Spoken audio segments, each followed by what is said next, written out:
The story opens on a desperate phone call. A man begging a friend for just 100,000 won. He swears he'll pay it back by the 15th, the shame evident in his voice even as he makes promises. With a strained smile, he thanks his friend profusely, securing just enough to survive a little longer. This, we learn, is the life of a terribly unlucky man, the kind who'd break his nose falling backward. He's a 29-year-old web novel author, living hand-to-mouth and calling friends for rent money.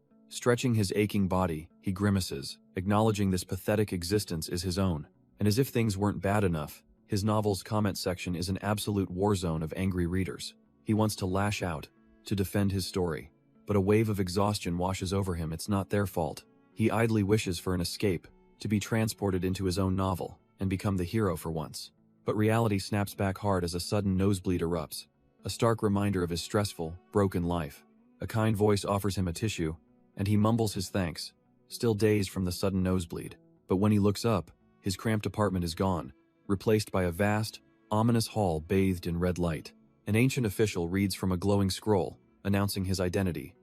Lee Min-chan, a 29-year-old web novel author. And then comes the gut punch. His official cause of death was overwork. The imposing figure's eyes glow as he introduces himself as Yamaraja, the great King Yomra. With a deadpan expression, he welcomes the utterly bewildered author to hell. King Yomra confirms his life has ended, but tells him not to see it as unfair, calling him a lucky man. Lucky? Min-chan can't believe his ears.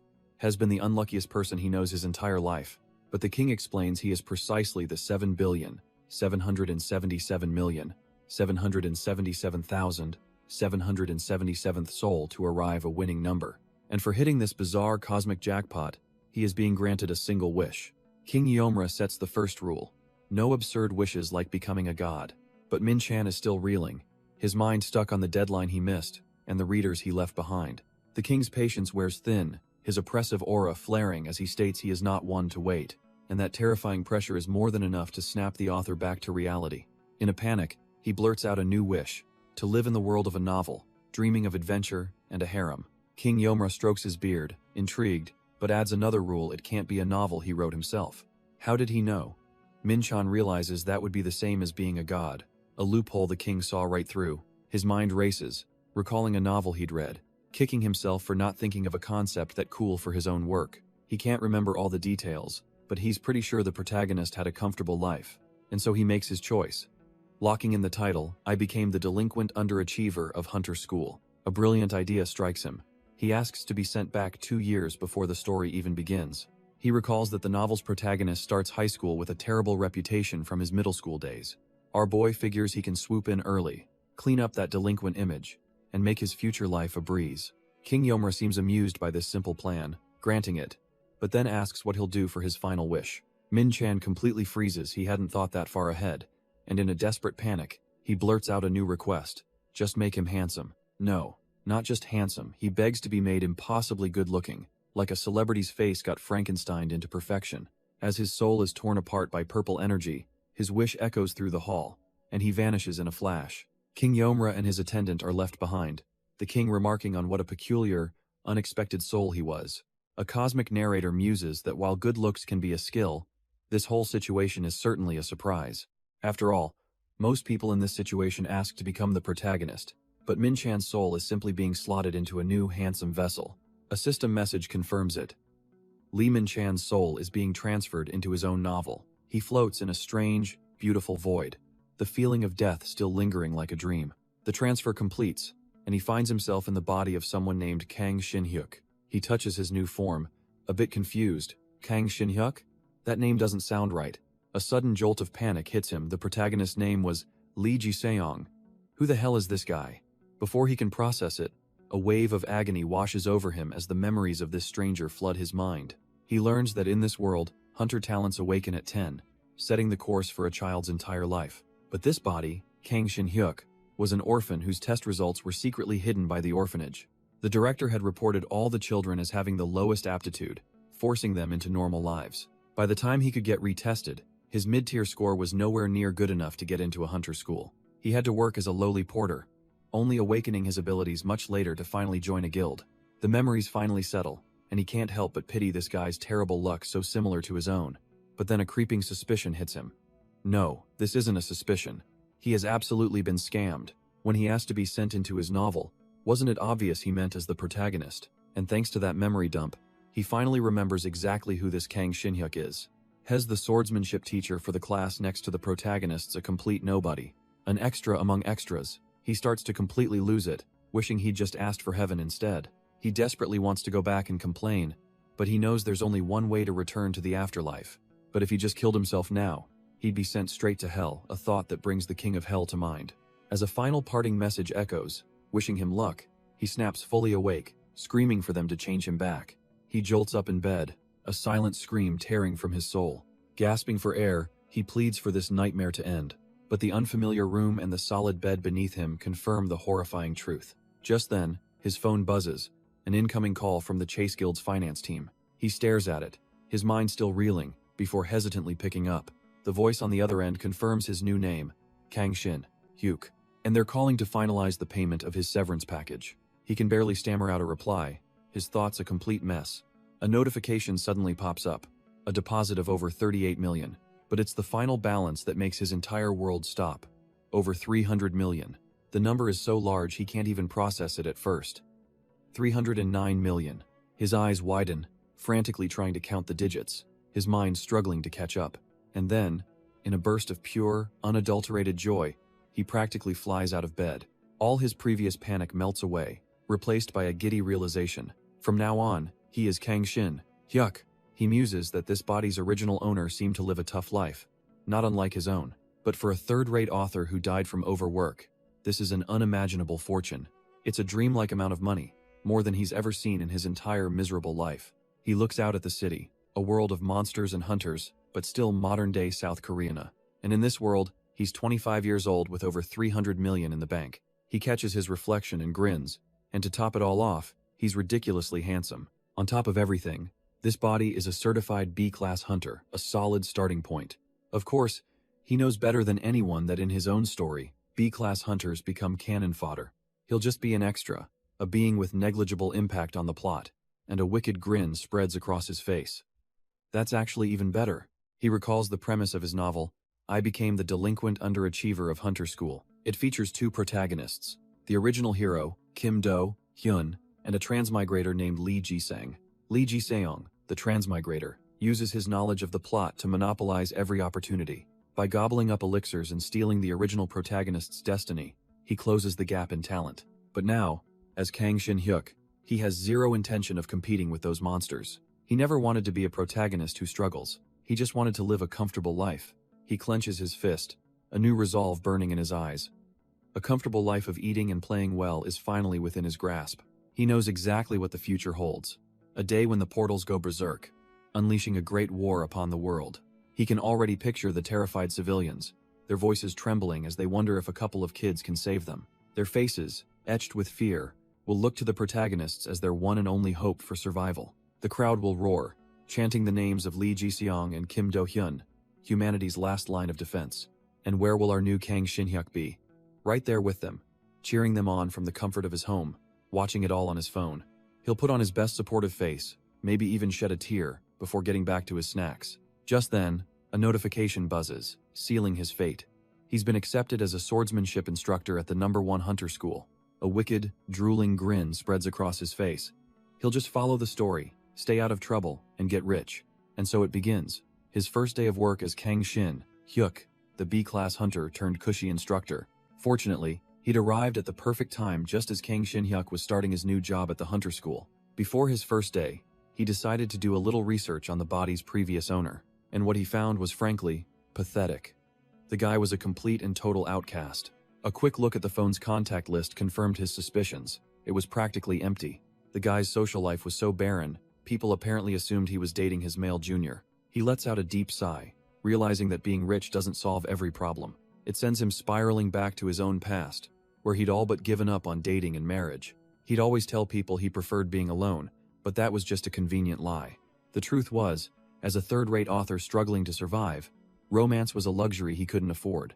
The very idea was unthinkable, a dream he had to turn his back on. But things are different now. He adjusts his new teacher's ID, feeling a surge of purpose. He may not be the protagonist, but he's determined to live the life he never could. Taking a deep breath, He slides open the door to the faculty office. He plasters on a huge, practiced smile, announcing himself as the new swordsmanship instructor. The room is quiet, filled only with the gentle hum of computers and the clacking of keyboards. A wave of embarrassment washes over him. Did he come on a little too strong? But a friendly older teacher named Park Yeon-sok stands up to welcome him warmly. Relieved, Shin-hyuk thanks him, glad to have made a good first impression with at least one person. Suddenly, two female teachers pop up, asking if he's an actor, not a teacher. He laughs it off. But inside, he's smugly thinking, of course, this is a face I traded my life for. One of the teachers asks which guild he was in, and with a confident smirk, Shin-hyuk reveals he was with the Chase Guild. The women are floored. Chase is one of the most prestigious guilds out there, and their admiration for him skyrockets. He tries to play it cool, but inside he's ecstatic, feeling the sweet validation of finally being an insider. But the praise is cut short by a new voice, a man with green hair observing that the school finally has some real talent. He introduces himself as Jong Hyun-sik, the spearmanship teacher, making sure to flaunt his own credentials from the Hwarang Guild. Then he turns the question on Shin-hyuk, asking which hunter school he's from, clearly expecting a prestigious answer. The others eagerly jump in, throwing out guesses for the top hunter schools, turning his background into a fun little game. One teacher thinks it through, ruling out their own school and settling on another guess, certain he's from an elite academy. With a cheerful smile, Shin-hyuk finally cuts through the speculation to deliver the simple, unexpected truth. He never graduated from a hunter school at all, and the friendly atmosphere instantly freezes into stunned silence. The teachers try to make sense of it, wondering if he studied abroad or has dual citizenship, but Shin-hyuk calmly shuts that down, explaining that he's a native Korean. He is, he states plainly, simply one of those rare hunters who never attended a formal academy. The air in the room instantly changes, the friendly curiosity evaporating. Jong Hyun-sik scoffs, waving a dismissive hand as if it all makes sense now. He declares this a waste of time and heads for a smoke, the female teachers quickly following suit. Shin-hyuk is left stunned, overhearing their disappointed whispers about his lack of a proper background. The older teacher, Park Yeon-seok, sighs, explaining it's because of the non-hunter school quota system. Confused, Shin-hyuk asks what that means, and his internal system detects his unease, loading up old memories. A memory flashes, revealing an expensive Hunter Factor test kit, the key to a system rigged from the start. The memories flood in. The corrupt orphanage director was eventually arrested for embezzling funds and falsifying the children's aptitude tests. With the help of a friend, the original Kang Shin-hyuk was finally retested, but it was only the beginning of another struggle. Those from non-hunter schools were seen as wild and untamed, lacking the systematic training of academy graduates. The resulting discrimination sparked outrage, leading to mass protests demanding an anti-discrimination act. This new law was meant to blind recruiters to a hunter's origin, even establishing a quota for public institutions. But instead of fixing the problem, it only deepened the resentment from the academy elites, who felt their spots were being stolen. The memory dump ends, and Park's advice echoes in his mind: hide his background. A little late for that, Shin-hyuk thinks with a grimace. Park apologizes for the rough first day, explaining that this is just how things are here. But Shin-hyuk isn't angry. He calmly accepts that to them, as the unfair beneficiary of a system they despise. He mentions the quota, but Park just stares back, completely baffled. A quota? What on earth is he talking about? Shin-hyuk looks back at his colleague, his mind still reeling from the misunderstanding. He has to ask, wasn't he hired through the special quota for non-academy graduates? But Park Yeon-sok just looks at him, bewildered, explaining that this is a hunter school. No such quota exists. Unfortunately, that memo didn't reach the other teachers gossiping just around the corner. They're already convinced the school must be desperate to hire a quota teacher, pitying the poor first years. The spearmanship instructor, Jong Hyun-sik, takes a drag from his cigarette, figuring the school must have a reason. The female teachers snicker that at least he's good-looking. But what good is a pretty face with no foundation? One of them flicks her cigarette away, dismissing him as a total waste from an orphanage. But as the cigarette falls, a silent, unseen blade slices it perfectly in two. She turns back, sensing something amiss, her smug expression melting into confusion. And just like that, the man they were gossiping about appears right behind them. With a strained but charming smile, Kang Shin-hyuk explains he was just looking for the smoking area. He has to physically restrain his anger, reminding himself to be patient. The capital is on the line. He addresses the whole group, wanting to clear the air before their rumors spread to the students. He states plainly that he didn't get in on any quota, and he hopes they can all work well together. But Jong Hyun-sik, the spearmanship instructor, steps forward, a grimace on his face. He gets right in Kang Shin-hyuk's personal space, sneering that quotas and points aren't the issue. The real problem, he says, is a nobody from a non-hunter school trying to cozy up to elites like them. He turns his back, telling him to stay quiet and hang out with the general studies teachers instead. As they walk off, the others whisper that even his B-class rank must have been faked somehow. With a smug grin, Jung Hyun-sik challenges him to a duel of honor if he's really that upset. He even offers a bit of friendly advice. Wait until after his A-class promotion, so the loss is less embarrassing. And in that moment, it all clicks for our author, so this is why the original Kang Shin-hyuk was an outcast. The memory sends him spiraling back to his own past life, excitedly showing off his first manuscript. But his so-called friend was dismissive, calling it decent for an amateur without proper training. He was told to forget about debuting and just keep it as a hobby, lest he grow to hate writing. But the very next year, that same man debuted with the exact same story, leaving him to be branded a plagiarist. He'd almost forgotten the original owner of this body was also an unfortunate soul, constantly trampled on. His hand clenches into a fist. What's the point of a stable life if you have to endure this garbage? He's done being patient. He calls out to the smug instructor, telling him to wait right there. The spearmanship instructor turns back, annoyed, asking what he wants now. But Kang Shin-hyuk has made up his mind. Just this once, he's going to step up. For the sake of a comfortable future, he declares they should have a duel of honor. The other teachers are stunned, asking if he's actually serious about this.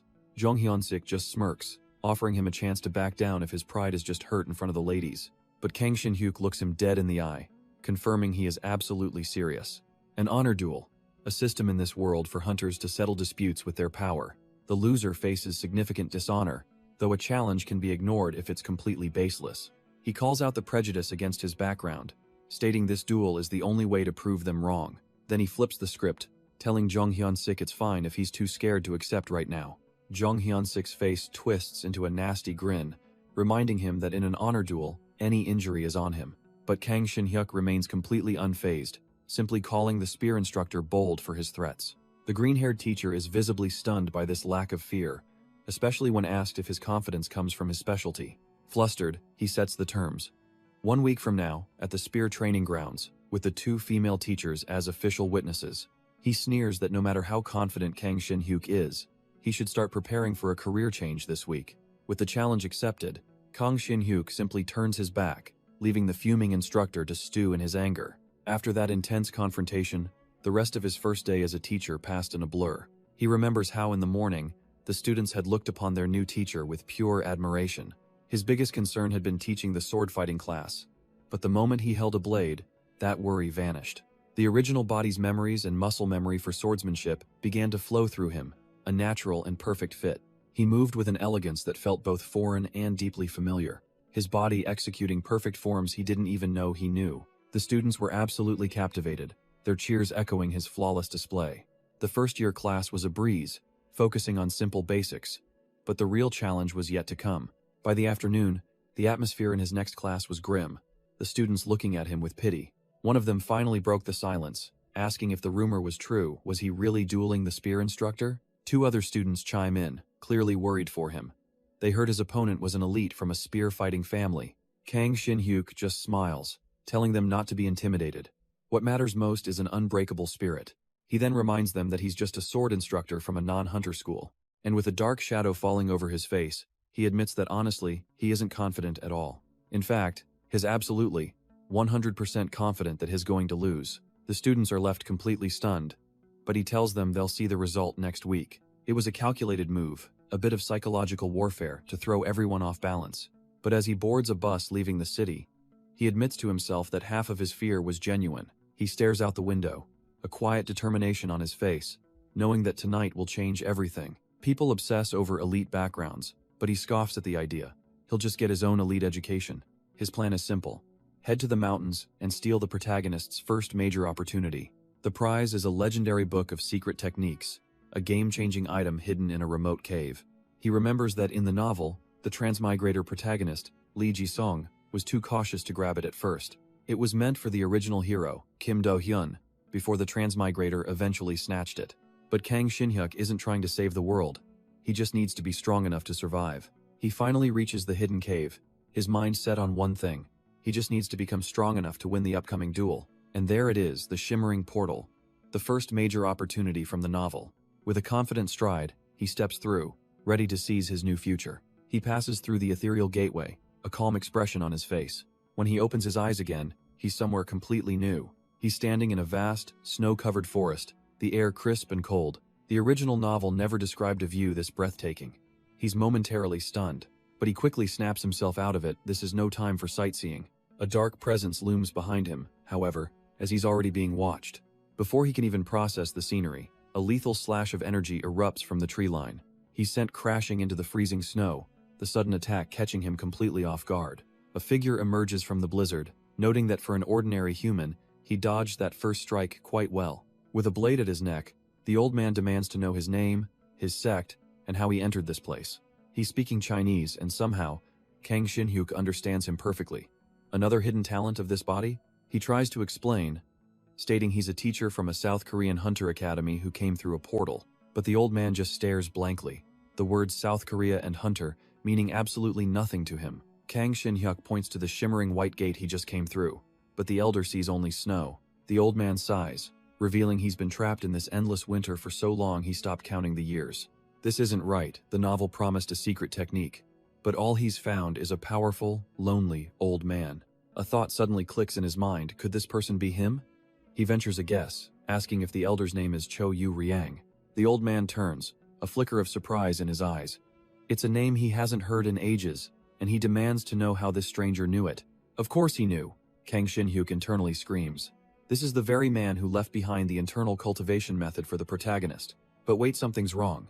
In his novel, Cho Yu Riang never appeared, had already ascended to immortality, leaving only his teachings behind on a stone. Then it hits him like a bolt of lightning. He remembers his desperate wish to be sent back 2 years before the story began. So this is the legendary master, before his ascension. Now he just has to explain himself without admitting he read it all in a book. Thinking fast, he claims to have heard an old story. The elder, intrigued, leans in and tells him to speak. He spins a tale of a ferocious dragon and a legendary swordsman who fought at a hero who looked remarkably like the old man. A faint, proud smile crosses the elder's lips. So, someone did witness that legendary battle after all. It worked. Kang Shin-hyuk breathes a silent sigh of relief, realizing the old master's guard has dropped, his pride in his own martial arts getting the better of him. With his clever approach failing, Kang Shin-hyuk switches tactics, slamming his head to the ground in a desperate, formal bow. He declares he's not an evil person and came here seeking the guidance of an unexcelled master of martial arts. The elder scoffs at the boy's audacity, flatly refusing his request and telling him to go home. But as the old master turns to leave, Kang Shin-hyuk blurts out a single, crucial detail: his opponent uses a spear. That gets his attention. The elder stops dead in his tracks, a flicker of interest in his sharp eyes. Seeing his chance, Kang Shin-hyuk explains he has a duel coming up. He then poses a classic question, a challenge to the master's very soul, between a sword and a spear, which is superior? To his utter shock, the elder begins to lecture on the spear's advantages, its superior reach, power, and performance. He concludes that the answer is unequivocally the spear, leaving Kang Shin-hyuk reeling. Why would a swordsman admit that? Having given his answer, the elder once again tells him to leave, and our hero can only watch in panic as his last hope walks away. Refusing to give up, Kang Shin-hyuk screams that he wouldn't have come here just to leave empty-handed. But in his heart, he's already lost hope, admitting that a sword probably can't defeat a spear after all. With his duel just a week away, he realizes his only option is to go back and beg. He frantically cycles through the most pathetic ways to grovel, even wondering if he should wet himself as a sign of surrender. He settles on a new strategy, praising the elder's weapon, calling his own sword a mere toothpick in comparison. The elder finally stops, clarifying that his previous lecture was about general swords and spears. Because his sword, he declares with a terrifying intensity, is on another level entirely. It tears dragons apart. He grabs the boy, commending his resolve for daring to even compare weapons in his presence, and offers him special assistance. Overwhelmed with drooling, slobbering relief, Kang Shin-hyuk can't believe his pathetic display actually worked. He quickly thanks the legendary Cho Yu Riang, before asking what kind of help he's actually offering. The elder looks utterly baffled. Secret techniques? Spiritual medicine? He has no idea what this kid is talking about.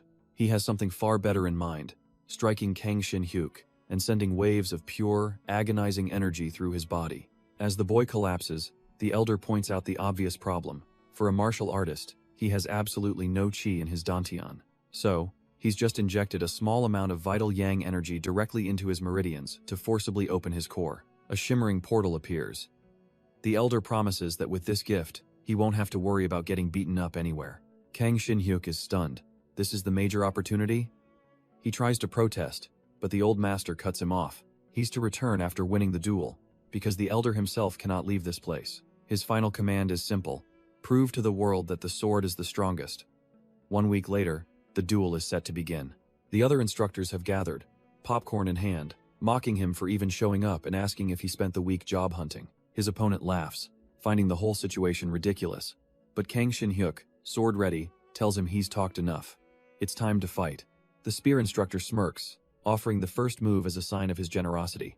Kang Shin-hyuk readily accepts, gripping his sword and feeling a strange new lightness in his body. He plants his foot, knowing this newfound strength might not be enough to win. But he leaps forward anyway, channeling all his resolve into a single, desperate attack. His eyes burn with fury.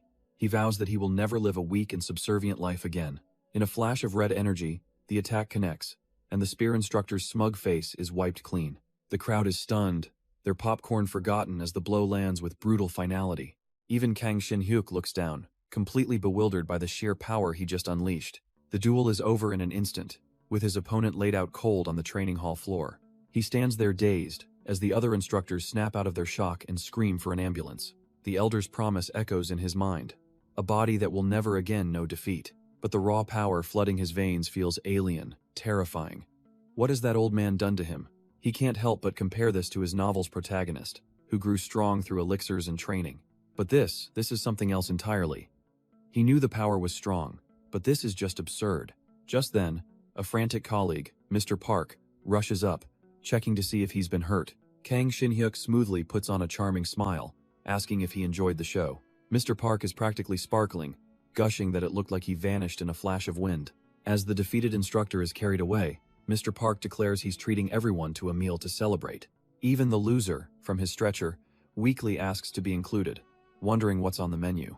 The other instructors are immediately on board, the duel forgotten in favor of a free dinner. And so the celebration begins, with Kang Shin-hyuk and Mr. Park leading the charge. The drinks flow freely, a well-deserved reward for his overwhelming victory. The party eventually moves to karaoke, where Shin-hyuk's singing talent leaves his colleagues in agony. He finally stumbles home and collapses onto his bed, completely out for the count. Even in his sleep, he's mumbling pleas to stop pouring, having returned home absolutely smashed at 4 in the morning. But for him, there's no such thing as a hangover. A golden light flares to life from his dantian. His body's self-purification kicks in, burning away the alcohol and leaving him drenched in sweat. He wakes up, his eyes clear, feeling the effects of a body that has surpassed even his own designs. Sitting up, he feels impossibly refreshed, wondering what a hangover even feels like anymore. With this renewed power, he wastes no time, stepping through a portal into a snowy field to begin his training. He finds himself back in the hidden dimension, determined to thank the man who saved his life. The wind howls across a desolate, snow-covered mountain range. He trudges through the deep snow, noting how the world is nothing but white. It's a harsh environment, devoid of life, just as he remembered from the novel's setting. Suddenly, a familiar voice cuts through the silence, welcoming him back. He looks up to see the old master, Cho Yu-ryang, sitting calmly on a rock. Without even a greeting, the old man gets straight to the point, asking if he defeated the spear user. Shin-hyuk proudly confirms it was a one-strike victory, but Yu-ryang just scoffs, assuming his opponent was weak. No, that's the thing. Shin-hyuk insists the instructor was strong, which is why he had to come back. He demands to know what the old man did to his body, only to be told he merely opened his dantian a little. The old master, bored, invites him to share his story, curious about the martial arts he used. And just like that, it all clicks for Shin-hyuk, the source of his abnormal strength. He realizes that Cho Yu-ryang's secret technique, a major opportunity, gave him a fully open dantian instantly. Shin-hyuk interrupts, admitting he hasn't actually learned any martial arts, which puzzles the elder. Yu-ryang insists he felt a faint internal energy, even if his dantian was closed before.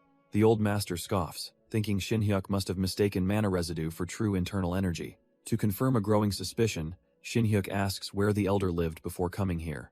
The answer is shocking: the Ming dynasty. It finally makes sense the man is from another world entirely. Shin-hyuk feigns a simple interest in old stories, hiding the fact that he's the author who created this legend. He then drops the bomb. In the world outside, martial arts no longer exist, leaving the Grandmaster stunned. He explains that as time passed, new powers simply overshadowed the old ways, letting martial arts fade into history. The Grandmaster clenches his fist, lamenting how dull time becomes in isolation, realizing centuries must have slipped by. To build some goodwill, Shin-hyuk offers him some healthy food from the outside, trying to comfort the lonely old man. A gift from the modern world, Cho-yu Ryang eyes the red ginseng stick and decides to give it a try. But the instant he tastes it, his expression freezes in utter disbelief. He nearly gags, wondering what kind of plague would force people to eat such inferior, tasteless medicine. Shin-hyuk just watches, realizing this old master is the picky, annoying type who looks down on everything. He changes his approach, asking if the elder might enjoy something sweet, despite his protests about age. Ignoring the scoff, he offers a chocolate bar, which the old man mistakes for food wrapped in splendid silk. Curious about this strange modern confection, the master peels back the wrapper to take his first bite. And the moment the chocolate touches his tongue, the old master's world is turned upside down. Shin-hyuk can't help but cringe, trying to cough away the sheer awkwardness of the situation. The master quickly composes himself, acting as if he wasn't just in heaven, and sternly demands more. And so, in the quiet, snowy expanse of this forgotten realm, a monument to modern junk food begins to rise. The old man devoured every single emergency ration Shin-hyuk had packed just in case. He asks how the elder usually eats, only for the master to boast he's above such mortal needs. The sheer hypocrisy makes Shin-hyuk's eye twitch. He is so done with this place. Still, the plan worked. The old man is finally opening up, asking if the Ming dynasty is truly gone. Shin-hyuk confirms it, explaining that martial artists have been replaced by a new kind of warrior called hunters. The old master gazes out at the endless snow, lost in thought. He admits he stopped counting the days long ago, his only focus being the path to immortality. Since he opened Shin-hyuk's dantian, he assumes our boy must be the only true martial artist left in the world. He knows Shin-hyuk must have felt it, the chasm between awakened martial arts and the powers of a mere hunter. And so he asks the ultimate question. With this unparalleled power, what will he do? Shin-hyuk's answer is brutally honest. He just wants to live a normal life. The master watches, completely baffled by this mundane ambition. Shin-hyuk continues, listing the perks. No hangovers for company dinners, waking up early for stock trading, and staying healthy for long gaming sessions. Realizing he hasn't even asked, the master inquires for his name. Kang Shin-hyuk, he replies. The master's mind races. Not greedy, a teacher, and with basic martial talent this boy might actually be worthy. The master grandly introduces himself as Cho-yu Ryang, the legendary swordsman, to which Shin-hyuk thinks, yeah, I know. With a powerful aura, the old master finally makes his decision. He will accept Kang Shin-hyuk as his one and only disciple. Shin-hyuk's eyes are still, processing the weight of an offer that could change the world, and after a beat, he gives his answer. A flat, simple refusal. The legendary master is completely thrown, a question mark practically appearing over his head. He has to ask if he heard that right, but Shin-hyuk just smiles and says he's fine. Really. He explains he never wanted this kind of strength and just wants to live a normal life now. The master looks into his eyes and sees it not a shred of hesitation. The world could have been his. Accepting it, he tells the boy to go on, as he must prepare to ascend, offering a final farewell. The master offhandedly mentions ascending, and a crucial detail clicks in Shin-hyuk's memory. He has to ask, can one really go to the realm of immortals? The master explains it's possible through martial arts, enlightenment, or virtue. He's on the verge of mastering his arts, and helping Shin-hyuk has provided the last bit of virtue he needed. Then he casually adds that it's a relief he doesn't have to leave behind any secret manuals, a comment that stops Shin-hyuk dead in his tracks. The old man gives him a sly look, teasingly asking if the boy was after his techniques after all. But he scoffs, reminding him that martial arts are a forgotten relic. No one would even bother to train in them anymore. The horrifying realization dawns on Shin-hyuk. Cho-yu Ryang isn't leaving a manual, this is a major deviation from the original story. He knows that the transmigrator, Lee Jisung, was supposed to find that very manual to get his lucky break. Without that power-up, he'll never become a rival to the genius Kim Do-hyun, who in turn will never be pushed to his full potential. And if the two protagonists of this world fail to grow, then the entire world is destined for destruction. He thought this was just a simple event from his novel, but he was so wrong. Panicked, Shin-hyuk calls out to Master Cho-yu Ryang, begging him to accept him as a disciple. The old man finds this sudden change of heart strange, but Shin-hyuk insists it's a waste for his arts to be lost. He pleads for the master to pass on his techniques so he can live a life of luxury later, of course. Cho-yu Ryang sees right through him, calling his eyes insolent, but Shin-hyuk promises to bring food for his training. The master's expression hardens as he asks if the boy is truly prepared for the harsh training ahead. With tears streaming down his face, Shin-hyuk screams yes, internally mourning the death of his free time. Back at the academy, the weekend is a whirlwind of gossip about the honor duel. Everyone is talking about how a swordsman from a non-hunter school easily crushed an elite instructor. This was especially satisfying for the general studies teachers like Mr. Park, who had been looked down on for so long. The other instructors admit they used to look down on non-hunter school graduates. But after seeing Kang Shin-hyuk's duel, their entire perspective has shifted. They praise his incredible character, especially since he didn't even ask for a reward, though he secretly just forgot. Still, Shin-hyuk happily soaks in the newfound respect from his colleagues, feeling his easy life getting closer. He's promised to train with the old man on weekends, so he plans to focus on his normal academy life during the week. But as he enters his classroom, he's met with a bizarre, intense silence. The class representative suddenly shouts for everyone's attention, a fiery look in her eyes. The entire class roars in unison, saluting him and vowing that they won't give up. They're all buzzing about the duel, asking how he managed to crush an elite instructor so easily. Shin-hyuk is stunned they even know. But it turns out one student's brother is a teacher who spilled everything. Shin-hyuk waves it all off, telling the kids some things are better left unknown as he shifts to a simple theory lesson. Walking the halls, he reflects on his new life, a healthy body, a stable job, a peaceful routine. This happiness was something he earned, and he silently vows to treasure it for the rest of his life. That peaceful, thankful feeling lasted for a grand total of 4 hours. Then came the next great trial, the cafeteria line, where Shin-hyuk hopefully asks for a little more. The server glares back, deadpan, informing him it's standard portions only. Shin-hyuk's face contorts into a silent, desperate plea, a battle of wills over a few sausages. The cafeteria worker's expression hardens, an immovable wall of culinary policy. But then, against all odds, the tongs descend and bless his tray with extra sausages. He holds his prize in disbelief. 2 extra sausages. Is this it? Has Kang Shin-hyuk's golden era finally begun? Just as he's about to enjoy his hard-won meal, a voice cuts through the air, noting the empty seat beside him. Shin-hyuk looks up to see a woman he doesn't recognize addressing him directly. She slides her tray onto his table, revealing a glorious mountain of sausages just for him. He's completely baffled. How does she know him, let alone his recent sausage-related crisis? She just smiles, telling Senior Shin-hyuk to relax. His acting is still a bit awkward. Senior? The title throws him for a loop. If he knew her, he should be getting some of the original owner's memories, but nothing. She playfully picks up a sausage, asking if he truly doesn't recognize her because she looks different. The woman introduces herself as Siora, and the name finally sparks a flicker of familiarity. A memory surfaces not of a person, but of a name in his phone's contacts. Junior Siora. He finally puts it together, asking if she's Choi Siora, and her coy smile confirms it all. It all clicks into place, the contact in his phone, the way she called him Senior. He didn't recognize her because the original Kang Shin-hyuk already knew this woman, and not just as a junior. In his novel, she becomes the protagonist's homeroom teacher, a central character, but his mind flashes to a darker truth. She's also a member of the International Criminal Organization, ANTOS. Suddenly, a sharp pain lances through his head as the original Kang Shin-hyuk's memories begin to flood in. A system window explains the grim reality. ANTOS is an anti-hunter group, enemies of the Hunter Alliance. They're elusive and operate in the shadows, making them incredibly difficult to track down. Siora just smirks at his pained expression, casually telling him to relax since it's safest right under the enemy's nose. But this makes no sense. He wrote the entire story and has no memory of the original Kang Shin-hyuk being a villain.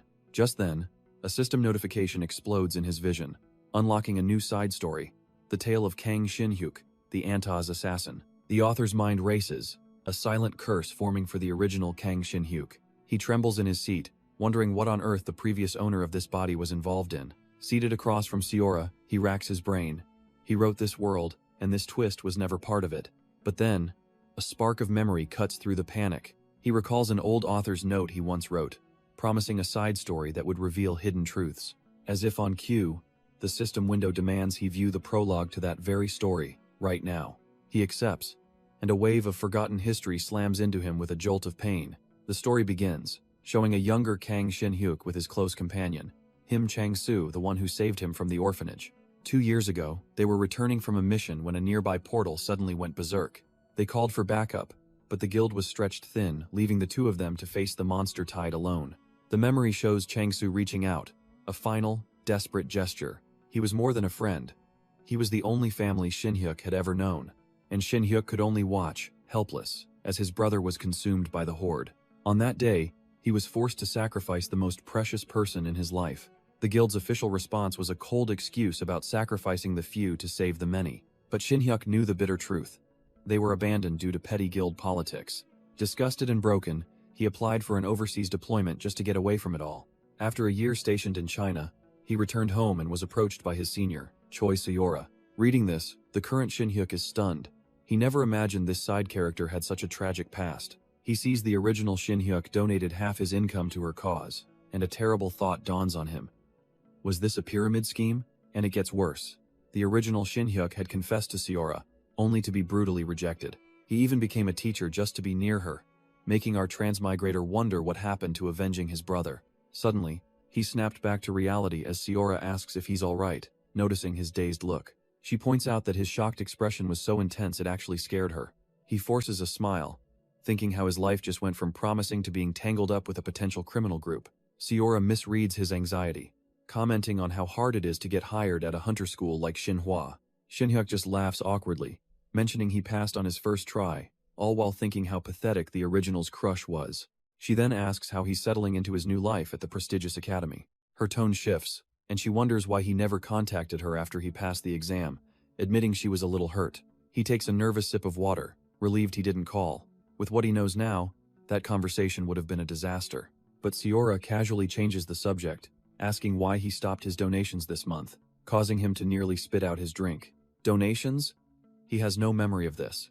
The original Kang Shin-hyuk was being bled dry without him even knowing. Stealing his resolve, he decides this is where he draws the line and tells her he's stopping them for good. To his surprise, she doesn't argue, simply noting that he's given a lot and a teacher's salary isn't much to live on. She beams, cheerfully explaining that Antis never forces donations, and Shin-hyuk's mind shatters. It was voluntary? She continues, saying everyone in the organization knows his situation and that his recent achievements have actually raised his standing. Sayora clasps her hands, honored that someone so impressive is helping their cause to change the world. He knows what that really means. In most stories, these groups are terrorists, planting bombs in schools. But Antas is different. Their goal isn't mindless destruction. It's to recruit promising talent from hunter academies. This is all information he has from the novel, but now he's stuck wondering what secrets lie beyond the original story. Sayora casually advises him to just focus on adjusting to school life for now, but Shin-hyuk presses her, insisting he needs at least a rough idea of Antis's plans to strategize. She just smiles, assuring him it's a long-term project, and there's no rush. If he insists on updates, she proposes they meet regularly, the last Tuesday of every month. With the terms set, she gives a cheerful wave, leaving him completely blindsided. He can only watch her walk away, the conversation not going at all how he'd planned. Staring down at his meager lunch, he mulls over the new arrangement, a monthly dinner meeting. Meanwhile, another part of his life is progressing far more smoothly. His training with Cho Yu-ryong has been so successful, the old master even created a secret manual just for him. Yu-ryong explains that he's opened the path, but now the real work begins. Mastery is up to Shin-hyuk alone. Shin-hyuk sits in quiet meditation, trying to absorb his master's lesson. But his mind is clearly elsewhere, a fact that does not escape the old master's notice. A swift bonk to the head from Yu-ryong serves as a rather rude reminder to pay attention. Shin-hyuk snaps, asking why he keeps getting interrupted, but the master just scoffs he's the one not focusing. Yu-ryong can tell his thoughts are clouding his inner energy. Something is clearly troubling him. The master explains that the flow of Ilyu-chan should be effortless, but Shin-hyuk's is faltering. Finally admitting defeat, Shin-hyuk confesses he's bothered by things at his new workplace. After some hesitation, he asks his master a strange question. Does he look like a good person or a bad one? The old man erupts, yelling that he has no idea, leaving Shin-hyuk just as annoyed. He then bluntly states Shin-hyuk just looks like an unlucky gigolo, as if King Yomura granted a wish to be handsome, which hits a little too close to home. The master's advice is brutally simple. With that face, good deeds make you good, evil deeds make you evil. He continues, explaining that in the brutal martial world, only the strong survive to write history. All the so-called heroes and villains who caused trouble in the Great War, they all died young. Shin-hyuk is left speechless, the old man's words echoing in the cold air. But as he's dismissed to fetch a snack, one particular line really sticks with him. Back in the city, he reflects on that warning. His only goal is a quiet, peaceful life funded by smart investments. He's meeting with a woman, Choi Sayora, who happily enjoys her cake, oblivious to his inner turmoil. She stops, finding his sudden call strange since they have a set schedule to meet. He sits across from her, looking uncharacteristically serious as she asks what's wrong. A nervous gulp is his only immediate answer. He's about to make a very big move.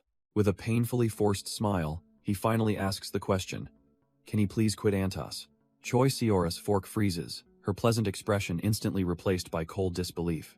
In a blur of motion, she lunges across the table, her eyes glowing with pure rage.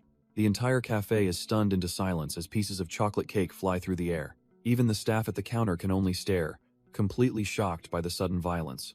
He expected a bad reaction, but he certainly didn't think she'd start smearing cake on his face with a fork. Her voice turns deadly as she demands an explanation, threatening to carve new holes in his face with a set of metal claws. He quickly agrees to explain, but pleads with her to clean up first and maybe find a more private location. But it's too late. The other customers are already whispering, assuming he's some good-looking cheater getting what he deserves. With his dignity in tatters, he tells her to follow him to his car, promising he has something that will explain everything. As the sun sets, they speed down the highway, leaving the city behind. She demands to know why he's dragging her all the way to Incheon, but he insists some things have to be shown, not told. Inside the car, the tension is thick enough to cut with, well, a fork, which she has pressed firmly against his throat. Sweating, he begins to explain his original reason for joining Antas to fight the discrimination against them, but Siora just scoffs, dismissing his recent duel as a single, meaningless victory that changes nothing. He bites back his frustration, arguing that it's not about immediate change, but about seeing a new possibility, a way to make a difference without Antas, whose methods have become far too extreme for him to stomach. He grips the steering wheel, thinking of the terrorism and the casual way they take lives. She cuts him off, claiming the government framed them for some of the attacks. Then comes the chilling justification. Everyone who died deserved it, a statement that leaves him horrified. She explodes, accusing him of being a coward who was never even on the front lines. He admits it plainly, yes, he's scared. And could she please put the fork down? The tines break his skin, but he barely flinches, thinking he knew this wouldn't be easy. But he was prepared for this. Leaving a group like Antas requires a plan. He calmly tells her to search for an old news story, the assassination of a corrupt director. She pulls it up, scoffing that the embezzling bastard definitely deserved to die. But he draws her attention to the collateral damage the driver, a widower raising his daughter alone. He leans in, asking if she truly believes that innocent contractor was part of the corruption. The answer hangs in the air as we learn about a key heroine from his novel, Lee Seoa, and the final, devastating truth. The driver Antas killed that day was her father. He explains that while the public cheered for the death of a corrupt official, the story of Mr. Kim and his family was completely buried. Choi Seora refuses to believe it, stammering that there must be a mistake. Antas has a strict rule against harming civilians. He remembers asking her back then if she could possibly be serious. He then poses the chilling question. Did she really think Mr. Kim was the only civilian they'd killed by mistake? Deep down, she knew. She had just been choosing to ignore the ugly truth for a long, long time. The weight of it all finally breaks her, and seeing her crack, he feels a sense of relief he can finally sleep easy. But then, she abruptly changes the subject, deciding now is the time to explain why she rejected his confession. He just smirks as she presses the fork harder against his neck, mockingly noting that she's seized the right to speak. She begins her story, revealing her parents died in the Great Portal Breakout, a detail that floors him, something he never wrote. Digging the tines deeper into his skin, she demands he stay quiet and listen to the rest of her story. Her parents had been on the phone, filled with hope, saying the hunters were on their way. The portal that opened in their neighborhood was the highest danger rating, a priority target close to the association. But in the end, no one came for them, not a single soul. Instead, dozens of hunter teams were dispatched to rich neighborhoods for a few measly F-rank dungeons. As he listens, Kang Shin-hyuk realizes this story sounds eerily familiar, echoing his own past. But he can't help but wonder if something this corrupt happened. Why wasn't it ever mentioned in his novel? She explains coldly that the media never reported it. The powerful simply covered it all up with money. And suddenly, it all clicks into place for him. This is why she, a girl from a non-hunter school, ended up in Antas. She finally admits her rejection had nothing to do with him. It was never about a lack of feelings. Grabbing his collar, she begs him to help her get revenge, promising to let go of him once her parents are avenged. He thinks to himself that the real Kang Shin-hyuk would have helped her in a heartbeat, but he isn't him. Hez a transmigrator with no emotional ties, and she's not the only girl in the world. The easiest path is clear. Apologize, walk away, and his future would be completely free. After all, he knows the future. Hez already stolen the protagonist's fated encounters thanks to King Yomra. So why, when the path to an easy life is right there, does something feel so fundamentally wrong? In his mind's eye, he feels a ghostly hand rest upon his shoulder. He turns to see a familiar yet ethereal figure, the soul of the body he now inhabits. The original Kang Shin-hyuk is pleading with him, begging him for help, and in that moment, His eyes fly open with a shocking realization. But his epiphany is shattered by a desperate scream as a car suddenly swerves right for them. With a violent jerk of the wheel, Kang Shin-hyuk swerves. His and Choi Seora's faces pale with shock. He catches his breath, realizing he'd been threatening her with a fork while he was the one driving. Seeing the sudden change in his demeanor, Seora asks if he's finally had a change of heart. But he ignores the question, cutting straight to the point. Who is the true target of her revenge? Her expression hardens as she names the man who gave the orders. Kim In-hak, a powerful agency director. A trickle of blood from the sudden stop is nothing compared to the weight of that name. He calls himself a dumbass. He clarifies his position. He's still quitting Antos, but he's going to help her personally. She's completely baffled, arguing that if the entire organization is struggling, what can he possibly do alone? He knows exactly what the problem is, recalling from his novel that Kim In-hak rises to become a powerful congressman, and he also remembers her grim fate. In 3 years, Choi Seora is exposed and sentenced to life without parole. He thinks to himself, if nothing changes, this girl will spend the rest of her life in prison. But she's still defiant, insisting that Antos will succeed where he failed. What could he possibly know? He sighs, knowing he's literally read her future. She won't believe him until she sees the truth with her own eyes. So he lays out his one condition. He'll help her, but only if she leaves Antos with him for good. She can't comprehend it. How could she possibly get revenge without the organization's help? He had hoped to avoid this, but it seems talking has failed. He promises she'll change her mind once they arrive. And where are they going? Straight to the source of Antos's funding. He turns to her with a chilling smirk, explaining that they're on their way to buy drugs. The car screeches to a halt in front of a dimly lit, traditional-looking building. Seora steps out, completely bewildered. The place doesn't even look like it's open for business. He leads her toward the quiet building, casually admitting it's his first time here too. Pushing the door open, he reveals that this is no ordinary second-hand clothing shop. Inside, a tough-looking man presides over a front for Antos's entire Korean drug distribution network. With his eyes narrowed in focus, Kang Shin-hyuk steps in to confront him. He walks right up to the dealer, speaking in fluent Chinese, and asks to buy their product, Genesis. The dealer feigns ignorance, but Shin-hyuk presses on, only to be called a lunatic for even knowing this location. Suddenly, a massive, blood-stained cleaver is pressed against his neck as a final warning, but Kang Shin-hyuk just smirks, amused at being called a lunatic by this small-time thug. He drops the name Malin, and the dealer's entire tough guy act crumbles in an instant. With a chillingly confident smile, he spins a complete lie about being old friends with her from China. Malin, the daughter of Antos, China's boss, is the linchpin of this entire operation, and for Kang Shin-hyuk, this desperate bluff is the final card he has to play to win Choi Seora over. He dangles his phone, offering to call the woman herself, but warns there's a price for mistrust. The dealer completely caves, scrambling to apologize and asking how much he needs. All of it, Shin-hyuk replies. Finally, Choi Seora grabs him, her mind reeling, demanding to know what they were just discussing. He turns to her, calmly explaining that this is Antos China's wholesale drug shop, just as Head said. Her eyes widen in horror. It wasn't a metaphor. Antos is really dealing drugs? Of course, he thinks, a secret that shouldn't be public for years. He explains that even Antos Korea is in the dark, and when they find out, they'll demand their cut. This greed will eventually spark a massive internal war. One the novel's protagonist has to clean up. Seeing her disbelief, he offers to have the dealers switch to Korean, just so she can hear the truth for herself. The dealer sweats, explaining they only have about a month's worth of Genesis since they just expanded. He begs Shin-hyuk to put in a good word with Malin, and Shin-hyuk casually agrees, suggesting they switch to Korean now.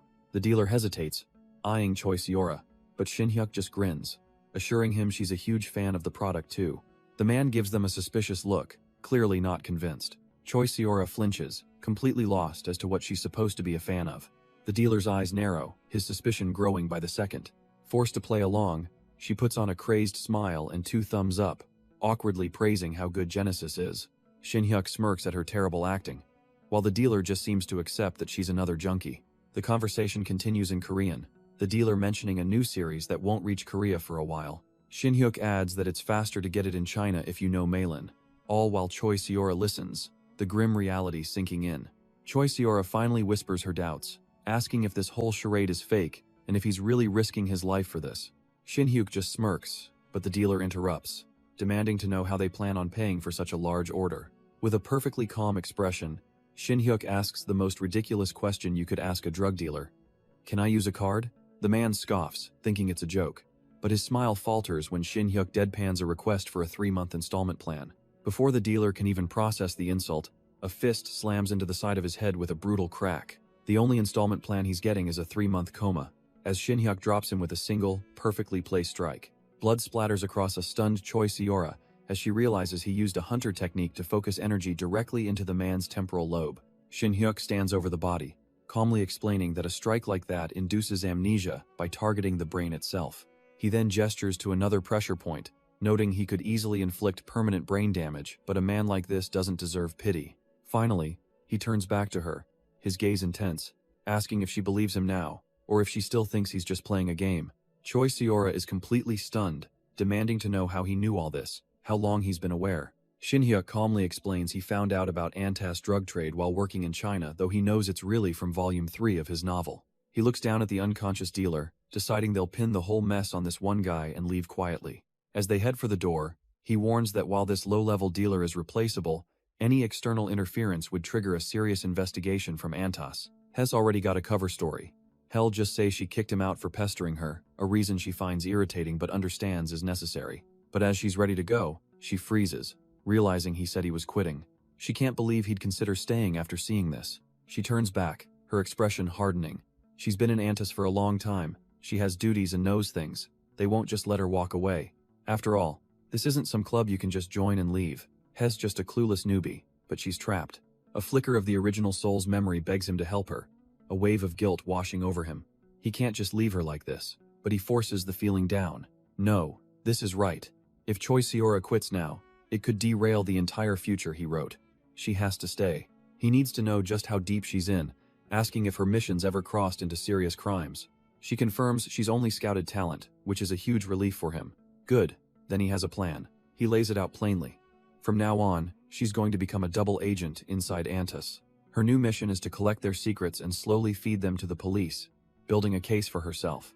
She can just half-ass her assignments, playing the part without committing any actual crimes. She worries she has nothing useful, but he promises to support her, even testifying if it comes to that. But he quickly adds a warning. If things get dangerous, he'll cut her loose without a second thought. Her response, however, is a blushing smile. She thinks he must really like her to help this much. She playfully teases him about it, but he just shoves her away, flustered, telling her to go home. He can't take her, he explains, because he has somewhere else he needs to be. Her parting words echo in his mind. That girl is seriously a handful. With that business settled, he makes his way through the crunching snow of the hidden dimension. He finally arrives before his master, Cho Yu Ryang, who immediately points out his tardiness. The old master notes his student's eyes are clearer, a sign he resolved his issues, but being late still has a price. A dark, menacing aura flares up as he warns Kang Shin-hyuk to prepare himself for a brutal training session. Thinking fast, Kang Shin-hyuk reaches into his bag, explaining he just came from Chinatown. He pulls out a bottle of bamboo leaf liquor, a peace offering he thought they wouldn't get to enjoy today. At the sight of the bottle, the master's stern demeanor completely vanishes. He declares training is cancelled. And so, the harsh training ground becomes a place of peaceful rest for the day. The master takes a sip, proclaiming that as expected, this is the finest liquor there is. While happily eating, the master even guesses the food's origin, as Kang Shin-hyuk dryly notes the complete 180 in his mood. The old man tries to play it off, claiming his earlier murderous intent was just deep concern, a flimsy excuse our boy sees right through. Pouring a drink, Cho Yu-ryang's expression turns serious, asking what's changed in his usually lazy student. He's seen this new fire, this sudden dedication to training that was never there before. But Kang Shin-hyuk just bows his head, humbly crediting his master's wisdom for his recent growth. His thoughts, however, are on Choi Seora and her new, dangerous mission as a double agent for the Antas organization. He knows helping her means walking a path he never wrote, facing dangers he can't predict. He might be strong enough to handle an A-rank hunter now, but against a high-ranking executive like Malin, the result would be a tragedy, a bloody street littered with the people he's trying to protect. He recenters himself, remembering his place. Hes just a B-rank instructor, and he can't afford to get arrogant. A small, confident smile forms on his face. He can't win, not in his current state, that is. He thinks back to the novel's original transmigrator, Li Ji-sing, who had to find a secret tome and chug elixirs just to awaken his power. But unlike that protagonist, who struggled through trials and tribulations, Kang Shin-hyuk's path was different. His opportunity came directly from the old man, currently savoring a bowl of soup, who opened his energy center instantly. He closes his eyes, a realization dawning. This old master is the strongest person in the world. If he can just get consistent guidance from him, he'll be untouchable. He turns to his master, ready to ask, only for the old man to interrupt, demanding he go buy more ramen because they're all out. Kang Shin-hyuk's face twitches, forcing a smile. Patience, he reminds himself. This guy is his golden ticket. Cho Yu-ryang continues his shopping list, adding snacks and other junk food while finishing his soup. With a sigh of resignation, Kang Shin-hyuk can only agree, as his master happily shows him exactly which ramen to buy. Back in the snowy dimension, Kang Shin-hyuk tries to find his center, focusing on his training. But his serene meditation is rudely interrupted by the sound of his master, preparing yet another cup of ramen. The smell wafts over, a salty, savory aroma completely shattering his concentration. He finally snaps, watching the legendary martial artist devour the noodles with a loud slurp. He storms over, reminding the old man he just bought an entire box. How could they be out already? Cho Yu-ryang's excuse is laughably simple. He was lonely, and his mouth was bored, but his playful demeanor vanishes in an instant, his hand clamping down on Kang Shin-hyuk's head with terrifying force. The pressure eases slightly as the master lectures him, saying he's glad to see motivation but warning him not to rush his growth. He accuses Kang Shin-hyuk of being uninterested, but our boy can only grit his teeth, feeling the strain. Finally released, he voices his frustration. After a month, he feels no stronger, prompting his master to finally ask why the sudden hurry. Kang Shin-hyuk finally loses his cool, accusing his master of caring more about ramen than his training, and begging for a shortcut. That was the wrong thing to say. The master's hand clamps down on his head, a flash of red energy signaling his displeasure. He grinds his student's face into the snow, mocking him for seeking shortcuts after only a month of training. Kang Shin-hyuk pushes himself up, fuming and breathless in the cold air. The old master cracks his knuckles, asking if he wants another lesson in patience. But our boy isn't intimidated this time. He just glares back, his mind racing for a different angle of attack. Cho Yu-ryang tries to lecture him again, insisting that he isn't neglecting his duties just because of a little ramen, and that's when Kang Shin-hyuk sees his opening, casually mentioning that with prices going up, he might not be able to buy any more. The master freezes, asking if He's being threatened, but Kang Shin-hyuk plays it cool, saying He's just stating a fact. He then twists the knife, adding that other snacks are getting harder to find, and the old man's face falls in utter despair. And with that, Kang Shin-hyuk just watches, a faint smirk playing on his lips as the old master finally cracks. The legendary martial artist is in full-blown panic mode, his mind reeling from the catastrophic loss of his snack supply. He can't believe it, this kid actually found his one and only weakness. Suddenly, the master is all smiles, grabbing his student and praising his passion, promising to teach him everything he knows. With their new agreement in place, he warns that the training will now be hell, which is exactly what our boy wanted. The next day, back at the academy, things are finally looking up for our instructor. He pulls out his phone, checking a message that just came in. It's from Choi Seora, confirming she successfully withdrew from the Antas Guild. The first major crisis has been averted. He breathes a sigh of relief, hoping this is the last mess he has to clean up before he can finally live a peaceful life. But his quiet moment is shattered when two of his students pop up, asking why he looks so happy. They happily invite him to lunch, mentioning that today's special is cheese tonkatsu. But when they bring up the auditorium, He's completely lost, having no idea what they're talking about. She reminds him of the morning assembly he's been chosen for an interview for the school's new YouTube channel. His mind clicks right, he'd totally forgotten, too focused on the good news from Choi Seora. He scoffs when they say he was picked for being handsome, but the mention of a potential bonus immediately changes his tune. One of the students hands him a script, explaining that she'll be filming while the tech teacher handles the editing.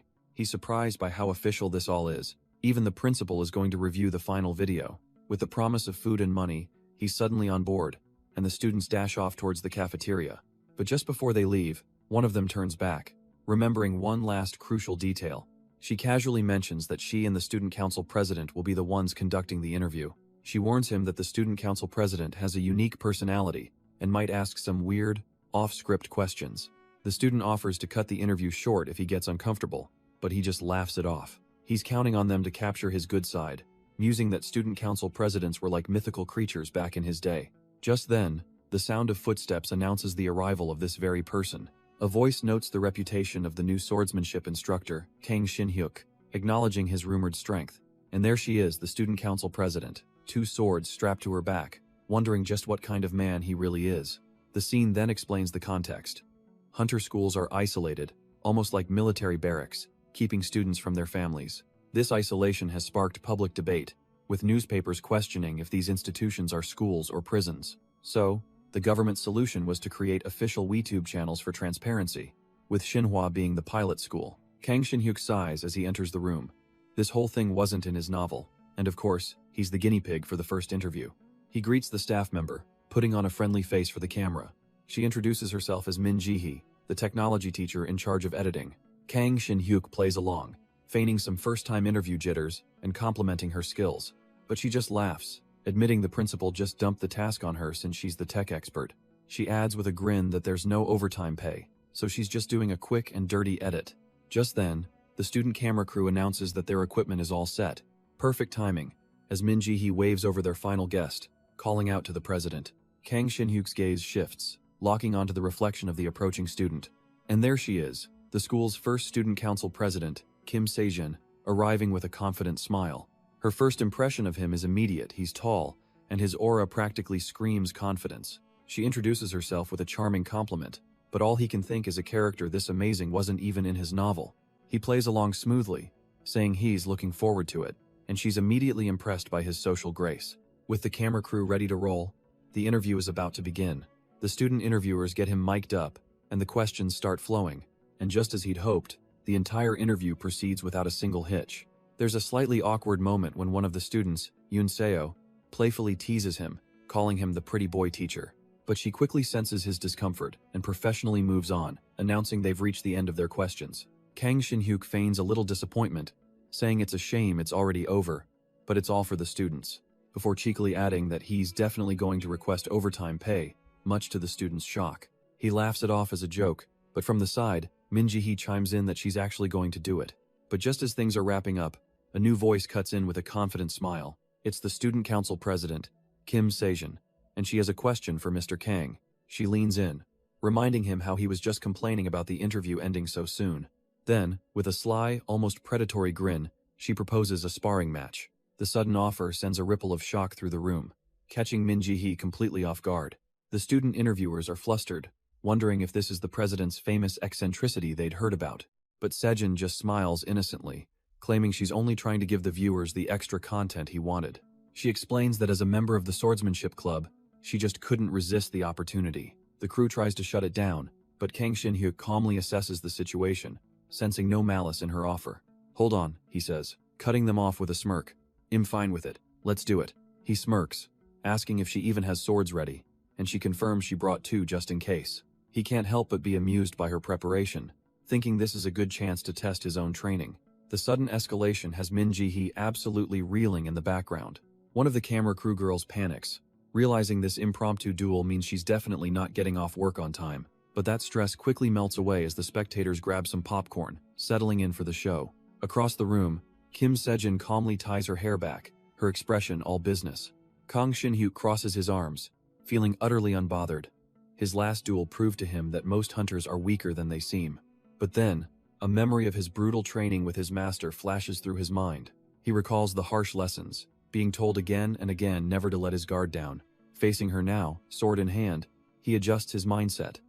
She's a third-year president, and he must treat her as a proper quasi-hunter. With a confident smirk, he casually offers her the first move. Kim Se-jin doesn't hesitate for a second, accepting the invitation to attack. She explodes forward, her sword a blur as she aims a powerful thrust right at him. The camera crew gasps, one of them blurting out how incredibly fast he is, but Kang Shin-hyuk is already analyzing her, surprised she'd open with a thrust instead of a slash. From her perspective, she can only assume he's supremely confident in his accuracy to make such a move. He sidesteps the attack with ease, thinking that most students would have panicked right there. But the student council president is already transitioning, her form flawless. She flows seamlessly into a powerful upward slash, and he can't help but be impressed. But her flurry of attacks is met with nothing but effortless, almost casual parries. She grits her teeth in frustration, demanding to know how long he plans to just keep dodging. Kang Shin-hyuk's expression doesn't even flicker. This is barely a warm-up for him. His mind drifts back to his real teacher, a maniacal old man who beat him to a pulp for fun. Compared to that nightmare, he feels like he could dodge these strikes with his eyes closed. But the student council president isn't done yet, declaring she still has more to show him. He simply drops to the ground, letting her big swing sail over him as he critiques her form. His eyes are sharp, seeing not just her movements, but the fundamental flaws behind them. He can still hear his master's voice, the agonizing lessons that now make this fight so easy. He casually points out that she's putting too much force into just her arms, a rookie mistake. She actually listens, blushing slightly as he explains how to use her whole body to improve her attacks. The moment she eases her grip, he can feel the shift. She's a quick learner. And just like that, with a simple adjustment, her entire aura transforms on the spot. The two face off again, the teacher Min Ji-hee watching intently from the sidelines. Kang Shin-hyuk's hand tightens around his own hilt. Alright, playtime's over. With a confident smirk, he announces that he's going on the offensive now, and Shed better be ready. The president's eyes narrow behind her glasses, a bead of sweat tracing down her cheek. Meanwhile, Min Ji-hee nervously shoves popcorn in her mouth, completely captivated by the show. But just as He's about to move, she stops him, asking if He's okay. The student council president has a serious request. She wants permission to use mana. Kang Shin-hyuk is genuinely surprised. That's a skill most students don't touch until their second year.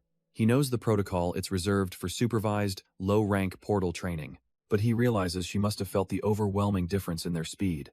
He's curious now. He gives her the go-ahead, and with a quick thanks, a powerful blue aura erupts around her. He can't help but be impressed, recalling how he could barely even sense mana when he first started. This is her first real chance to feel it, to learn how to handle this power in a proper fight. She surges forward in a flash of golden light, her entire presence transformed. Their blades clash, and the sheer force of her mana-infused strike catches him completely off guard. His hand goes numb. Blocking that strike without any internal energy really pushed him. She didn't even infuse her weapon, yet her raw physical power is unbelievable for a student. He muses on how hunters absorb mana from monsters they defeat. But in this world, everyone has a natural cap based on their talent. He, however, has already converted all of his body's raw mana into far more efficient internal energy. But as a teacher, he has his pride.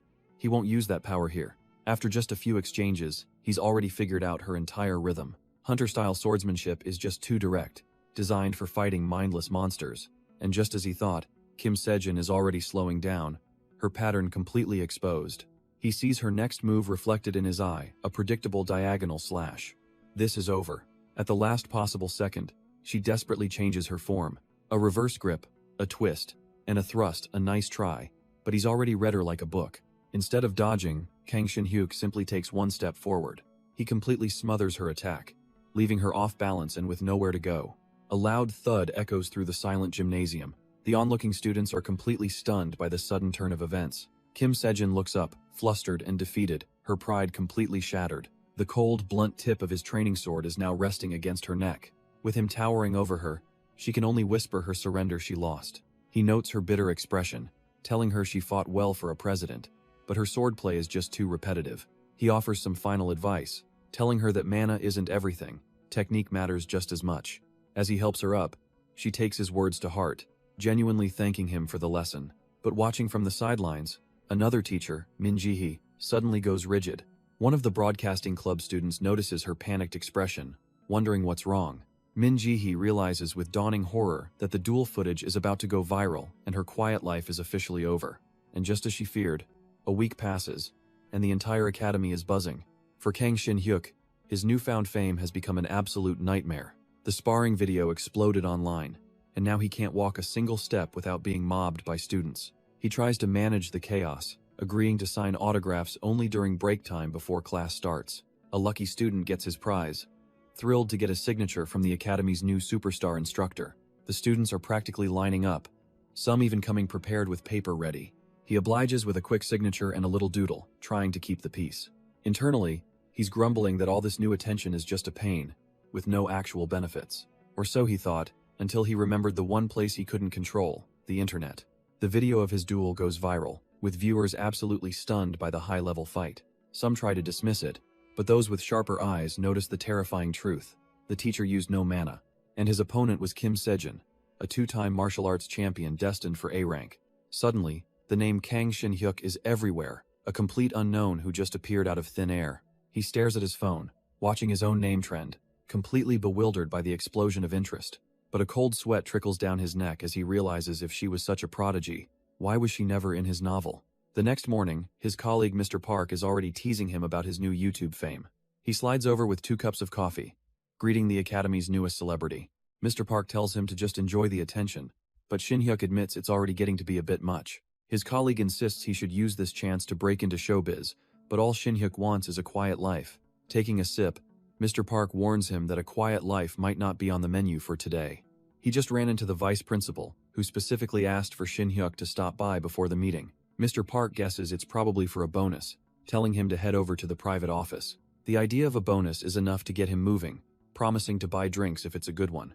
But as he walks down the hall, a feeling of unease starts to creep in. A bonus would be announced publicly, so why was he being called to a private meeting? He arrives at the research office, his mind racing with why the vice principal would summon him personally. A voice calls him in, and Shin Hyuk steels himself, recalling a crucial detail from his own novel. The vice principal of this academy is one of the nation's 10 S-rank hunters. He steps inside, and the man sitting behind the desk is a wall of pure presence. It's Kim Mandong, the S-rank vice principal, looking even more imposing than Shin Hyuk remembered from his writing. He doesn't recall seeing this man at his interview, but the sheer aura is overwhelming as he offers a respectful greeting. Kim Mandong keeps the pleasantries short, understanding that Shin Hyuk has a class to prepare for. He then gestures to a large sack, telling the new instructor that everything inside is for him. Shin Hyuk peeks inside, utterly baffled to find it stuffed to the brim with wax-sealed envelopes. A bit flustered, he asks if these are fan letters, and the vice principal just smiles, telling him to open one and find out. The vice principal explains that it wasn't just students who were impressed by his duel with the student council president. He picks one up and reads it a formal challenge, with the vice principal noting that for these guilds, dueling him is now better PR than any commercial. Hess completely stunned, he wasn't expecting a bonus like this. The vice principal then drops the bomb. All 932 letters in that sack say the same thing. Every last one of them, he confirms with a grim look, is a formal duel challenge. Challenge letters? He's completely lost, wondering aloud if he somehow messed up. But the vice principal assures him he did nothing wrong. They're just trying to ride his wave of popularity, and his non-hunter background only makes the story juicier. But wait a second, how did anyone even find out he went to a non-hunter school? A chill runs down his spine. The vice principal explains that not all the instructors are his fans, and he suspects one of them leaked his background info. The bigger issue now is that the comment section is getting toxic, with people accusing the student council president of throwing the match. A dark expression crosses his face. He remembers exactly how much it sucks to get hate comments. This world has its own brand of trolls, too. A wave of regret hits him. As a teacher, he feels he should have stepped in sooner. The vice principal announces the school's channel is being shut down, as it's now doing more harm than good. He then turns his sharp gaze on Shin Hyuk, asking him what he plans to do now. Crushing a letter in his fist, Shin Hyuk's expression hardens. He's going to clear up all the doubt. The vice principal is intrigued, asking exactly how he intends to pull that off. His plan is simple. He'll find the most famous, highest-ranked trolls among the challengers and beat them. But he's warned to be careful, some of those challengers are legitimate A-rank hunters. Shin Hyuk just smirks. That's perfect. In fact, hell only accept challenges from A-ranks. The vice principal's eyes widen as he grasps the strategy. Make an example of the strongest, to silence the rest. A slow grin spreads across his face. He likes this plan. He likes it a lot. But just as the plan is settled, the vice principal leans forward with an intense gaze, offering a match himself. Shin Hyuk is completely floored, thinking he must have misheard the old man. The sheer absurdity of the offer short-circuits his brain for a moment. No, he definitely heard it loud and clear, but his mind refuses to accept it. The air in the office grows heavy with the weight of the S-rank hunter's words. He can't help but think the vice principal has finally lost his marbles. An S-rank challenging a B-rank? Seriously? But the old man is dead serious, admitting he watched the duel with the spear instructor. He saw something else. Too, it looked like Shin Hyuk was still holding back. Even then, Shin Hyuk's confidence wavers internally. Sure, he can handle A ranks, but an S rank is a completely different beast. After all, there are only about 1,000 A ranks in the country, and the instructor he beat wasn't even a full one yet. He admits to himself that since his master's training has grown strong enough to handle A ranks. But S ranks, they're a completely different dimension of power. They're considered strategic weapons, each one a walking army capable of leveling cities. And the man in front of him is Kim Mandong, the god of war, one of the absolute strongest S ranks. He even remembers a scene from his novel where the other protagonist, Lee Ji-seong, got cocky and was utterly annihilated by him. Of course, Shin Hyuk's trained properly, not like some fool who just pops spirit pills to get strong. But even so, the rational part of his brain screams that there's just no way he can win. The vice principal snaps him out of it, seeing the hesitation and offering a hand. He argues that one spar with him will silence all the other challengers for good. The condition isn't to win, but something almost as impossible. Just land a single clean hit. Shin Hyuk's mind is racing. A single hit? He remembers his own writing, this man's body can tank an aura blade without flinching. The vice principal smirks, calling him more timid than he looks, and then dangles an even sweeter prize. If he lands that one hit, he'll be exempt from the new teacher training. Shin Hyuk's ears perk up. Paid time off? He imagines the grueling 3 weeks of forced bonding with other teachers, a special kind of hell for an outsider like him. But the words 3 weeks paid vacation echo in his mind like a heavenly choir, and all his caution evaporates. He questions if the vice principal even has that authority, but Mandong assures him there's a special exemption program. Shin Hyuk is practically drooling, stammering that yes, he's very interested in that dream vacation. With the hook firmly set, Mandong schedules the match for a month from now, well after the presidential election. He points to the calendar the day right before the break begins, and warns him not to bail at the last minute. A single bead of sweat rolls down Shin Hyuk's face. Has just given his word and now he's completely locked in. The vice principal finishes, stressing that this opportunity is worth its weight in gold. With the deal now set in stone, Shin Hyuk quietly excuses himself to head to class.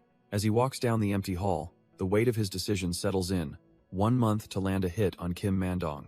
At first glance, the offer seemed like a sweet deal. A juicy bone dangled right in front of him. But the moment he actually processes it, he realizes it's less of a reward and more of a death wish. He imagines Mandong as a transcendent martial arts master, a walking fortress he has no hope of even scratching. It's a cruel, almost impossible offer, but he lets out a breath, knowing he has to step up. He can't just live a quiet, comfortable life if it means someone else's future is ruined on his watch. Suddenly, a system window flashes into existence, unlocking a brand new side story. The Vice Principal Slayer. A confident smirk spreads across his face. If the system turned it into a quest, then it's not impossible after all. Deep in his spiritual realm, Shin Hyuk seeks out his master, certain the old man has the answer. But Cho Yu Ryang just scoffs, calling him a lunatic and telling him to give up on the impossible. Shin Hyuk presses on, asking about a technique he's heard of, an aura slice, he thinks it was called. His master corrects him. It's an aura blade, and it's the bare minimum needed to even scratch someone with a diamond body. He mocks Shin Hyuk, saying at his current level, he'd be lucky to shave off a single chest hair. Still, Shin Hyuk wonders if there's some trick, any way at all he could land just one hit. The master sarcastically suggests using rare elixirs, like ancient ginseng roots, to maybe form a shoddy aura blade. But then his tone shifts as he grabs Shin Hyuk by the hair, yanking him close. He concedes that it won't be anywhere near the level of a true master's technique, but if Shin Hyuk pushes himself to the absolute limit, he might be able to pull it off. Just once, a smirk of pure determination spreads across Shin Hyuk's face. One clean hit, that's all he needs. He thanks his master and turns to leave, but the old man isn't about to let him go that easily. The master scoffs, demanding to know how a punk like him plans to afford 3 priceless ginseng roots. But Shin Hyuk just sprints for the portal, shouting back that money makes the world go round. And with the presidential election next week, he has a very lucrative plan to get that ginseng. Meanwhile, back in the real world, a young woman named Choi Seora glares at her phone in irritation. She wonders why he hasn't called once since leaving Antas, worrying he might have found a girlfriend. Just as the thought crosses her mind, her phone begins to vibrate. Speak of the devil, it's a call from her senior. She knew he'd have to call her eventually. She answers, trying to sound casual as she asks him what he's been up to. On the phone, Shin Hyuk casually asks for a small loan of about 100 million won. The line immediately goes dead. She hung up on him. Choi Seora files her nails, utterly unimpressed by his ridiculous request. But Shin Hyuk wasn't just begging. He's thinking about elixirs, specifically the wild ginseng that exists in this world. While the truly mythical stuff is out of reach, the Cheonjiang wild ginseng is the ultimate attainable prize. The only problem? Its insane price tag, easily fetching tens, sometimes hundreds of millions at auction. He recalls how the novel's other protagonist, Li Jiseong, ate them like snacks but was still crushed by the vice principal. But Shin Hyuk has an ace up his sleeve, his master, who can help him absorb every last drop of its power. The real issue is funding. With only 300 million to his name, buying 3 roots would bankrupt him. Then, he remembers the vice principal's words, the upcoming presidential election. A perfect opportunity.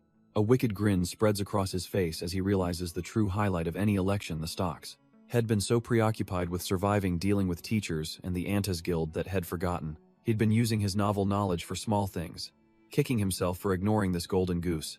So, his first stop is the bank, where a teller happily confirms his hefty loan has been approved. As a broke writer, this was impossible. But now, as an instructor, his credit is impeccable. More importantly, He's the only one who knows that Kim In-hak's backer is about to drop out of the race. With a confident smirk, he decides to put the entire loan on the line for the winning candidate's stock. A few days later, a delivery driver huffs and puffs, completely overwhelmed by a mountain of pizza boxes. He's looking for a teacher Kang Shin-hyuk, with a delivery of 42 pizzas, and says the drinks are on the house. His students can only stare in utter shock, wondering what on earth their teacher has done now. He casually tells everyone to grab a pizza, basking in the glow of his new estimated assets, nearly 1.5 billion won. The students completely lose their minds, with one kid screaming that he wants to grow up to be Kang Shin-hyuk. With a serene smile, he accepts their worship. His theme stock had, after all, yielded a 500% profit. It was a simple play for someone who knew the future. The leading candidate's stock was about to tank due to a corruption scandal. His all-in gamble paid off beautifully, and he cheekily warns his students not to choke on their free meal. One student, his mouth full of pizza, manages to ask if something good had happened to their teacher. Shin-hyuk just says he had a little fun with stocks, but then adds that he has one more piece of news. He casually announces that the day before the closing ceremony, he'll be sparring with the vice principal. The entire class erupts into chaos, choking on their pizza as the shocking news sinks in. One of the students, taking a sip of her drink, asks if he's serious about fighting that muscle freak, Kim Man-dong. Shin-hyuk calmly explains the handicap. He only needs to land a single, clean hit to win. His students don't see it as a handicap. They see it as a death sentence, crying out that he's going to die. He just smiles, telling them to enjoy what might be his last treat for them. But inside, his mind is racing. He's using the students to spread the one-hit rule and lock the vice principal into the terms. With his stock secured and his master confirmed, everything is falling into place. Now, only training remains. He shifts his focus to a snowy, spiritual peak, vowing that Kim Man-dong will get what's coming to him. But first, he has to present his offerings to his master: boxes of ramen, chocolate, and soda. The ancient martial artist, Cho Yu-ryang, acknowledges this unique devotion, but asks if he brought the real item. Shin-hyuk grins, holding up a wooden box and recalling his master's lesson on needing a fateful connection for an elixir. He opens it, revealing 3 glowing, 100-year-old wild ginseng roots, a connection that cost him 300 million won. The old master inspects the roots, noting that while they're not quite the 300-year-old ginseng he once had, they are potent. Shin-hyuk can't help but cheekily remind him of his own lectures about not relying on shortcuts and elixirs. With no time for nonsense, Cho Yu-rang tells him to eat and begins circulating his energy, promising his full support. After the ginseng is consumed, the real process begins. A powerful, glowing energy surges from the master's hands directly into Shin-hyuk's back. The heat is immense. He thinks this is a whole different world from the cheap herbs and chicken soup. His master tells him not to resist the energy, confident their shared internal technique will make it manageable. Manageable? Shin-hyuk can barely contain the raw power flooding his system. In his mind, it feels like trying to bail out an ocean with a single bucket. But after a few cycles, the bucket is gone, and his entire spiritual self is submerged in a vast river of energy. As the energy settles, his master has a question for him. He notes the ginseng was incredibly potent and must have cost a fortune. So, he asks, if Shin-hyuk has money now, why not just quit this dangerous teacher gig and live comfortably? But Shin-hyuk smiles faintly, explaining that he's recently found some new responsibilities. He has to save a junior from a bad crowd and clear the name of a student caught in rumors because of him. He admits that quitting would be the easy way out, but he wouldn't be able to respect himself if he ran away. A small, knowing smile crosses his master's face. He was right about his disciple's character. Shin-hyuk is confused by the cryptic remark, but his master simply tells him he doesn't need to know. Suddenly, the old man's eyes flare with red light, declaring the ginseng's effects were better than expected, and he's about to give his disciple a gift. He warns that this next part is going to hurt, and Shin-hyuk can only stare in shock, realizing the trial has just begun. Before Shin-hyuk can even finish his thought, the trial begins. His master slams a hand on his back, unleashing a tidal wave of raw spiritual energy. A silent scream rips through Shin-hyuk as the power courses violently through his body. The entire spiritual space crackles with an overload of untamed energy. He grits his teeth, cursing this crazy old man, and wondering what he's even doing. But his master's voice cuts through the pain, ordering him to endure it and focus. The agony is indescribable. It feels like every nerve is being ripped out at once. Then, through the haze of pain, he realizes the master's energy is forcing a new path. It's like there's a wall inside him, and his master is about to smash it with a sledgehammer. All this overwhelming power is being channeled to break his limits and forge something new. He grits his teeth, sweat pouring down his face, enduring the master's reckless energy for what feels like an eternity. Then, with a deafening crack, something deep inside him shatters, and the master notes how much murky energy this kid had. The old man watches the fissure of light, satisfied. His disciple endured it well. They finally broke through. Exhausted and gasping for air, Shin-hyuk collapses, vowing never to go through that again, as he asks if it's finally over. But his master's face is a stone wall, giving away nothing. The old man suddenly strikes him again, declaring that wasn't it, and another surge of energy blasts through Shin-hyuk. A dark, murky aura is expelled from his body, and for a moment, he feels a strange sense of peace. But that peace quickly turns to pure rage as he jolts awake, screaming that he's going to sue his master for this abuse. The master, however, is completely unbothered, casually slurping on some instant ramen he pulled from thin air. Shin-hyuk is absolutely floored, demanding to know what in the world was just done to his body without any explanation. The old master clutches his chest, feigning utter heartbreak at his disciple's ingratitude. But as he swings a disciplinary hand, Shin-hyuk effortlessly dodges, a smug grin plastered on his face. The grin fades as the gears in his head start turning. Wait a minute, he dodged that? A spark of realization hits him, and he eagerly asks his master to try that again. The master looks down, a vein throbbing on his forehead, clearly not impressed with this sudden cockiness. Oh. He's happy to oblige, unleashing a flurry of kicks to remind his student who's in charge. With the lesson thoroughly learned, Shin-hyuk finally asks just what his master did to him. The old man explains that he couldn't just let the leftover medicinal effect of the elixir dissipate, so he used his own internal energy to open Shin-hyuk's ren and do meridians. This was a legendary breakthrough, creating an express lane for energy to flow through his entire body. It all clicks into place for Shin-hyuk. So that's why his master was so fast. He excitedly recalls martial arts novels, thinking this must mean he's become incredibly strong. He eagerly asks if this makes him a transcendent master now, but his master's deadpan reply is that something has indeed popped. The old man clarifies it was his conscience that popped, scolding him for thinking he could just skip the peak level and jump straight from first-rate to transcendent. Shin-hyuk tries to argue that he suffered for this, but a swift chop from his master cuts him off with a warning not to dodge. With a fresh lump on his head, he's told that his master was the one who suffered, not him, who just ate some ginseng expecting a free ride. He protests that his master called the elixir good, and it was, the old man retorts, but only just enough to open his meridians, not grant him a legendary 2-level jump. The master tells him not to be disappointed, as reaching the peak level is already an incredible feat, even if this isn't some fantasy novel. Shin-hyuk's focus narrows to the real prize. He asks if he can finally use sword ki. His master calmly reminds him of his promise to defeat the vice principal. That was the whole point, Shin-hyuk confirms. The ginseng was just a means to an end, to land one single decisive blow of sword ki. The master scoffs at the idea of a single shot, but Shin-hyuk is dead serious, warning him not to underestimate the power of an S-rank hunter. The master scoffs, claiming that in his era, transcendent-level fighters were everywhere, but Shin-hyuk isn't buying it. Annoyed by his disciple's doubt, the old man insists it's true, but Shin-hyuk cleverly turns his master's logic back on him. Waving it off, Shin-hyuk is just eager to train, declaring that all he needs is to land one hit, even if he loses the fight. But his master stops him cold, asking if he feels no shame training with the mindset that he's already been defeated. He explains that no true master would ever be satisfied with just one hit. They'd be furious at the insult. The goal isn't to beat him, but to land a single effective blow, and as the words sink in, Shin-hyuk's perspective begins to shift. He recalls the vice principal's challenge and finally understands. His master wasn't scolding his pride, but his mindset. It wasn't about winning or losing. He had allowed his opponent to define the very limits of his own victory. With a new fire in his eyes, he tells his master he was wrong. He won't just hit the vice principal once hell hit him 5 times. A proud smirk spreads across the master's face. Only 5? That's barely a passing grade, he taunts. Shin-hyuk playfully asks why his master is being so stingy, but the old man just smirks, promising to help him reach a perfect 100. Hess completely floored a perfect 100?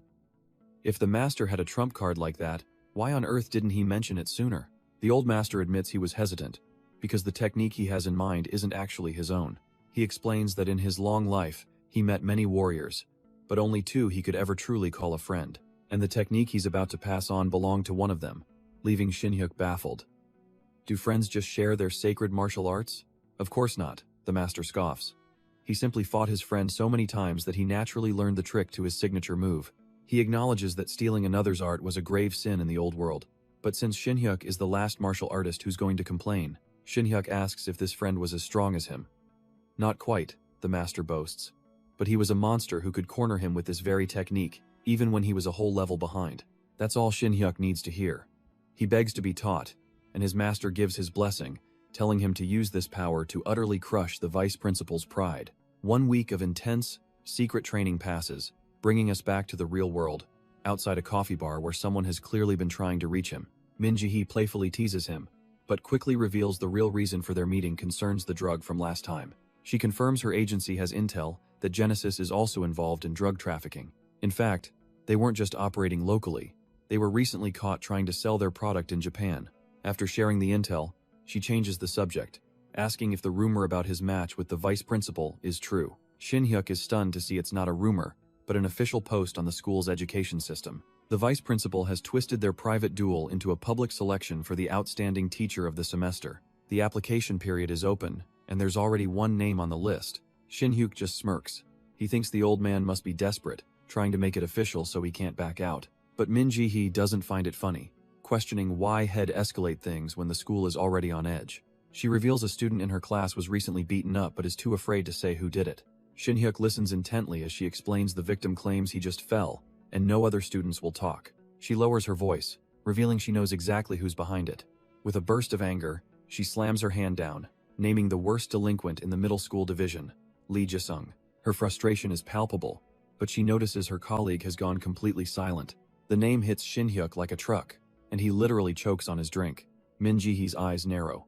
That's a very specific reaction. She asks if he has some history with the kid.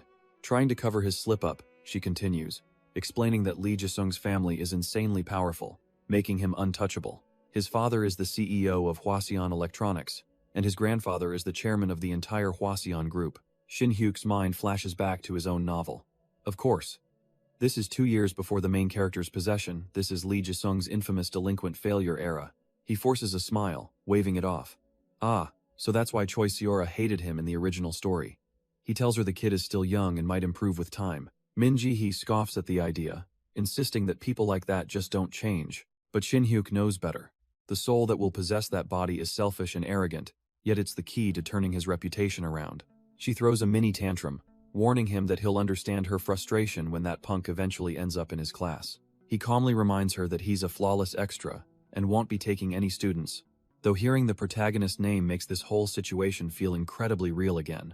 She just wants the break to start so she doesn't have to see the kid's face, changing the subject to ask about his plans. Shin-hyuk mentions the new teacher training but vaguely adds that he might be lucky enough to get out of it. She's confused, since that training is usually mandatory for all new hires. He explains that the vice principal offered him an exemption if he can prove himself to be an outstanding teacher. The realization hits her like a lightning bolt. The duel! He accepted that insane challenge just to skip training? She can't believe it, reminding him he's facing Kim Mandong, one of the top 10. She asks if a weakling like him really thinks he can even land a single hit. Taking a calm sip of his drink, Shin-hyuk playfully asks her not to jinx the match before it's even begun. Min Ji-hee is left utterly speechless by his casual confidence. She suddenly slams her hands on the table and leans right into his personal space, startling him. With a dark, serious expression, she tells him he's really changed. The old him would never have been so reckless. All he can think is how incredibly close she is. She pulls back, wondering aloud if people can truly change so much, before apologizing for getting carried away. And just like that, time flies, and the day of the end of semester ceremony finally arrives. The entire student body is buzzing with excitement, snacks and drinks in hand, ready for the show. Everyone is gathered, their eyes wide with anticipation for the duel that's about to go down. And among the crowd, a familiar face, Choi Seora, watches on with a cold, unreadable expression. The crowd is already buzzing with skepticism, wondering where this new instructor gets his confidence. They sneer that he's not even a proper graduate, and that he's getting way ahead of himself aiming for the Outstanding Teacher Award. But not everyone agrees. One student, Jinsu, grits his teeth as he overhears others betting on the vice principal to win easily. Thanks to his heightened senses, he can hear every last insult, and his friend has to physically restrain him. Jinsu refuses to back down, insisting he has to stay and support the teacher who's helped him so much. Of course, this whole spectacle was a setup. The duel was supposed to be for staff only, but his rivals made sure to leak it. They wanted him publicly shamed, and the worried faces of his students show the plan is working perfectly. His friend asks just how bad the rumors have gotten, and Jinsu confirms the other teachers are spreading poison. But his real allies know the truth, and they've come prepared to show their support. Because despite the negativity, a loyal group of teachers holds up a banner, ready to cheer their friend on. And it's not just the teachers. His students are here too, screaming their support for him. As their cheers echo through the arena, Kang Shin-hyuk's eyes lock onto his target. The vice principal, Kim Man-dong, strides into the ring, basking in the roar of the crowd. He strikes a flashy pose for his fans, an act of pure arrogance that gets right under Shin-hyuk's skin. The S-rank hunter smirks, feigning surprise that so many people came to watch this public beatdown. But Shin-hyuk just scoffs, calling the old man out for practically advertising the event himself. Unfazed, the vice principal offers a condescending piece of advice. Go all out or face humiliation, even offering the first move. Shin-hyuk quietly accepts. It's a common courtesy from a higher rank, but one he was banking on. With the posturing over, the referee steps in to go over the rules one last time. The special condition is announced. If Kang Shin-hyuk can land just one clean hit, he wins. The vice principal smugly agrees to the terms, not even bothering to look at the referee. Shin-hyuk also agrees, but with a polite request for the ref to step out once they start for his own safety. The A-rank referee is stunned, but the vice principal just waves him off, telling him to do as the kid says. With the formalities done, the referee announces the duel to determine the semester's outstanding teacher. He orders them to their positions, and Shin-hyuk is already moving into his stance. A hand is raised, signaling the final, tense moment before the start. The whistle blows, and with a sharp point, the duel officially begins. Shin-hyuk faces his opponent, his hand resting on the hilt of his still-wrapped weapon. His mind flashes back to the spiritual realm, to the day his master gifted him this very blade. It was a sword from a powerful friend, a weapon his master declared was finally worthy of his techniques. Shin-hyuk unsheathes the blade, his mind clear. The vice principal's arrogance gave him one chance. And this is it. He takes a deep breath, and a brilliant blue aura ignites along the length of the sword. The students are floored, shouting in disbelief. An aura sword, a technique for A ranks, not a B-rank teacher. But while they're impressed, the other instructors watching from the sidelines are far from convinced. The vice principal smirks, asking if that's all he's got, and Shin-hyuk silently promises him this is only the beginning. In an instant, the gentle glow explodes into a tidal wave of raw spiritual power that surges across the arena. The vice principal's smug expression finally cracks, his eye widening as he feels the sheer pressure. The other teachers are completely stunned, one of them realizing this isn't an aura sword, it's an aura blade, an S-rank skill his master had never even used. A technique that required an opponent arrogant enough to let him charge it up. No one ever puts their all into the first strike, but Shin-hyuk isn't probing his here to end this now. The vice principal notes the long prep time, thinking it's an unmastered technique, as the referee nervously gives the signal to begin. But Shin-hyuk just grins, apologizing for the wait and promising that this isn't even the end of his preparation. He pours every ounce of his being into the blade, the spiritual energy crackling violently around him.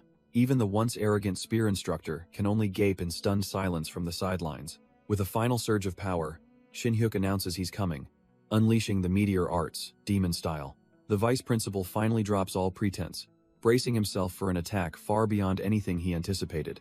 Shin-hyuk reveals this is one of his master's two ultimate techniques, the martial art of the legendary Heaven Demon. That name sends a shockwave through the arena, a name straight out of myth. It all flashes back to his training, his master chiding him for his disbelief, asking how he couldn't recognize such a famous figure. And Shin-hyuk realizes with dawning horror that his master was friends with a legend that any martial arts fan would know. The Heaven Demon ruler of the demon sect, one of the two great powers of the martial world. As a novelist, Shin-hyuk knew this character was a fan favorite, a trope of overwhelming, satisfying power. These days, the legend is so popular, he's been reincarnated into stories as a baker, a gang boss, anything. His master just scoffs, admitting the guy was famous but he never once managed to win a fight against him. Shin-hyuk's brain stutters. His master was friends with the Heaven Demon? He has to ask who was the other friend. Oh, just some guy named Jang Sambong, his master says, a Taoist geezer who loved to drink. Shin-hyuk is left utterly speechless, his mind reeling from the casual name drop. Jang Sambong? The legendary grandmaster who founded the entire Wudang sect? And the technique born from that lineage is terrifyingly simple. Pour aura into an already energized blade. The overcharged sword cracks, scattering countless shards of energy like a meteor shower of pure destruction. The resulting shockwave slams into the stands, sending the instructors reeling as they desperately hold up a defensive barrier. They struggle to maintain the last line of defense, one of them screaming for the other to focus. The pink-haired instructor can't believe it. Two of the vice principal's triple-layered barriers are already gone, and she realizes she's been underestimating this new teacher the entire time. Even the referee, safe on the sidelines, feels a chill run down his spine, knowing that if Head been in that arena, he would have been vaporized. And then, with a final crackle of energy, the last barrier shatters, proving to everyone that Kang Shin-hyuk's initial rank assessment was a complete and utter joke. Inside the swirling dust, Kang Shin-hyuk grips the hilt of his sword, his body trembling slightly. He's panting, sweat dripping down his face as the sheer cost of the technique hits him. That single attack consumed every last drop of aura he possessed. There's no way he could ever use it twice in a row.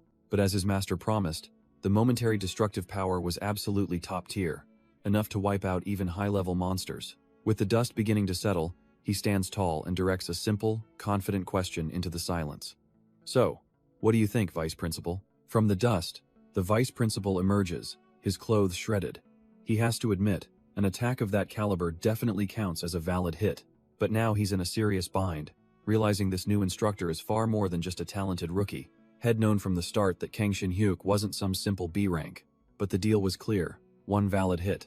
The old man touches his neck, feeling his own blood. He can't remember the last time anyone actually managed to wound him. A faint smirk plays on Shin-hyuk's lips. Just as his master predicted, this world has no concept of true martial arts swordplay. The Vice Principal tries to save face, declaring the first strike over and preparing for a proper match to begin. But Shin-hyuk immediately calls him out, gesturing to his tattered state and asking if he's really going to deny that was a valid hit. He reminds him of the conditions they agreed to, thinking to himself that this was as far as he ever intended the fight to go. It may have looked like a single attack, but in reality, it was a flurry of strikes that easily met the 10-hit mark he'd aimed for. Flustered, the Vice Principal tries to argue it's an unsatisfying end, but Shin-hyuk coldly reminds him that offering the first move was his own arrogant mistake. The Vice Principal stammers, trying to appeal to Shin-hyuk's sense of showmanship for the students. But it's too late. The students are already roaring with approval for their new teacher, much to the old man's annoyance. Shin-hyuk has no interest in dragging this out, stating he's achieved his goal of warding off future challengers. He presses the point. The Vice Principal acknowledged the valid hit, which means the duel is over. A sly grin creeps across the old man's face as a new, underhanded idea takes root. He admits it was a valid hit, but if it suddenly wasn't, then the duel wouldn't be over, would it? His aura explodes with golden light as he declares the official challenge settled. Now it's time for a real fight. Shin-hyuk watches, stunned, as the blood and wounds on the Vice Principal's body simply vanish. The students in the crowd recognize the impossible skill immediately. It's the S-rank ability, Super Regeneration. With his shirt now gone and his body perfectly healed, the Vice Principal flexes, smugly asking if he looks injured at all. The students are in an uproar, shouting Kim Mandong's name and calling this a disgusting abuse of S-rank power. Shin-hyuk can only smirk wryly, thinking the old man is doing a fine job of destroying his own reputation. But the Vice Principal is completely serious, stating he's now genuinely interested and wants the duel to continue. This is pathetic. Shin-hyuk realizes he's trapped. If he refuses, he'll look weak and the challenges will never stop. His hand trembles as he grips his sword, his legs shaking and arms feeling utterly drained of strength. Thankfully, his cleared meridians are helping him recover, but he knows another ultimate technique is impossible. He steels his resolve, focusing on the 110 points at stake. He can't just let this opportunity go. With a final declaration, the Vice Principal announces he's coming and lunges forward. Shin-hyuk's eyes widen, seeing the immense pressure bearing down on him. The arena floor cracks and shatters as the old man rockets towards him with terrifying speed and power. Shin-hyuk can only stare in disbelief as the Vice Principal's charge shatters the arena floor. But instead of a direct hit, the old man blazes right past him. Where's he going? His eyes snap wide with a sudden, horrifying realization. The Vice Principal wasn't attacking him, he was moving to intercept something else. Mandong's face twists into a mask of pure fury, his aura flaring defensively. But it's too late for Shin-hyuk, as a brutal strike from behind sends his world into a spin. His consciousness fades to black, only to return to the sight of an unfamiliar ceiling. He slowly opens his eyes, trying to figure out where he is. The nurse's office? A wave of relief washes over him. He genuinely thought he was about to meet King Yomura again, so he really did lose consciousness and the duel. He lies back, the weight of his defeat sinking in. But as he lies there, a slow, confident smile spreads across his face. That fight was absolutely exhilarating. He flashes back to the moment Mandong erupted from the ground, a demon of pure power charging from his blind spot. Remembering his master's mad dog spirit, he chose to sacrifice the flesh to cut the bone, taking the full force of the blow with his arm. The sound of his own bones cracking was deafening, a wave of pure agony washing over him. But through it all, he endured, swinging his sword and landing a clean slash across the vice principal's chest. And in that split second before the final punch sent him into darkness, his eyes caught something. A small but undeniable sword wound, etched right onto the old man's shoulder. A smug, greedy grin takes over his face. That was a valid hit, and he's getting that training exemption no matter what. His scheming is cut short as a curtain is pulled back, a gentle voice asking if he's awake. It's the school nurse, Kim Seonhwa, who smiles and informs him he's been unconscious for about 4 hours. He sits up, his mind racing. The school nurse, she was never a character in his original story. He quickly apologizes for keeping her so late, but as he tries to get out of bed, he finds his arm is completely numb. She gently pushes him back, explaining his bones were shattered. She's used healing magic, but the feeling will take a while to return. So this is the famous heal ability he'd only read about. The nurse adds that the vice principal himself asked her to stay. He almost calls the old man a geezer before catching himself, awkwardly telling her she's free to go. But with a small, knowing smile, she simply refuses.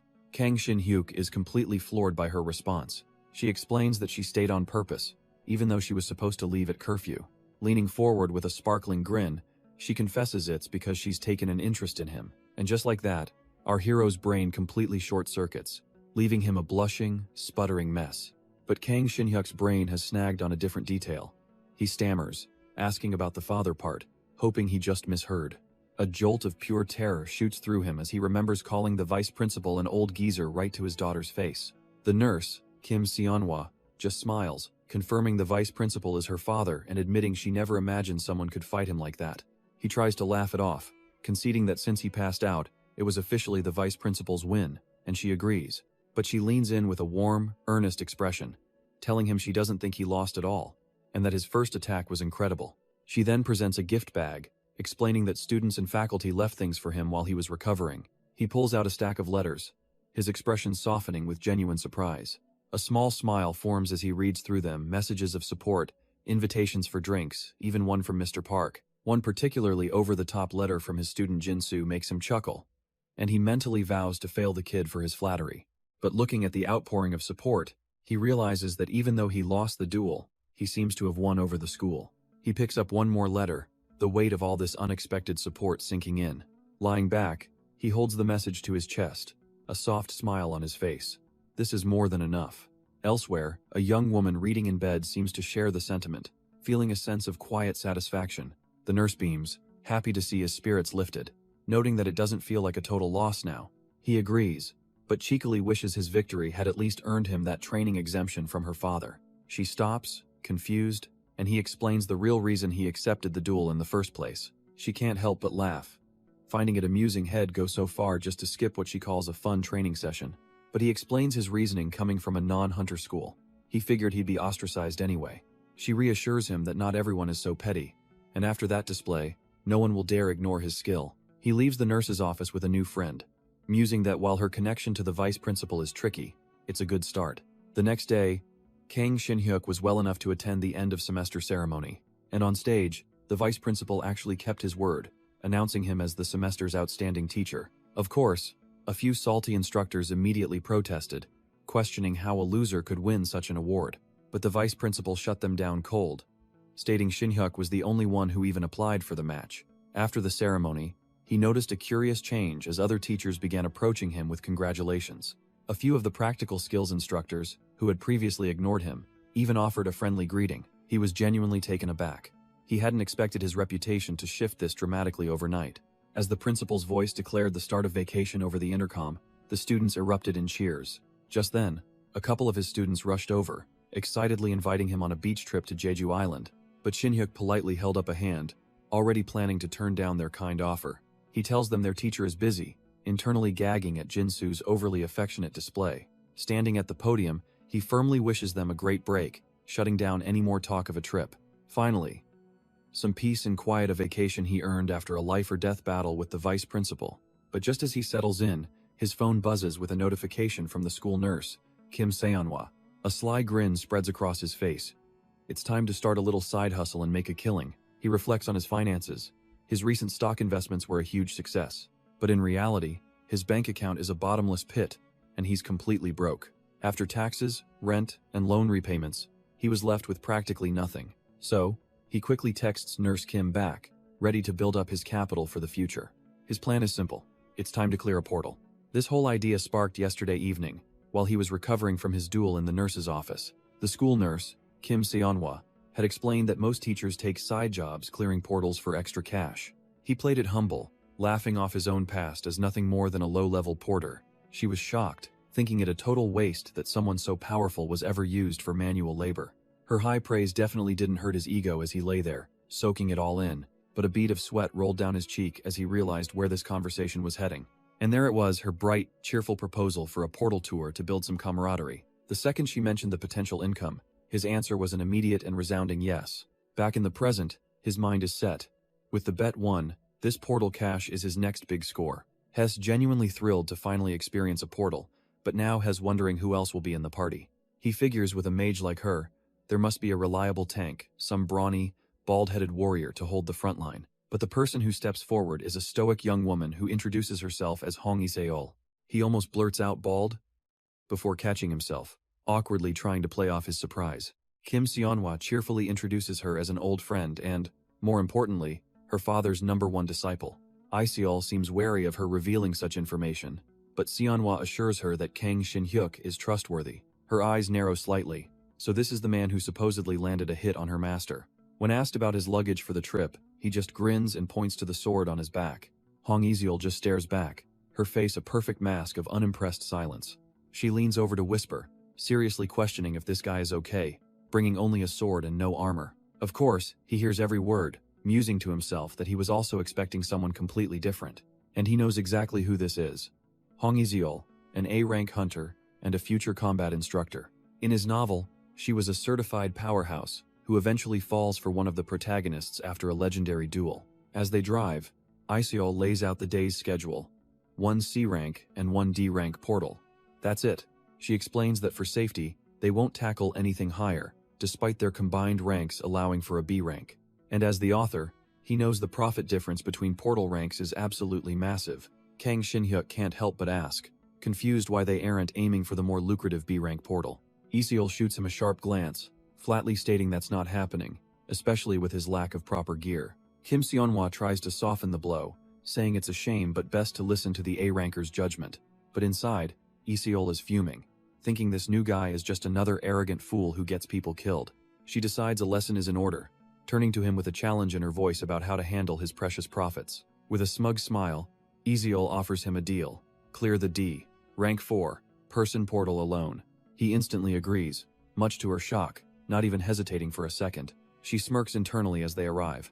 This dungeon will teach him a lesson about his limits. Pulling up to the checkpoint, Iseol flashes her A-rank ID to the guards. She informs them her B-rank companion is going in first, while she waits as backup. Kang Shin-hyuk steps out of the car, getting his first proper look at a portal. He stares at the swirling energy, getting a strange feeling about what's inside. Iseol gives him a 1-hour time limit, but he just stretches, confidently telling her to leave it to him. This is perfect, he thinks.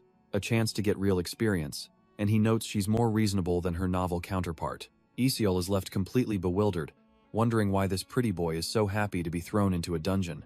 A nearby guard voices his concern, but Kang Shin-hyuk just grins, telling him he'll be back in an hour. He knows this is nothing. Even the novel's other transmigrator, Lee Jisung, easily cleared a D-rank portal. Besides, his own martial arts have already reached the peak stage, though his quiet life seems further away than ever. With a final thought that he's truly adapting to this world, he steps directly into the shimmering portal. The world blurs into a flash of light as the portal's energy pulls him through. He stumbles out onto solid ground, the transition leaving him momentarily breathless. Instead of lava or desert, he's greeted by an incredible mountain vista, the most common portal type. Looking back, he sees the portal as now a small, stable sphere, marking the only safe zone in this dimension. He sits down to strategize, recalling from his novel that this terrain favors simple animal or mineral-type monsters.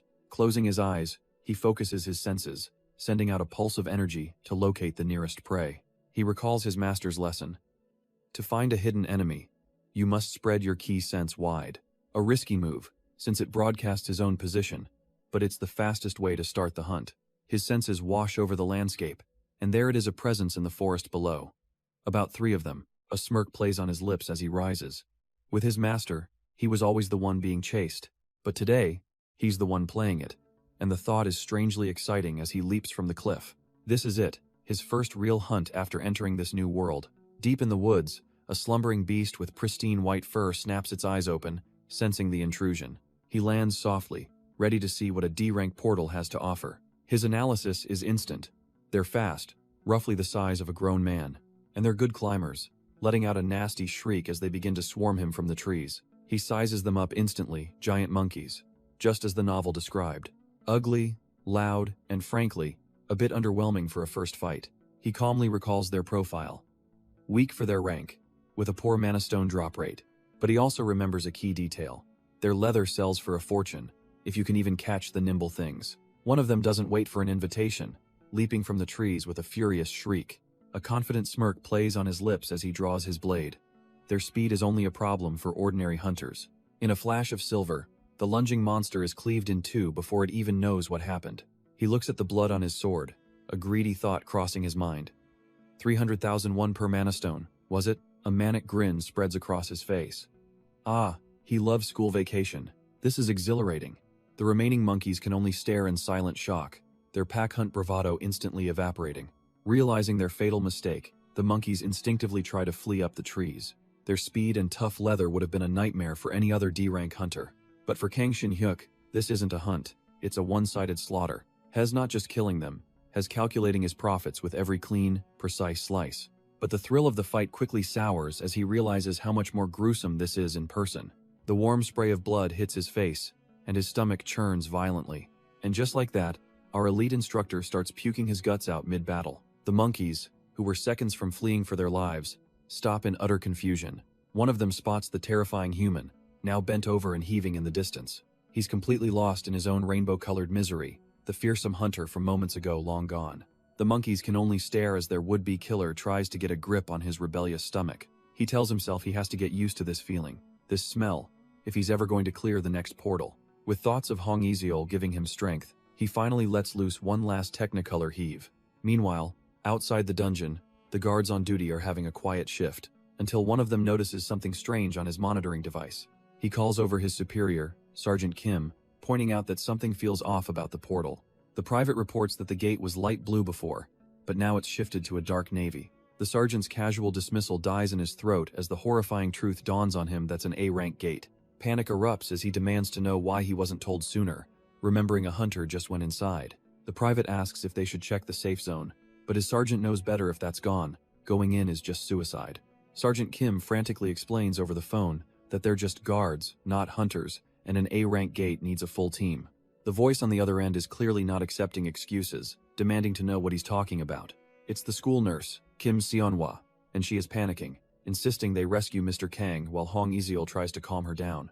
Seonhwa argues that even he can't possibly handle an A-rank portal alone, questioning Ezeol's composure, but Ezeol cuts through the panic, reminding her that there are specific reasons why a portal's rank suddenly changes. The first possibility is that monsters inside evolve by preying on each other, which usually isn't a huge problem. The second, far more terrifying reason, is when they evolve by preying on the hunters who enter. This allows them to absorb hunter traits, creating unique and monstrously powerful new entities. A dark thought crosses Iseul's mind in that second case. The difficulty skyrockets, and Mr. Kang is probably... She quickly dismisses the thought, telling the nurse it's likely the first option, but her face betrays her worry as she admits it's been over an hour. Hong Ezeol is consumed by guilt, blaming her own complacency for letting him go in alone. But the school nurse, Kim Seonhwa, steps forward, declaring she's fast enough to find Mr. Kang herself. Iseol grabs her arm, her mind made up. This is her responsibility, just as it would have been her master's. Seonhwa agrees to retreat if it's hopeless, but Iseol gives a stern warning about dragging her out personally if she disobeys. At the portal's edge, the guards are shocked, but Iseol demands entry, needing to know if he's alive or dead. One guard protests the sheer danger, but his superior grimly gives the order to grant them permission. They recognize her as the vice principal's prized disciple, but all Iseol can think of is the worst-case scenario. He's already met the boss. An A-rank boss is a different breed, usually requiring 4 elite hunters to take down, be it a giant spider, a venomous snake, or an ancient orc. And if his luck is truly abysmal, he could have run into the so-called nightmare of the forest, an ogre. With a silent, desperate prayer for Mr. Kang's safety, the two women leap into the unstable portal, vanishing into the unknown. But their prayers have gone unanswered. Deep inside, Shin-hyuk stands over a field of monster corpses. Hess already cut down 50 of them, yet there's no sign of the portal clearing. It must be a dungeon with a separate boss, just as the powerful key he sensed had suggested. Still, something feels terribly wrong. This is supposed to be a D-rank portal, so why is he suddenly staring up at a monstrous giant that belongs in an A-rank gate? His blood runs cold, as the system confirms the beast's identity. An ogre, the nightmare of the forest. A creature so powerful that it requires a party of at least 5 A-rank hunters to even stand a chance. He knows this all too well. In his novel, the protagonist barely survived fighting a two-headed one, and while Shin-hyuk is confident he could take on 5 hunters, this monster is a different league of danger. Its hide is too tough for Swordkey to pierce. Its strength and speed are on another level entirely. A monstrous fist whistles past him, the sheer force of the swing tearing through the air. Shin-hyuk can't hide his shock. The system confirms that an ogre is a whole different class of threat. It even warns him not to attempt this fight until he's mastered the aura blade. He watches the ground shatter from a single punch, wryly thinking a few more of those could create a hot spring. But as the system tries to talk him down, a greedy thought crosses his mind. Just how valuable is its mana stone? The answer flashes before his eyes. A staggering 10 million won. His jaw drops, a bit of drool escaping his lips as the number sinks in. 10 million. His grip tightens on his sword, all fear now replaced by raw, unfiltered greed. Fine then, if that's the prize, he'll just have to bring out the heavenly demon sword art. But just as he prepares to strike, elsewhere in the forest, a woman darts through the trees, unleashing her own technique, Meteor. A sinister grin spreads across his face as the exhilarating blood demonic ki surges through his very soul. Hong Iseol, meanwhile, sprints through the forest, having left the safe zone far behind. She quickly stumbles upon the aftermath of his hunt. The corpses of giant monkeys scattered everywhere. It's not a single battle site, but a path of carnage, suggesting a relentless chase. Crouching down, she finds a patch of vomit, and her heart immediately sinks. She imagines Kang Shin-hyuk fighting so desperately he became sick, regretting that she ever let him come alone. But as she surveys the bloody trail, she realizes something is very wrong with that theory. Every single corpse she's found has been decapitated with a perfectly clean cut. These are giant monkeys, fast, tough pack hunters that even she would struggle to kill so efficiently. How could a B rank with such a shabby sword do this? Her mind races. Was he secretly using aura all along? And then, the horrifying truth dawns on her. He wasn't being chased, he was the hunter. The scene finally makes sense, but one detail still nags at her. So why did he throw up? Before she can process it, a sudden sound stops her dead in her tracks. A blood-curdling roar rips through the entire forest, shaking the very ground. She immediately freezes, a wave of pure dread washing over her. The entire ecosystem erupts in chaos as birds scatter into the sky. That brief moment of relief she felt is gone. Hong Iseol is now certain he's dead. She knows that sound. It's an A-rank ogre, the absolute nightmare of this forest. Ordinary hunters are paralyzed with fear by its roar alone, their only instinct to flee. But its speed is overwhelming, easily crushing trees and running down even the fastest prey. It's a foregone conclusion. Instructor Kang is dead, and she needs to get out before the beast smells her too. But then, another roar rips through the air, and this one feels different. She tries to rationalize it. Ogres roar for no reason sometimes, but a dangerous thought sparks in her mind. What if that was the sound of a battle starting? What if he's actually still alive? Against all logic, she sprints towards the sound, knowing it takes 5 A-rankers to down that monster. She's running in the complete opposite direction of the exit portal, straight into the heart of the danger. The safe zone was right there, with Kim Seonhwa waiting to guarantee her escape. But the thought of returning alone, of having to look Seonhwa in the eye after abandoning him, she couldn't do it. All her talk of safety and reason feels like a lie now. She's being a complete hypocrite. Pushing through the trees, she screams his name, hoping for any sign that she isn't running to her own grave. Her desperate sprint ends in a clumsy fall, his name half shouted as she tumbles through the undergrowth. But the terror on her face instantly melts into pure, unadulterated shock. Because standing in a clearing is not a scene of carnage, but him, bathed in the glow of a brilliant blue sword. Her eyes widen in disbelief. That energy, it's an aura blade.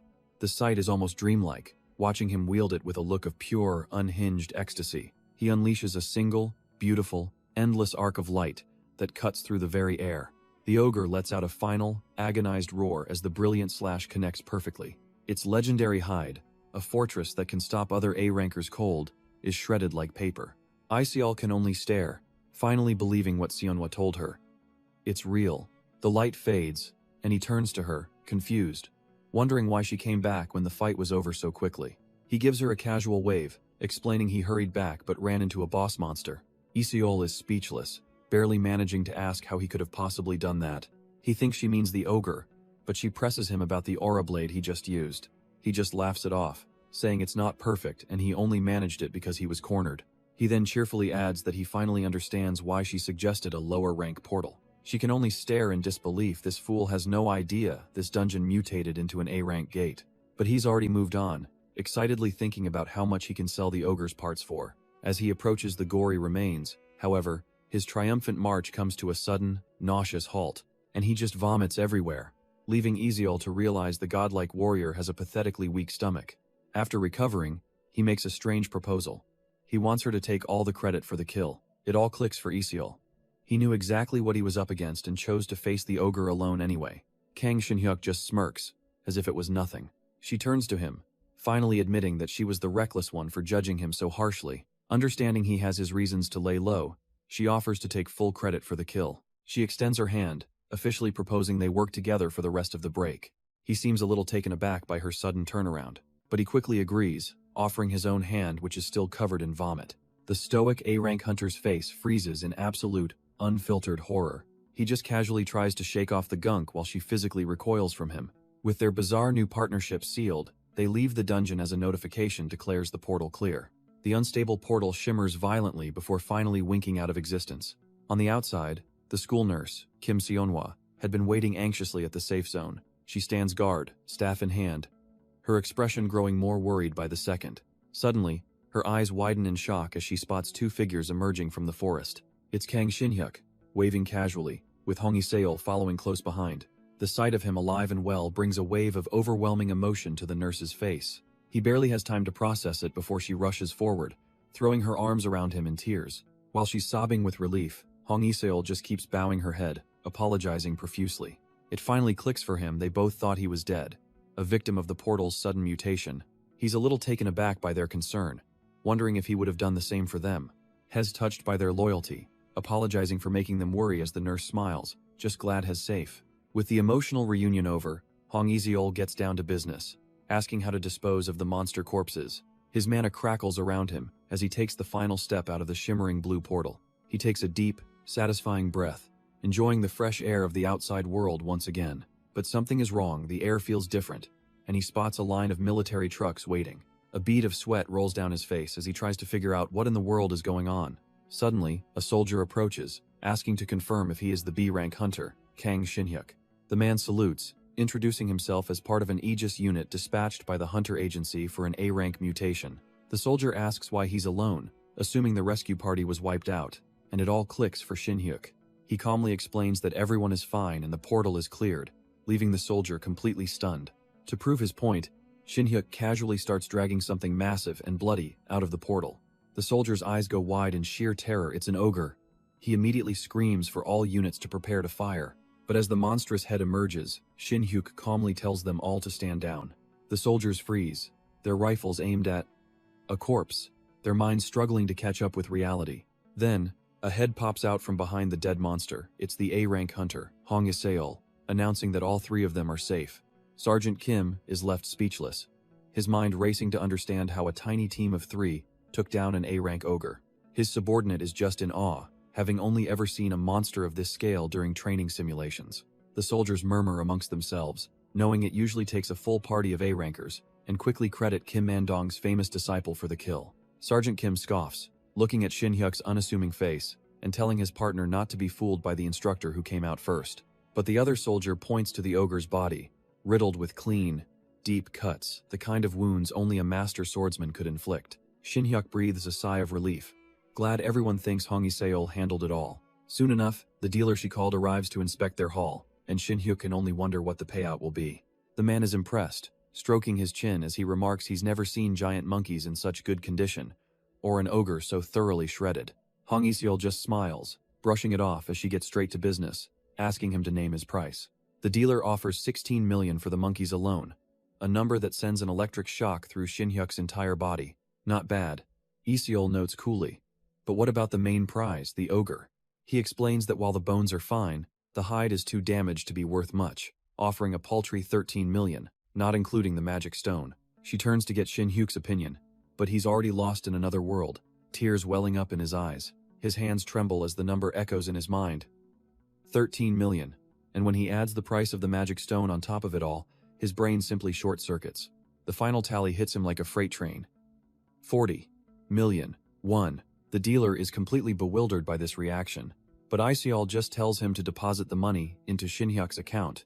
For a man who lost a fortune in stocks, this single dungeon run feels like the ultimate jackpot, almost tempting him to quit teaching. A moment later, the school nurse, Kim Seonhwa, gets a notification not only did the payment arrive, but he'd sent her and Isiol 10% each.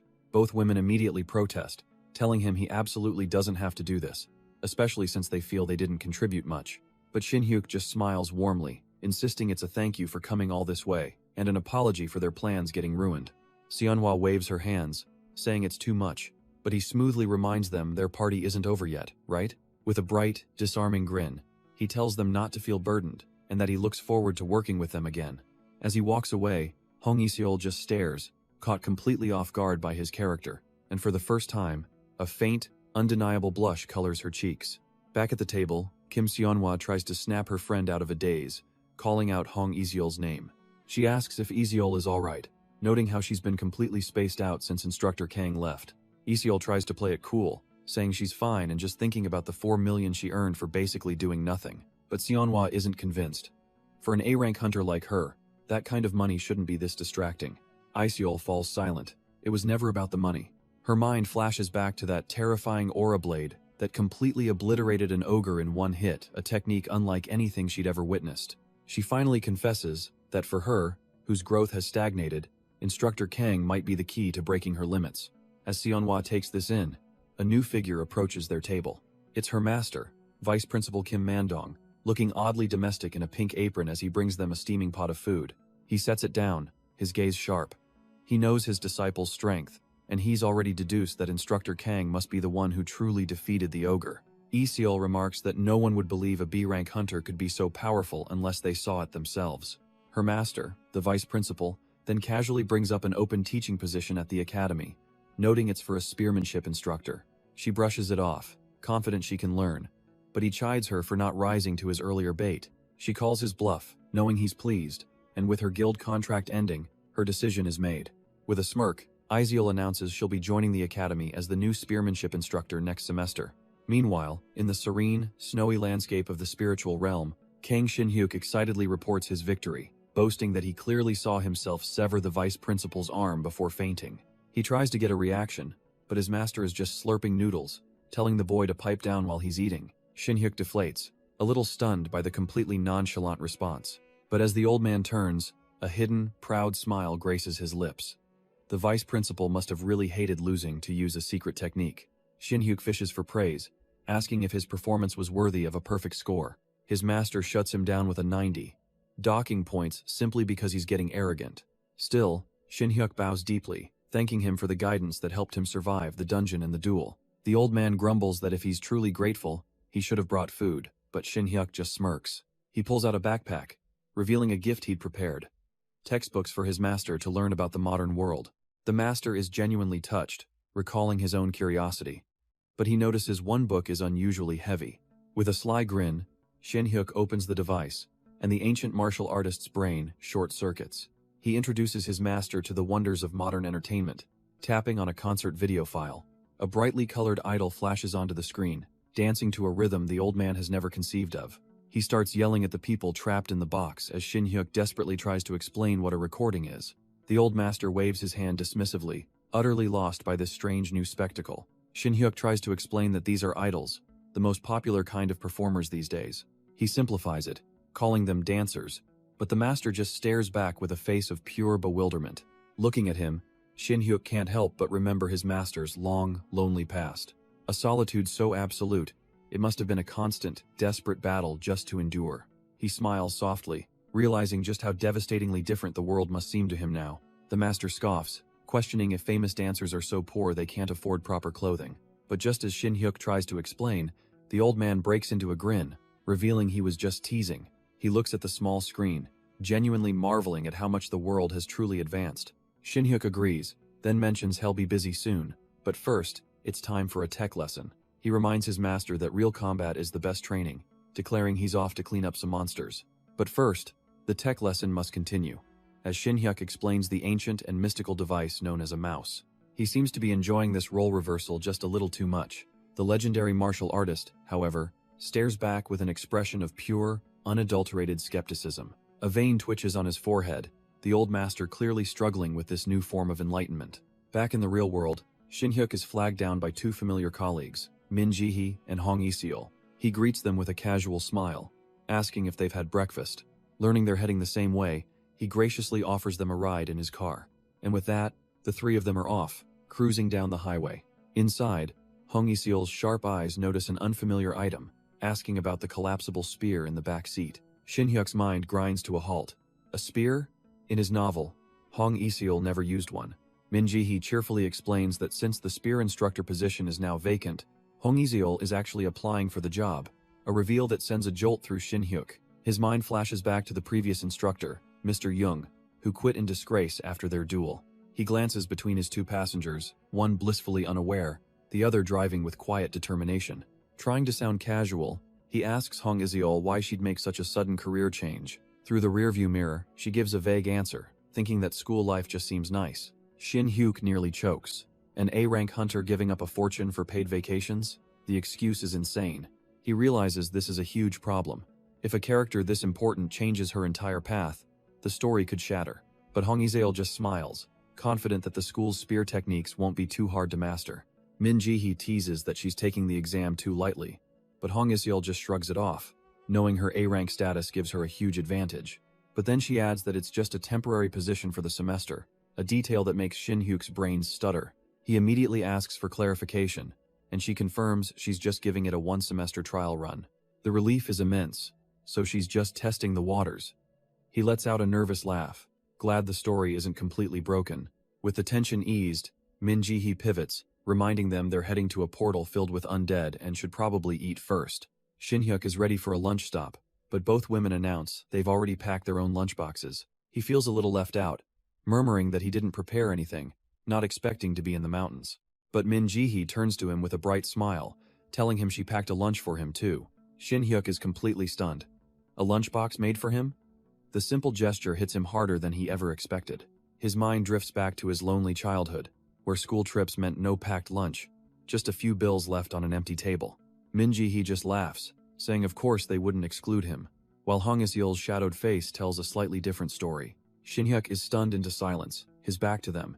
He never imagined a day like this would come. He's genuinely touched. She suggests a park she saw on the map, and he eagerly agrees, ready to eat wherever they can stop. The lunch she prepared looks absolutely perfect, a beautiful spread of kimbap, sausages, and fresh fruit. He takes his first bite, a look of pure bliss on his face, savoring a moment he's never had before. But that bliss instantly curdles into horror as he imagines her cheerfully dumping an entire shaker of salt into the rice. Min Ji-hee happily offers some to Hong Ise-ol, who forces a pained, almost demonic smile, suffering right alongside him. After their memorable lunch, they finally arrive at their destination, a swirling, chaotic portal crackling with ominous energy. Inside, the air is cold and damp. Shin-hyuk is already looking green from the salt poisoning, while Min Ji-hee is ready for a fight. And from the shadows, their welcoming committee emerges a horde of ghoulish undead, their red eyes glowing with hunger. With Min Ji-hee providing support from the back, Shin-hyuk and Hong Ise-ol tear through the undead hordes. For days, they fought without rest, even taking down massive, dragon-like beasts in a blur of motion. They blazed through several famous B-rank portals, leaving a trail of conquered dungeons in their wake. And as a team, they became a perfectly oiled machine in everything except for Min Ji-hee's cooking. Just as they're catching their breath, Hong Ise-ol's phone rings, a strange interruption in the middle of a dungeon. She answers, surprised to hear from her uncle, the vice principal, at a time like this. Her expression grows serious as she listens, confirming she's free for a whole week, but questioning what could be so urgent. The words A-rank portal hang in the air, a sudden and massive escalation from their recent conquests. Her uncle needs help, and she glances back at her team, gauging if they're ready for such a challenge. A golden aura flares around Shin-hyuk as he realizes this is it. A major turning point in his second life is about to begin. As Hong Ise-ol ends the call, Shin-hyuk is already on her, demanding to know what's going on with this A-rank portal. He immediately offers his help, and while Min Ji-hee feels safe with him, she worries about the logistics of such a long trip. Shin-hyuk explains that Ise-ol's uncle is the guild master of the Harang Guild, all the way on Jeju Island. The mood turns grim as Iseol reveals the truth. Her uncle's guild suffered massive casualties, leaving them critically undermanned. They're asking for a week of their time, and she assures him all expenses will be covered. But Shin-hyuk doesn't even care about that. He's in. Min-ji-hee eagerly volunteers for magic and cooking, a thought that makes him quietly decide they'll be buying food. Iseol, touched by their support, promises to treat them, skillfully dodging Ji-hee's offer to cook for her. With the plan set, they decide to rest for a day and depart for Jeju Island the day after tomorrow. A thought then crosses Shin-hyuk's mind. He remembers his students were also planning a trip there. He smiles to himself. While it's a serious mission, maybe, just maybe, their paths will cross. As Shin-hyuk packs for the trip, he runs through a mental checklist of essentials, but his eyes land on his sword, and a problem hits him. You can't just walk onto a plane with one of these. Just then, his phone buzzes with a call from his junior, Seora. Perfect timing. She's surprised he answered so quickly, but he cuts right to the chase, asking if he can bring a sword on a flight. Seora, lounging on her bed, scoffs at his ignorance before explaining it's fine as checked baggage with a hunter license. In fact, she says while snacking, his license is the very reason she was calling him. He pulls out his ID, stunned to see she's right. It's set to expire in less than a month. She casually reveals that Antas, his old guild, had contacted her, and his name came up. Shin-hyuk is taken aback. He thought his ties with them were severed. But Seora reminds him of his recent fame. He tries to downplay it, thinking he kept the duel private, but it's clear his actions have been making waves. Seora scoffs, telling him he's trying to hide the sun with his hand. Dozens of students posted about the duel online. While most people dismissed his B-rank aura blade as an exaggeration, the feat itself was undeniable. Shin-hyuk is confused. If it wasn't a huge topic, why would Anta suddenly be interested again? With a sly grin, she reveals they're short-staffed and wanted her to use a honey trap to lure him back. She quickly clarifies it was just a suggestion, and she managed to give them a suitable excuse for now. But the way she says it makes a cold sweat run down Shin-hyuk's back. What on earth did she tell them? He begs her to just be straight with him, bracing for the worst as she prepares to spill the details. She then gleefully recounts the story she spun, that he's a pervert who tried to steal her socks. Mortified but also weirdly grateful, Shin-hyuk can only cry in relief, knowing that excuse probably worked perfectly. With that bizarre conversation behind him, he finally arrives at his destination, Jeju International Airport. He steps into the bustling airport terminal, the mission officially underway. With a firm grip on his luggage, Shin-hyuk is ready for whatever Jeju Island has to throw at him. Nearby, another group of hunters chat about their own trip, envious of the vacationers around them. They decide to head for the Harang Guild first, as one of them, Hong Yiseol, says her cousin is waiting at Gate 4. Just then, a cheerful voice calls out, and Yiseol spots their ride. Waving them over is Hong Ye-sul, a C-rank hunter from the Harang Guild. The reunion is lively, though Shin-hyuk notes that Ye-sul seems far more excited to see Kim Sunhwa than her own cousin. Sunhwa quickly makes the introductions, presenting Shin-hyuk as an instructor from the Hunter Academy. Ye-sul looks him over, a flicker of disbelief in her eyes as she asks if he's really a teacher. She then lights up, gushing that he's so handsome she thought he was a celebrity, not an instructor. With the pleasantries over, Ye-sul tells them they can discuss the details on the way to the guild. As they drive from the airport, the group finally gets the full grim story. Just last week, during an A-grade portal raid, the guild's main force was ambushed by 3 adult ogres. They barely cleared it, but the raid ended with 1 fatality, and the vice-guild master and his entire team severely wounded. Shin-hyuk listens intently, realizing that while magic can heal physical wounds, it can't fix the emotional trauma devastating the guild. The situation seems far worse than he imagined, as they finally pull up to a large modern building. He's impressed by its size, but Ye-sul quickly clarifies that the Harang Guild only occupies floors 7 to 10. Before they can head inside, a loud, cheerful voice calls out, welcoming his niece, Ye-sul. A man in a flashy shirt appears. This is Hong Jong-sik, the guildmaster of Harang himself. He then turns to Sunhwa, asking how her father, Mandong, has been doing. The guildmaster radiates with a blinding, boisterous energy, welcoming Shin-hyuk with open arms. Once inside, Hong Jong-sik gets straight to the point, explaining the grim situation they're facing. He lays out the mission, a B grade, 7, person portal, stressing that his guild always prioritizes safety with larger teams. But with their main force out of commission, they're short on people, though Yiseol coolly states that 5 will be enough. The guildmaster turns to Shin-hyuk for his opinion, only to be stunned when he calls 5 people a lot. Yiseol's companion chimes in, confidently stating that with their teamwork, just the 3 of them joining would be sufficient. Shin-hyuk's gaze sharpens, He adds that with fewer people, the profits are naturally higher. Amused by this bold confidence, Jong-sik pats his head and casually asks which guild he belonged to before. Shin-hyuk confirms he was with the Chase Guild, a B-rank guild, just like Harang. The guildmaster's friendly demeanor vanishes, replaced by a stern look as he pointedly mentions his own hunters' excellent teamwork. The guildmaster reminds them that there's a reason B-grade portals have a minimum headcount. He adds that his own daughter and niece are on this mission, so he's not keen on cutting corners. Yiseol internally panics, realizing she forgot how hot-blooded her uncle is and how Head views Shin-hyuk's confidence. Jong-sik's friendly facade drops completely, his voice dripping with menace as he calls Shin-hyuk arrogant. He orders the boy to follow him, promising to personally fix that attitude. Yiseol immediately objects, asking why he's treating someone who came to help this way. But her uncle silences her, stating that this is about the safety of the guild members who will be fighting alongside him. He scolds her for bringing an unreliable joker instead of a trustworthy hunter. Just then, a brilliant blue light erupts as Shin-hyuk calmly ignites his sword. The guildmaster freezes, his eyes wide with shock. That's no mere aura sword, it's a fully formed aura blade. Shin-hyuk recalls the raw, untamed sword energy he first unleashed against Kim Mandong, the aura blade. But after days of grinding B-rank portals, he's finally gotten the hang of it. His master's words were true. The guildmaster stammers, completely baffled. A B rank with an aura blade? Shin-hyuk coolly replies that he just picked it up along the way. Jong-sik turns, the bluster draining from his face. So it wasn't a joke, this kid is the real deal. He quickly changes his tune, apologizing for his reckless words and explaining it was out of concern for safety. The number of portals is increasing, and his guild is desperate for any hunter strong enough to turn the tide. Sunhwa then steps forward, telling her uncle to trust him, casually mentioning that Shin-hyuk recently beat her own father in a match. Jong-sik's eyes widen in disbelief. He remembers hearing a rumor about someone who sparred with Mandong. Yiseol confirms it was indeed Mr. Kang, realizing a little late that maybe she should have mentioned that sooner. The guildmaster is stunned into silence. A B rank, with this level of skill, just who is this guy? Shin-hyuk just smiles, explaining there's no dramatic backstory to his B rank status. He simply hasn't met the promotion requirement of clearing 100 B rank portals yet. The guildmaster slaps his own neck, realizing the kid is just stuck in bureaucratic red tape.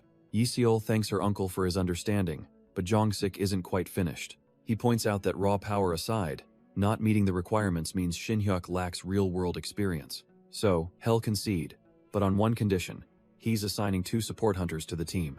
Shin-hyuk is genuinely impressed. The guildmaster correctly identified his weakness and is actively compensating for it. He thinks back on their simple formation, Sunhwa providing buffs while he and Yiseol did the fighting. With Hong Yesul already joining as a guide, he wonders who these 2 new members will be. Right on cue, 2 B-rank hunters from the Harang Guild, Han Guangho and Li Jihai, step forward. Hong Yesul proudly presents the new recruits, calling them the most skilled candidates available. Guangho, the fire mage, and Jihei, the sharpshooter, introduce their specialties, promising to handle terrain and detection. Shin-hyuk can't help but be impressed. The flashy guildmaster had meticulously analyzed their party's weakness and provided the perfect ranged support. With the team assembled, Yiseol suggests they head in for a light run, just to get a feel for their teamwork. The party steps through the portal, finding themselves at the mouth of a dark, foreboding cave. As they venture inside, Yeseol begins her briefing, explaining the rugged and treacherous nature of the terrain. She warns them of the countless blind spots and the primary threat, swarms of red big mice, which is why this dungeon raid was postponed. Shin-hyuk suggests a quick 2-hour run, surprising Yeseol, who now sees his confidence wasn't just arrogance. Just as they pass the safe zone, Jihei warns them to be on guard, as these things can pop out of nowhere. And right on cue, a monster lunges from the shadows, but she's already knocking an arrow, ready to prove her point. But before her arrow can even fly, a blur of motion erupts as Shin-hyuk intercepts with a blinding slash. Jihei can only watch, her eyes wide with disbelief at the sheer speed of his reaction. The red big mouse is torn apart in a single, clean strike before it even knew what hit it. Wiping his blade, Shin-hyuk casually remarks that the monster looks nothing like he imagined. He was expecting something more, well, mouse-like, which gets a little jab from Yiseol about his wild imagination. But Jihei isn't laughing. She's analyzing what she just saw, a strike with no mana, a pure, martial technique. He sensed the monster's presence faster than her B-rank detection skill ever could. Sunhwa asks him about the portal, and he confirms his senses are picking up a huge number of them. When asked if he has a detection skill, he just smiles, telling them not to worry. He'll provide cover. The 2 B-rank supports exchange a look. They're the ones supposed to be providing cover, but this guy is on another level. 2 hours later, the B-rank support team is completely gassed, struggling just to keep up. Jihei pants, asking Guangho how much further those two maniacs plan on going. Meanwhile, Shin-hyuk stands amidst the carnage, not even breaking a sweat. And right beside him, Yiseol carves through monsters with her scythe in a brutal, elegant dance. The two of them alone have turned this B-rank portal into a graveyard, a notification confirming the clear. Jihei whispers to Ye-sol, questioning if Shin-hyuk is really just a B-ranker. Guangho overhears the name, and a jolt of recognition flashes across his face. Kang Shin-hyuk? He admits he once challenged the man to a duel, and the memory alone seems to give him PTSD. The girls shift topics, realizing that with zero contribution, they'll get almost none of the massive profits. They sigh in defeat. Shin-hyuk's senses were so sharp they were reduced to mere spectators. But Shin-hyuk, with a cheerful grin, simply declares they'll split the profits evenly. Jihei is stunned, protesting that they didn't contribute anything at all. He just gives a thumbs up, explaining it's the least he can do since they trusted a stranger. His generosity leaves her speechless, a new respect dawning in her eyes. Guangho, however, is completely overwhelmed and tackles him in a tearful hug, much to Shin-hyuk's annoyance. Later that night, Shin-hyuk is driving, the portal clear now behind him. His phone sits in a backpack on the passenger seat, silent for the moment. Then, it lights up with a barrage of messages from his students, begging him to join their trip to Jeju. The screen goes dark, the pleas seemingly unanswered. But another message immediately comes through, this one from Jinsu, filled with what sounds like sobbing. The message is practically a baby's wail, with Jinsu begging his teacher to come to Jeju. But Shin-hyuk is a little busy, having just finished another portal on day 3 of a grueling march. His new teammates are in high spirits, amazed at the clearing speed with him and Yiseol on the front lines. Sunhwa praises her own buffs for keeping everyone energized, then casually asks Shin-hyuk about an appointment he mentioned. Ah, right, his students. A blood-splattered, almost predatory grin spreads across his face as he remembers they're on the island. The sight makes Yiseol and Yesul burst out laughing, telling him he should probably wash up before he goes anywhere. Wiping the gore from his cheek, Shin-hyuk smiles, noting how well the team is finally syncing up. Guangho asks if he needs a ride to see them, but Shin-hyuk figures he'll just grab a taxi. But Guangho insists, tossing him his car keys since he plans on drinking the night away anyway. And just like that, Shin-hyuk is on the road, speeding across a bridge to meet his unsuspecting students. Cruising along, Shin-hyuk smirks, thinking this car is perfect for picking up his students and giving them a little shock. He dials them up, and is immediately met with a frantic Jinsu, who sounds like he's just witnessed a miracle. On the other end of the line, his friends are grabbing him, utterly stunned that their teacher is already in Jeju. Jinsu manages to explain that not everyone is with them. One student, Yunseo, is resting back at their lodging. Shin-hyuk calmly sets a time to meet in an hour, generously offering to buy them all some food. The moment he mentions food, the students erupt, screaming their demands for expensive beef right into the phone. Deciding that beef is clearly a dangerous request, Shin-hyuk just smiles and hangs up on their chaotic cries. His good mood hits a wall, however, as he finds himself stuck in an unexpected, dead-stop traffic jam. Peering ahead, his eyes narrow. This isn't a police checkpoint for drunk drivers. Those are soldiers. He pulls up to one of the armed men, his expression turning serious, as he asks, what in the world is going on? The soldier explains the grim situation. A monster broke containment from a nearby portal, and the hunters failed to stop it. Because of that failure, the whole area is now on lockdown. Shin-hyuk can only think, what kind of incompetent guild let this happen? But then, a sudden, ice-cold realization hits him. Yunseo, she's all alone back at the lodging. He quickly asks for the scale of the lockdown, and the soldier confirms his fears the entire district is a restricted zone. Shin-hyuk explains a student of his is resting inside, and even the soldier's professional face shifts to one of genuine worry. Wasting no time, he immediately pulls out his phone, the sound of it ringing filling the tense silence of the car. The call vibrates on a nightstand next to his sleeping student. That sinking, ominous feeling starts to creep in, and as a groggy voice finally picks up, he knows that feeling was right on the money. He shouts into the phone, demanding to know her location, his sudden panic startling the nearby soldiers. On the other end, a feverish Yunseo confirms his worst fear: she was sleeping at the lodging, completely oblivious to the danger outside. He urgently tells Yunseo to listen carefully. A monster has escaped, and she's likely the only one left. Shin-hyuk warns her not to go outside under any circumstances, as the area is completely isolated. He reveals the horrifying truth. It's a Shadow Reaper, and even the soldiers around him pale at the name. His own blood runs cold. If A rank has ogres, B rank has the notoriously stealthy Shadow Reaper. He pleads with her to stay hidden, promising he's on his way to get her. But Yunseo calmly asks for a description. Does this monster happen to carry a large scythe and wear a black robe? Her next words send a jolt of pure ice through his veins. She's not asking for a description, she's confirming what she sees. And she adds that it won't be easy to avoid being seen, as a massive, glowing scythe fills her vision. Inside a car just meters away from her, two terrified children huddle together in the dark, because it's not just her. The Shadow Reaper looms over the vehicle, its next victim's already in sight. A single, glowing red eye pierces the darkness from within a skeletal hood. Kang Shin-hyuk's face drains of all color, a cold sweat breaking out on his skin. Inside the car, the children can only cover their mouths, trying to stifle their terrified hiccups. The Shadow Reaper raises its massive scythe, ready to bring it down on the vehicle. But instead of a swing, a piercing beam of light shoots from its eye, striking the car. The creature's head tilts, its gaze chillingly analytical as it seems to process the data. The children's frantic plea comes through the phone. He needs to get there, and fast. Yunseo's voice is strained. She's sick with a fever and can't run far. He whips around to the soldier, shouting Yunseo's name, demanding to know what's happening. He blurts out his credentials: a teacher, a hunter, affiliated with the Harang Guild, anything to get them to let him through. The soldier relents, saying a hunter can enter, but the road ahead is completely gridlocked. But Kang Shin-hyuk has no time for traffic, pointing past him with a desperate intensity. The soldier is taken aback, not understanding the sheer panic in the instructor's eyes. He can only watch as Kang Shin-hyuk abandons his car and sprints off into the darkness. Meanwhile, completely unaware, his guildmates from Harang are enjoying a round of beers. Han Guangho smiles, glad that Li Jihai could join them for a drink after a long week. She beams, admitting that after 3 days with the dispatch team, she was desperately thirsty.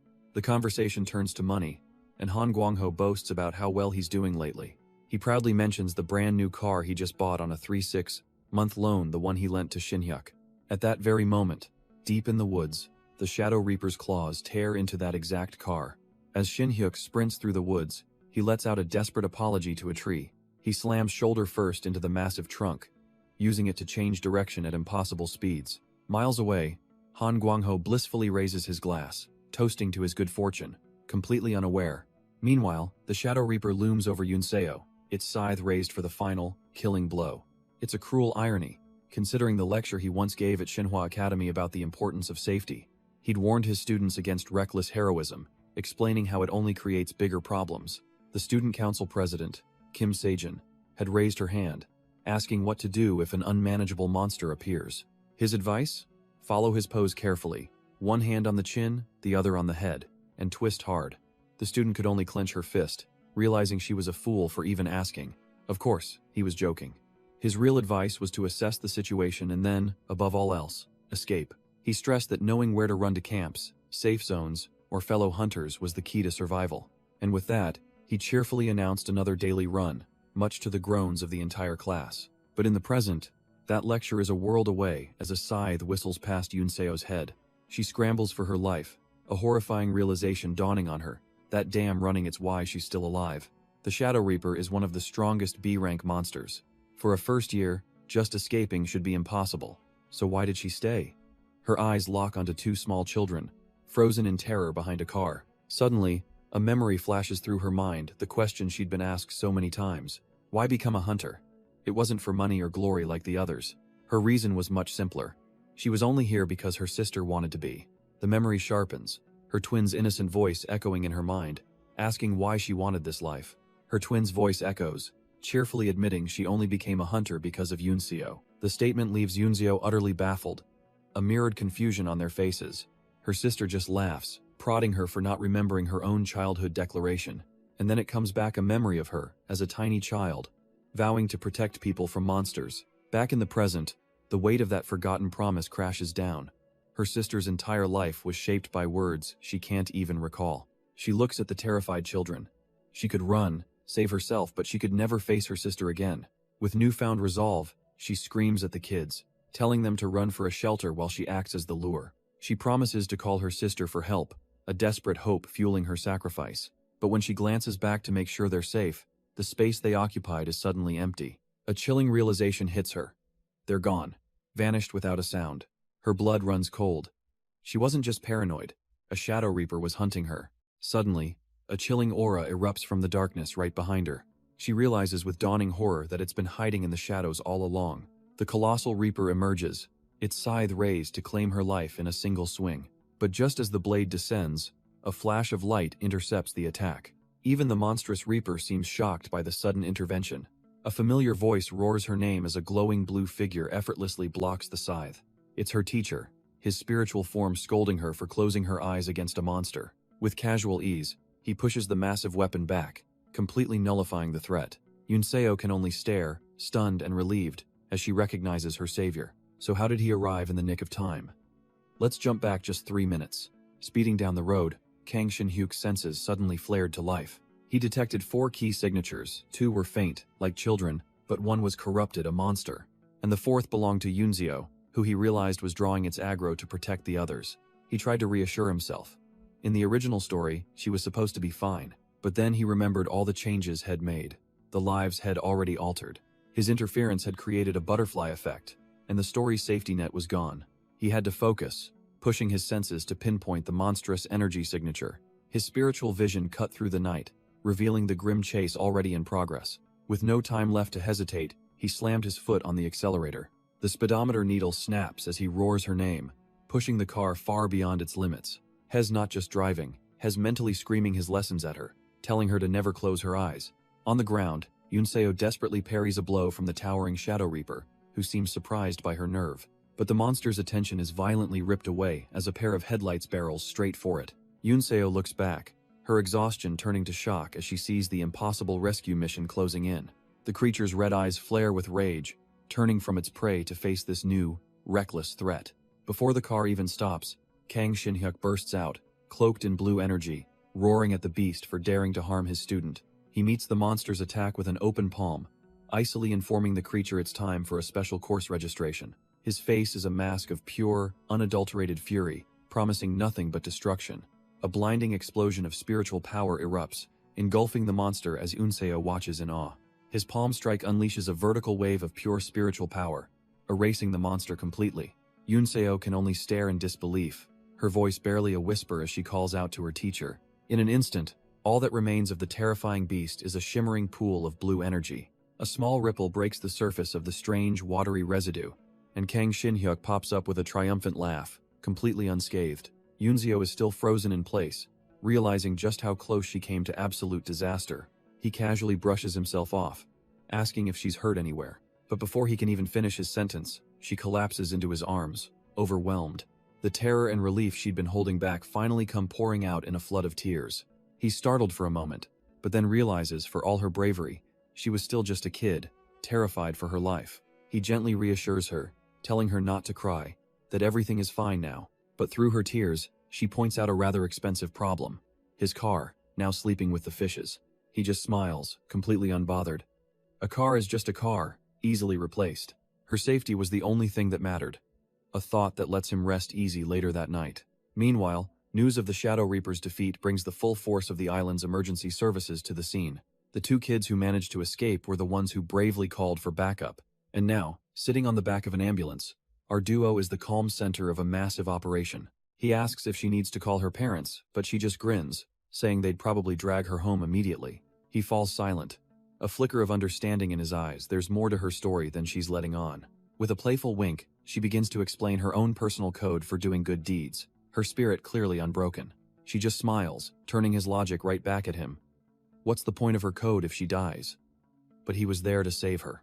He sighs, trying to lecture her about what would have happened if had been even a second late. But her gaze softens, a playful glint appearing in her eyes. She leans in, telling him he really shouldn't be so careless with his handsome face. He's completely caught off guard as she calls it a waste, leaving him to think, this little punk. With a cheerful wave, she hops off and heads for the dorms, promising to see him later. But the moment is cut short when a security officer approaches, formally addressing him as Hunter Kang Shin-hyuk. They've recovered the Reaper's corpse and ask which guild he belongs to, but he just explains he's a teacher. The officer's hand snaps up into a sharp, respectful salute. He offers his sincere gratitude, explaining that without him, they'd have been on high alert for days. But of course, there's a catch. The officer needs him to come to headquarters and write up a report. Shin-hyuk agrees, but a single thought echoes in his mind. Oops, this is going to be a pain. At the station, he's greeted by a military official from Handong headquarters, who gives a crisp salute of gratitude. Then comes the provincial governor himself, beaming as he thanks Shin-hyuk for his wonderful deed. A man suddenly bows so low his head nearly touches the floor, apologizing over and over. "Ah, so this is the guildmaster who lost the monster." Shin-hyuk's patience wears thin as Hez, forced to explain the same story to every new person who arrives. But his entire demeanor brightens when the conversation finally shifts to compensation. "Now we're talking. The guild that lost the Reaper offers to pay for the corpse, provide a reward, and even replace Gwangho's submerged car. The governor also offers a righteous person award, and while Shin-hyuk accepts the handshake, he's not exactly thrilled. The governor insists, his eyes sparkling, but Shin-hyuk knows an award like that will put him right on the radar of Antares. He smoothly deflects, telling the governor to give the award to his student who risked his life as bait. With the formalities over, an officer offers him a ride anywhere he needs to go. Shin-hyuk's request catches him completely off guard. He wants to find a butcher shop. He can't get the image of his starving students out of his head, who are practically worshipping the thought of beef. And soon enough, that dream becomes a sizzling reality over a hot charcoal grill. The students are so famished that Gwangho shoves a piece in his mouth before it's even cooked. Watching them, Shin-hyuk realizes they must have been too worried about Yunzio to even eat dinner. One of the students' relatives approaches, insisting he stay the night since they have plenty of room. Shin-hyuk tries to politely decline, but Yesol reminds him he already promised to go to the beach with them. Cornered by his own promise, he agrees to stay, resigning himself to the chaotic energy of his students for the night. The next morning arrives, bright and clear, and just as promised, they've made it to the beach for a much-needed break. The students are already in the water, splashing around without a care in the world. Shin-hyuk, however, is perfectly content to just kick back and relax, finally feeling like he's on vacation. He watches them with a smirk, thinking that if they have this much energy after being up all night, he can definitely make them run more laps next semester. Gwangho, in his usual over-the-top fashion, gets a mouthful of seawater for his troubles. He immediately runs over to Yesol, complaining about the salty taste. But his friends just laugh, grabbing him and dunking him right back under the waves. Yesol then turns her attention to their teacher, calling out to see if he's bored all by himself. He insists he's feeling great, but she's not taking no for an answer, telling him to come play because his students only need to be told once. With a mischievous grin, Kim Sunhwa pops up from behind his chair, ready to start the ambush. But Shin-hyuk's eyes are already open behind his shades. He knew this was coming. The students charge forward, yelling to get him, with Sunhwa leading the chaotic pack. She vaults over the beach chair, aiming to drag her teacher straight into the ocean. But just as their hands are about to touch him, the entire group freezes solid in midair. Minhee is horrified, her body completely locked up, as another student yells at them to get a move on. Seo Yunsu pokes her friend's cheek, finding it completely rigid, wondering what kind of hunter skill this is. Meanwhile, the troublemaker Yunsu is held back by her sister, as Shin-hyuk shows blatant favoritism, telling Yunso to stay cool in the shade. He strolls off, casually telling Yunsu to learn some manners from her sister, while leaving the others paralyzed. When asked if he's just going to leave them like that, he smirks, assuring them it'll wear off in 10 minutes. Seo Yunsu sighs in relief, thinking her loyalty paid off, only for Shin-hyuk to slap her with 30 minutes for being the ringleader. As he walks off, he coldly extends everyone else's sentence by another 10 minutes, ignoring their pleas for mercy. While the students are frozen, a mischievous hand begins building a small sandcastle on Kim Sunhwa's shoulder. It's Yunzio, the good twin, gleefully pranking her friends as her sister Yunsu watches in disbelief. Minhee is absolutely fuming, realizing the quiet girl is the most ruthless of them all, and she can't do a thing about it. Yunzio just giggles, smugly reminding her sister that it's pointless to complain. She's the teacher's favorite, after all. But her fun is cut short as she glances over, sensing that they're no longer alone on the beach. A new voice cuts through the air, commenting on the gathering of pretty girls, and their playful mood instantly vanishes. Suddenly, a hand covered in tacky rings grabs a fistful of blonde hair.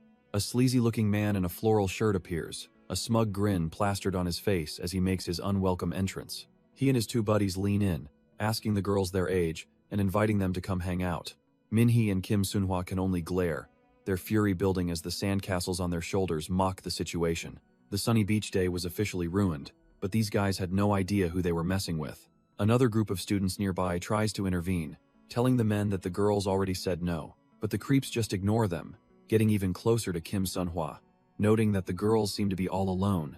One of them smirks, promising to buy them all drinks later, as if that's an offer they couldn't possibly refuse. Minhee finally speaks, her voice dripping with ice, informing him that they're minors who don't drink, which sends a brief shock through the man. She tells him to bother someone else, but he just laughs it off, grabbing her arm and insisting a little fun never hurt anyone. That was the last straw. Minhee's eyes flash with rage. This guy has completely lost his mind. With a surge of power, she shatters his grip and sends a vicious kick straight into his stomach, launching him backwards in total disbelief. The man stumbles back, howling in agony, completely baffled by the sheer power behind her attack. Finally able to move, Minhee shakes her wrist free as he realizes his mistake, asking if she's from a hunter school. His friend, seeing his boss get dropped, charges in screaming threats, but she just tells him to take a hint and get lost. With a cold, dead-eyed stare, she pivots to meet his reckless assault. She doesn't even flinch, simply planting her foot and delivering a devastating kick straight to his jaw. The impact shatters his teeth and sends him flying, his lights completely knocked out before he even hits the sand. Without a moment's hesitation, she turns on the third guy, who throws his hands up in a panic, trying to plead his innocence. But it's far too late for words. A single, brutal punch caves his face in, silencing him instantly. She stands over the three downed men, knowing the harsh reality of the law. When a hunter fights a civilian, the hunter is always blamed. Even a trainee's strength is monstrous, and the blood dripping from her knuckles is proof that this day just got a lot more complicated. But her troubles weren't over, as another creep gets handsy, mockingly asking what's on her mind. He laughs off her silent fury, getting way too close for comfort while she seethes, trapped by the rules. Just then, a familiar voice cuts through the tension, calling out her name, Young Minhee. It's her teacher, Jinsu, casually strolling up with a friend, wondering what all the fuss is about. The sleazy punk just grins, seeing the newcomers not as a threat, but as a new audience for his games. Jinsu calmly steps between them, popsicle in hand, drawing the thug's condescending gaze. He deflects the question about his relation to her, turning it back on the creep with a simple, "And you are?" That's when another student, Yunzio, explains that these guys were trying to force them all to drink. Jinsu's face darkens with disgust, realizing he's dealing with the absolute lowest of the low. The harasser's smile vanishes, turning his full, aggressive attention to the teacher who just called him pathetic. The punk scoffs, accusing Jinsu of posturing for the girls and warning him to back off. He sizes the teacher up, thinking he's just some fit civilian, and reaches out to shove him aside. But his hand never connects, stopped dead in its tracks by an iron grip. With a single, fluid motion, Jinsu twists the man's arm, forcing him down as his face contorts in shock. The thug's arrogant smirk melts into a mask of pure, unadulterated pain. He howls as his friend rushes forward, screaming at the bastard who just broke his buddy's arm. But Jinsu doesn't even flinch, casually licking his popsicle as he begins to recite a certain code. The second attacker's wrist is caught just as easily, his charge halted in an instant. He effortlessly holds both thugs, calmly stating that Hunter School staff must prioritize student safety. The last friend panics, realizing they've picked a fight with a hunter, and scrambles to call the cops. Jinsu calmly offers to call the police for him, a glint in his eye.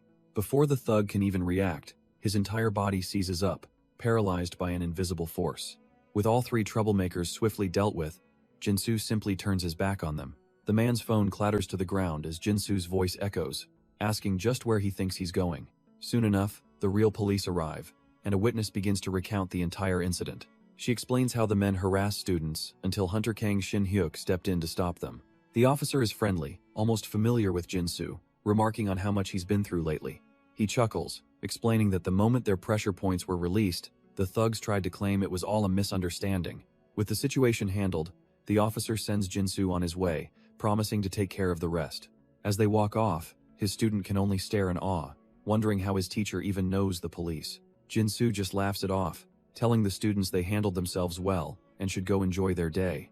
They try to convince him to hang out, but he politely sends the grateful group on their way.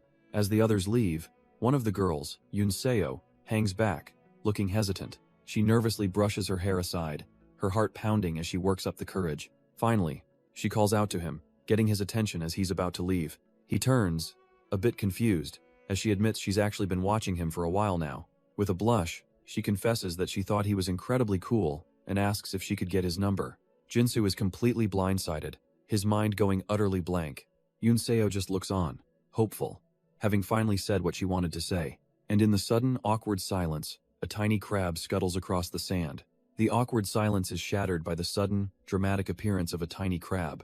Jinsu's brain finally catches up, and his first thought is, so this is the power of being handsome. But his stunned hesitation is making the poor girl think she's already been rejected. Before he can find the right words, a hand suddenly clamps onto his arm from behind. It's Yunsu, face flushed but eyes burning with a strange determination, and she blurts out the most convenient lie she can think of. He's already seeing someone. The confession giver's eyes widen in absolute shock. Jinsu is just as lost, wondering when exactly he got a girlfriend. Without another word, Yunsu starts dragging him away, playfully scolding him for getting in his teacher's way. She leaves the other girl standing there, completely speechless and bewildered by the chaotic turn of events. She glances back with a triumphant little smirk, still dragging a bewildered Jinsu away from the scene. He complains that she's heavy, but she fires back that she won't let him go back and make a fool of himself again. The rejected girl watches them go, her initial shock hardening into a look of quiet determination. Yunsu, meanwhile, playfully teases Jinsu, sighing what a shame it is that he's totally her type. In a dark room somewhere else, a woman named Nam Jamin makes a serious phone call. She reports that she's discovered a major weakness, her words hanging over a scene of utter disarray. Empty bottles and crumpled trash litter the floor, the clear evidence of someone's life falling apart.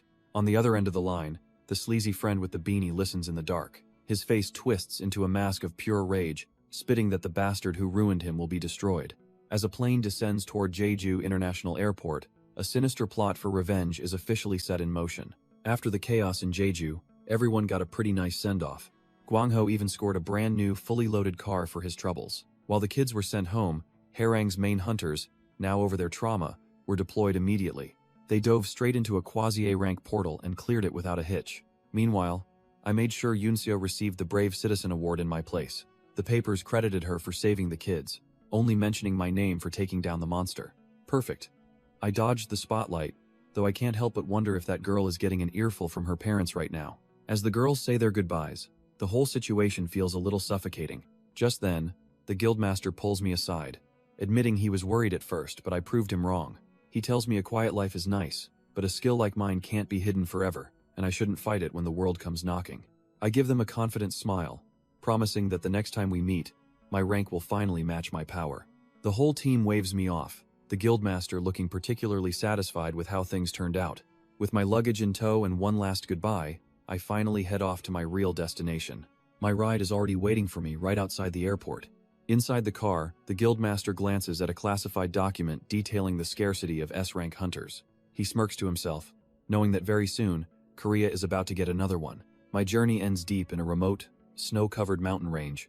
I greet my master cheerfully, but he immediately scolds me for being 4 days late. He notices my tan and assumes I've been training hard, while I'm just glad he can't read my mind about the beach umbrella. Seeing the mountain of supplies I brought, he worries it'll disappear again, but I assure him I'm here to train properly this time.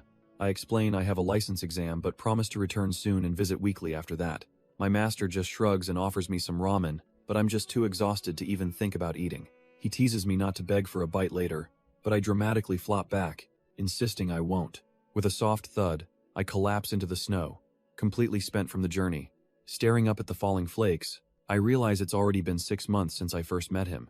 My mind drifts to the novel's timeline. There's still about 2 years before the main plot kicks off. But even with all that time, a strange and vague sense of unease begins to stir within me. It's a chilling thought that it wouldn't be strange at all if my master were to suddenly die. After all, this powerful, eccentric old man never once appeared in the original story I wrote, and that single, glaring inconsistency hangs heavy in the cold mountain air. My master scoffs, calling me a punk for refusing to eat after he'd already started cooking the noodles. I get up with a sigh, making an excuse about grabbing something from the car. In a flash, I'm back down the mountain, remembering the special liquor I'd stashed in the trunk for him. It was a pain to come all this way, but I figured the old man would appreciate the gesture. As I reach for my phone, it buzzes to life with an overwhelming number of notifications. My eyes widen at the screen. 30, 40, 50 missed calls and texts. This has to be a joke. I'm used to a backlog after leaving a portal, but this is something else entirely. Everyone has been trying to reach me. Just then, the screen lights up with an incoming call from Siora. Perfect timing. I answer casually, only to be met with a single, venomous word: scumbag. On the other end, her voice cracks with betrayal, lamenting that she thought I was different. Hess completely lost, demanding to know what she's talking about, but she just tells him not to play dumb. She calls him trash one last time and hangs up, leaving him shouting her name into a deadline. He frantically checks his phone, his mind racing. He has to know why he's suddenly being cursed out, and then he finds it. The world seems to stop as his eyes lock onto the screen. A trashy news article questions why a hunter named Kang Shin-hyuk refused a Brave Citizen Award. The headlines get worse, speculating about a forbidden love and a shameless teacher's double life. The words burn into his vision. Shameless teacher? The accusation is so absurd it's staggering. It turns out this whole media firestorm started with one person, the student, Seo Yunzeo. While covering the story of her bravery, one reporter began to dig deeper into the incident. The monster was a B rank. The person who defeated it deserved an award too, so why was the student the only one honored? The article reveals the hero's name, Kang Shin Hyuk, a swordsmanship instructor at the school. It then presents damning evidence CCTV footage of the two alone in Jeju, with her hugging him. The reporter twists the knife, showing them linking arms and questioning the school's integrity since Seo Yunseo is a minor. And behind this masterpiece of slander is a reporter with a sickeningly triumphant smirk on her face. Jinsu can't believe it, his rage echoing through the forest. What kind of utter nonsense is this? This isn't journalism, it's a work of fiction. He seethes, knowing a single fact-check would dismantle the entire story. But before he can even process the fallout, his phone buzzes. It's the vice principal. He answers, trying to keep his voice steady, only to be greeted with a dry remark about how hard he is to reach. The vice principal cuts to the chase. He's seen the article and assures Jinsu he knows he's not that kind of person. But, he continues with a grave tone.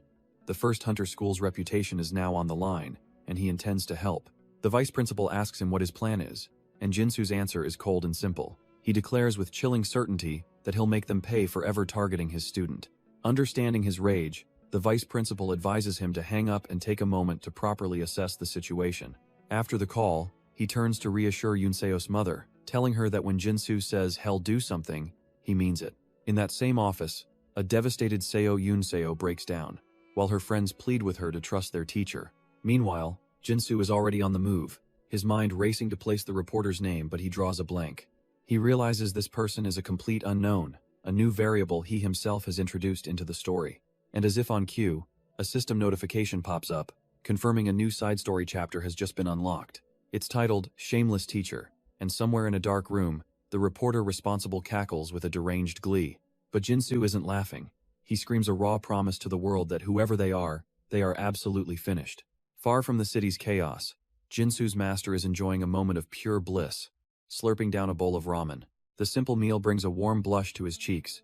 It's the little things in life. He savors a perfect bite of noodles paired with some spicy kimchi. The old martial artist continues to eat, completely absorbed in his humble feast. With a deep, satisfied sigh, he finishes the last of the broth, feeling at peace. But his solitude is cut short as a portal opens and Jinsu steps through, arriving far sooner than expected. Jinsu explains he can't stay long but hands over a gift he brought. The master's gruff exterior melts away when he sees it's a bottle of fine liquor. He's genuinely touched. With a wave, Jinsu says he'll be back next week and turns to leave, but his master urgently calls him to wait. Jinsu smirks, thinking he wants another favor. But the master's tone is serious. This isn't about a gift. The master offers one last piece of advice. Sensing the danger his student is walking into, avoid killing, if at all possible. Jinsu simply agrees, his voice calm. Of course, that was always the plan. With a silent, knowing look, the master watches his student disappear. As the car speeds away, he reflects with a sense of pride that the boy has finally become a true warrior.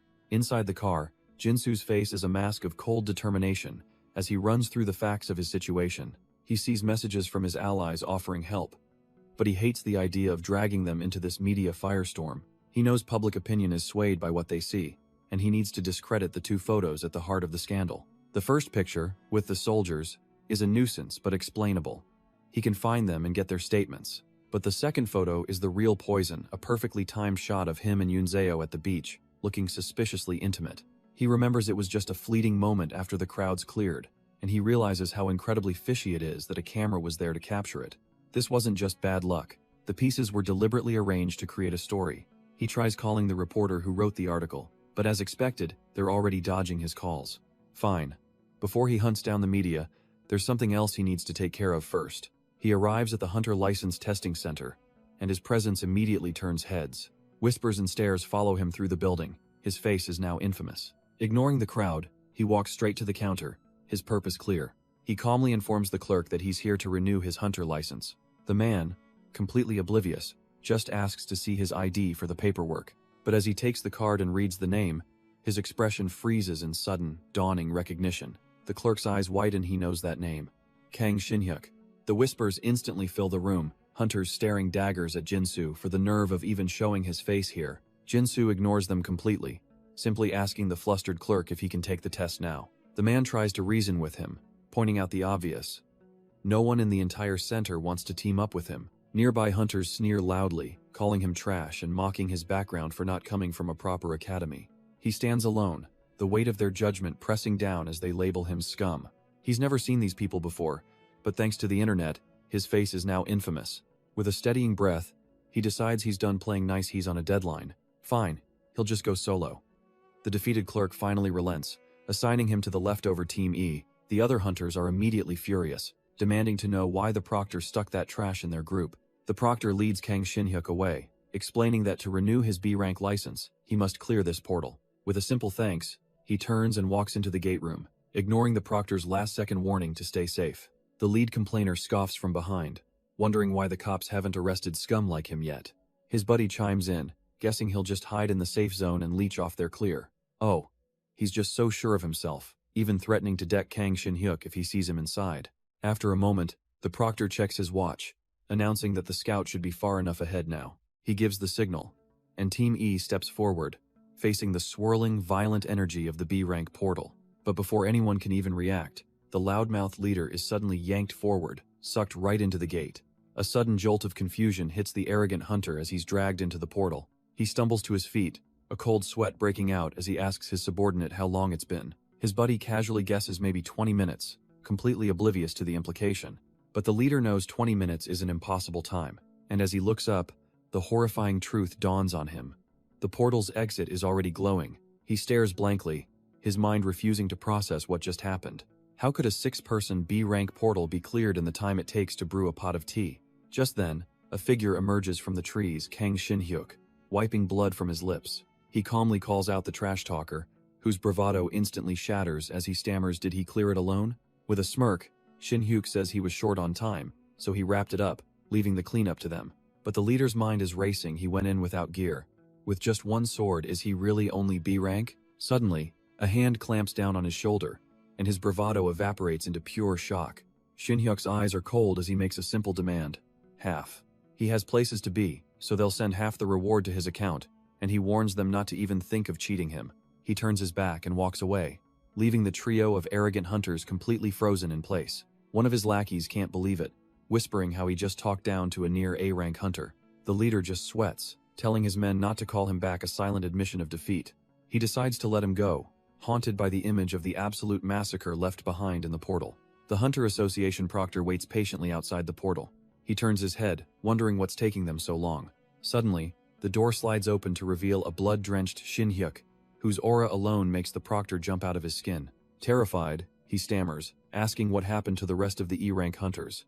Shin-hyuk just wipes his face, casually explaining they're still inside cleaning up the monster corpses. The proctor is absolutely stunned, revealing that Shin-hyuk cleared the portal in under 30 minutes. That's a new record, shattering the previous solo time of 40 minutes set by an A-rank hunter named Hong Iseol. Shin-hyuk reflects that he might have pushed a bit too hard, but feels a great sense of relief.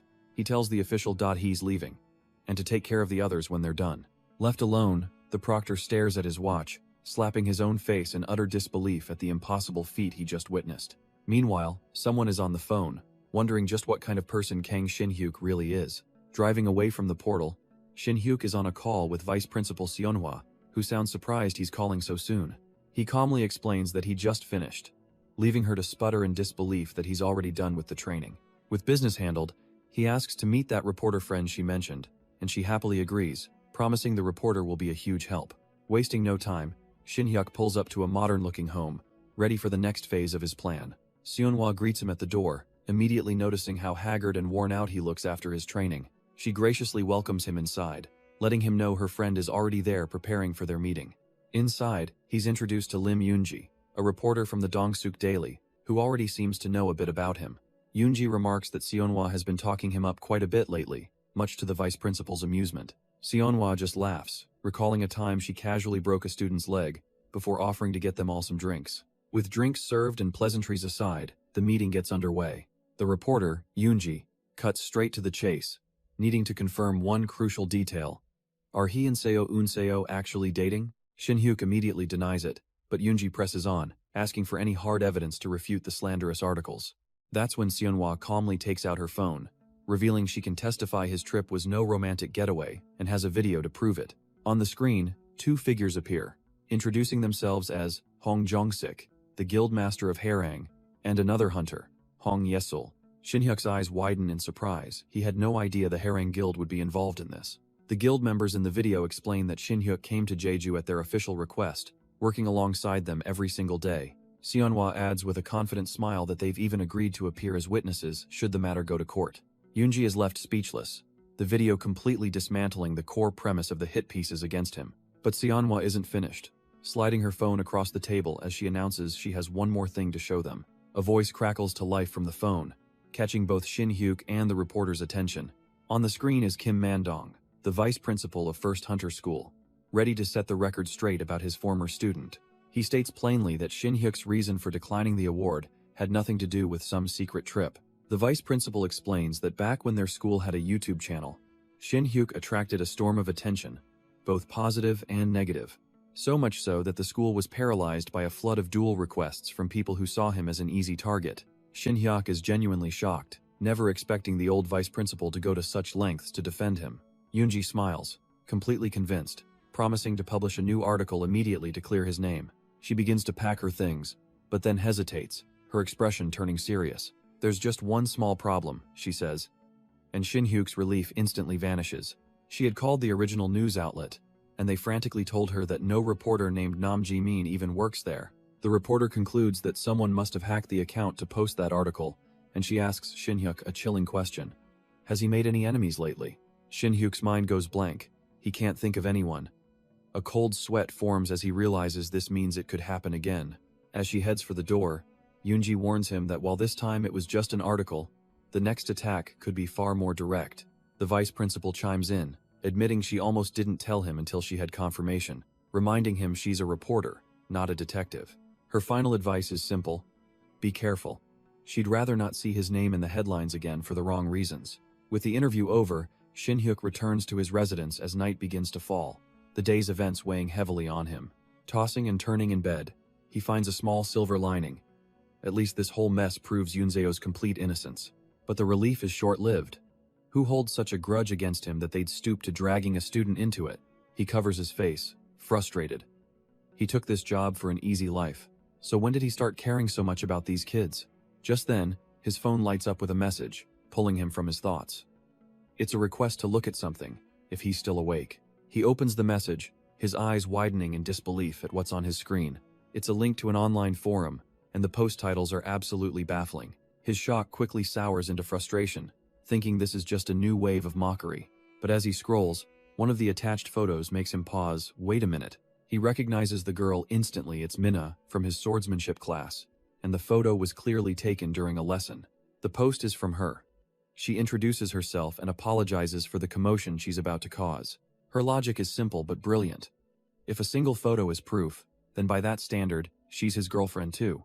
And with that, the floodgates open as other students join in, turning the slander into a ridiculous meme. One guy even holds up an autograph, declaring that this makes him the official girlfriend. The entire forum is now a tidal wave of support, with everyone jokingly fighting for the title. Another student chimes in, joking that his trip to Jeju with the instructor was practically a honeymoon. Staring at the screen, Kang Shin-hyuk is completely floored by their fierce loyalty. He reflects on how he only became a teacher for an easy life. But that's no longer true. He hasn't done anything special for them, yet they're putting themselves on the line to defend him. In just one semester, they've come to believe in him, even when the whole world is pointing fingers. And it's not just them, the Harang Guild, the vice principals, everyone is stepping up for him. The sheer weight of their trust overwhelms him, and a single tear escapes. He sighs, realizing that maybe he's been living a pretty good life after all. But then his phone pings. His eyes widen in disbelief at the sender's name. Seora, the very girl who started all this? The message is an apology, along with an address and a password to a place that she says will solve his problems. Meanwhile, in a dark warehouse, the very people who tried to ruin him are bound and gagged. A lone figure stands atop a building, the wind whipping through her hair. He suddenly remembers her. Seora, the quiet transfer student who asked him to look after her. Following her cryptic message, Kang Shin-hyuk arrives at a desolate storage unit. With a heavy groan, he lifts the metal shutter, his instincts screaming that something is wrong. Inside, his eyes widen in disbelief. It's the teacher who slandered him and the reporter from Jeju, tied to chairs. His attention is then drawn to a single laptop sitting on a desk, a small note stuck to its lid. He sits down, typing in the simple password she provided, his mind racing with questions. But as the screen illuminates his face, his expression twists into one of pure, unadulterated disgust. The laptop contains everything. A meticulously crafted plot to destroy him, filled with fake photos and stolen data. So, the disgraced teacher Jong Hyun-sik hired a fixer to ruin him. The so-called pro from the back alleys had already been dealt with by Seora, who gave her a humiliating new haircut. But as the police lead the woman away, she locks eyes with Kang Shin-hyuk. With a twisted grin, she promises this isn't over. She'll be back for him. And next time, she'll start by slowly picking off everyone he cares about. In a flash, Shin-hyuk closes the distance, grabbing her by the collar and daring her to try. The fixer's bravado shatters, replaced by pure terror at the raw power radiating from him. He leans in close, his voice dripping with ice, warning her that messing with his people is a fatal mistake. She can only stare in disbelief, stammering for him to stay back as he holds her in his grip. All she can think is, was this quiet teacher always this kind of terrifying person? And just like that, the news cycle flips, reporting on the swift resolution of the controversy surrounding the teacher. With the real culprits exposed and powerful figures backing him up, public opinion completely reverses overnight. Meanwhile, in the spiritual realm, Shin-hyuk's soul is sharing a pot of ramen with his master. The old man wisely notes that a simple rumor can be far more terrifying than any monster. Shin-hyuk can only praise that transfer student, Seora, who apparently handled things by drugging a high-ranking spearman. He reflects on his good fortune, realizing he's surrounded by truly commendable people. The school had offered him a leave of absence, but he refused, determined to repay his students' loyalty. His master nods in approval, and Shin-hyuk takes the opportunity to make a request. He turns to the old man and asks if he happens to know about the three-talent sword method, a technique described as a cheap, third-rate martial art, composed of nothing but the absolute basics. But the old master just slurps his noodles, completely clueless about any three-talent sword method. Shin-hyuk is taken aback. He explains it's just the basic horizontal, vertical, and thrusting cuts. He admits that since it's such a common trope in martial arts stories, he just assumed it existed here too. Desperate, he asks if the master knows any other arts he could teach, anything to help his students. The master pauses, a thoughtful look on his face, and wonders if it absolutely has to be a martial art. He recalls something he learned long ago on Wudang Mountain from an expert in medicinal herbs.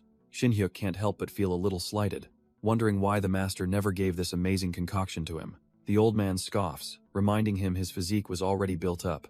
This is more of a tonic for refining a beginner's body. He clarifies that while it's no miracle elixir, its effects are incredible, and it's made from simple, inexpensive ingredients.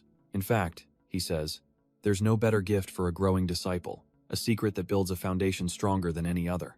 The master even claims the recipe is easier to make than ramen, offering to teach him right then and there. Shin-hyuk barely hesitates before accepting.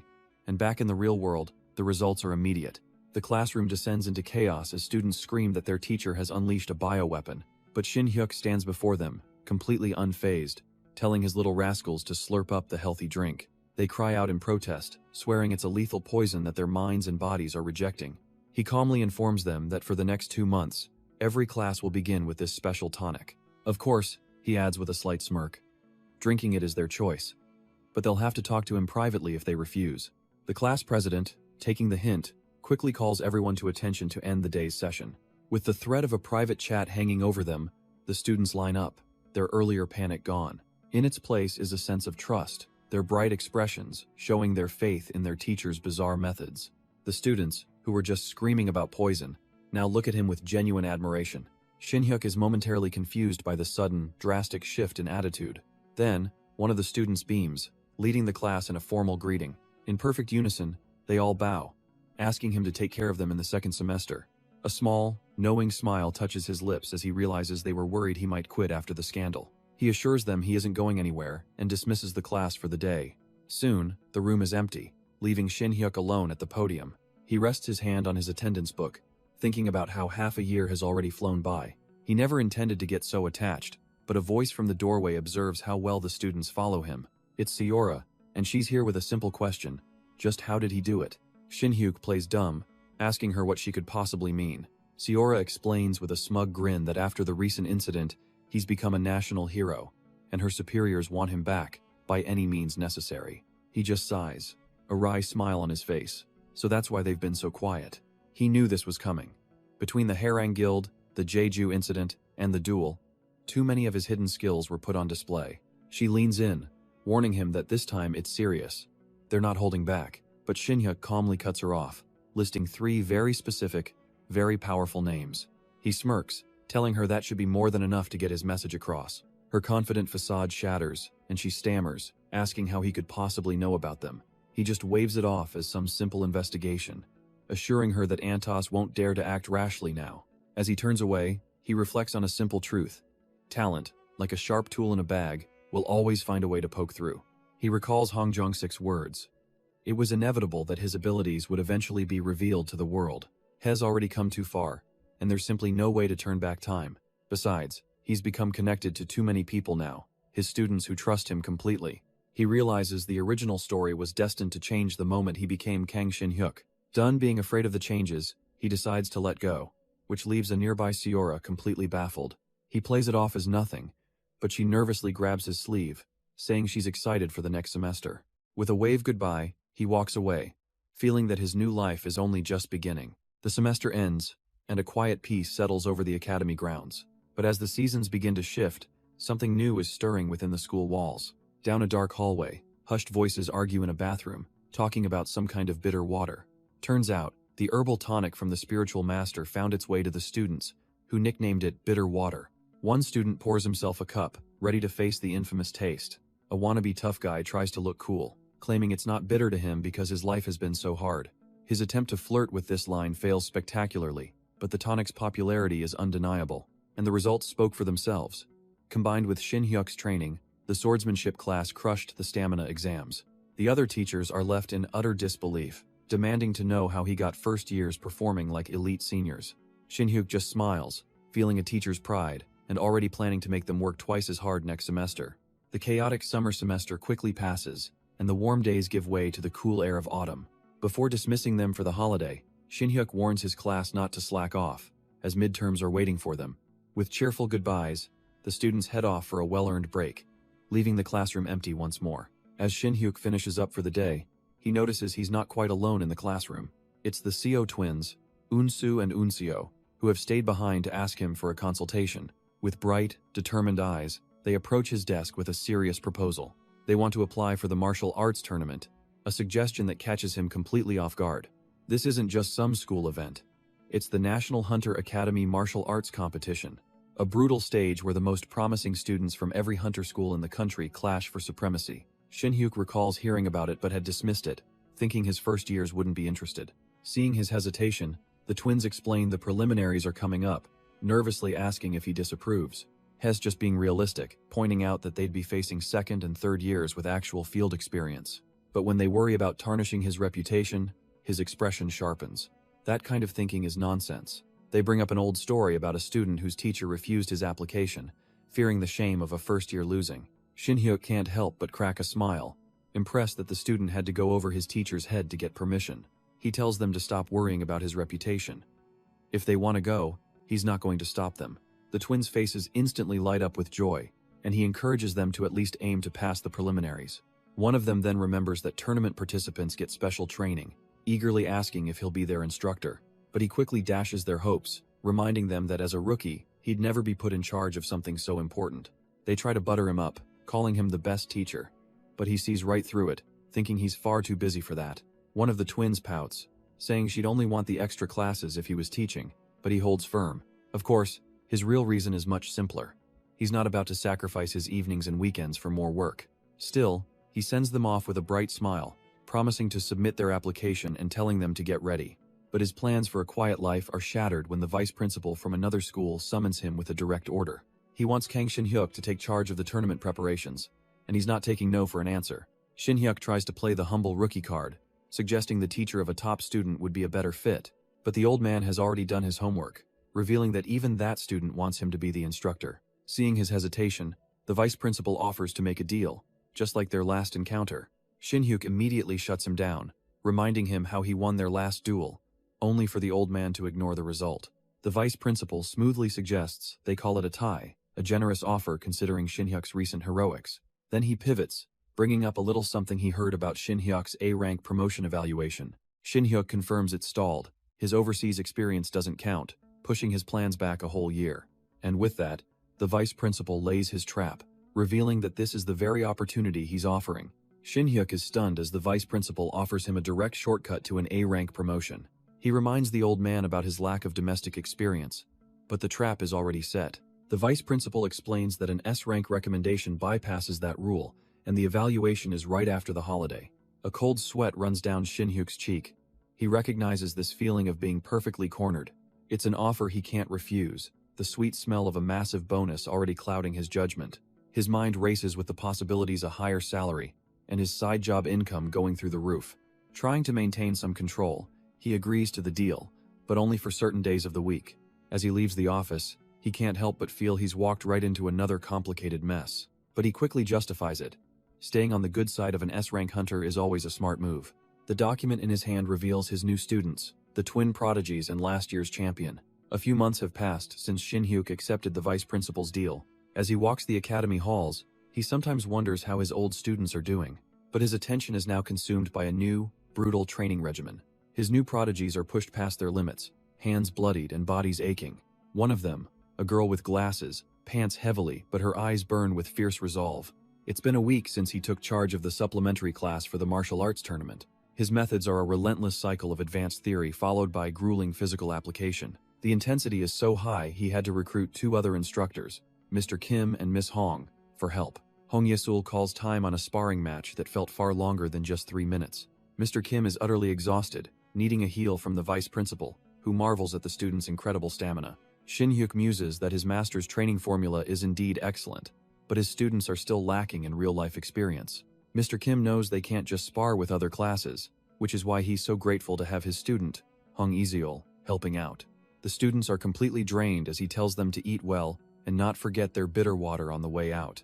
This all started when the first years left for a 3-day training camp, and Vice Principal Kim Mandong made an unexpected request. He wanted Shin-hyuk to join as an instructor, an idea he initially scoffed at until the old man dangled a promotion letter. So now Mr. Kim finds himself here, recalling how strangely desperate and anxious the vice principal had seemed. Back in the present, Kim Seonhwa cheerfully asks if he prepared the herbal medicine for the students. Oh, he prepared it all right, a menacing green concoction from his master that looks more like a poison than a supplement. But the results speak for themselves. The students are sweating through the pain, their physical abilities improving dramatically. As the session wraps up, Hong Yesul offers to help clean, but Mr. Kim insists she's done enough and should rest. But Shin-hyuk just waves her off, saying her help with sparring was plenty and he'll treat her to a meal later. Meanwhile, another instructor, Mr. Kim, is finishing up his own day in the quiet school hallway. With a heavy sigh of relief, he locks up the training room, glad another intense day is finally over. But just as he turns, a voice from behind makes him jump out of his skin. He recognizes the student, Sejin, and asks why she hasn't left, joking that she can't possibly want more sparring. She looks down, nervously clutching her arm, unable to meet his gaze. With a shaky voice, she finally explains that she won't be able to come to Saturday classes anymore. Mr. Kim's playful demeanor vanishes, replaced by a quiet, focused stare. His mind blanks for a second. First, a simple what, then a more pressing why.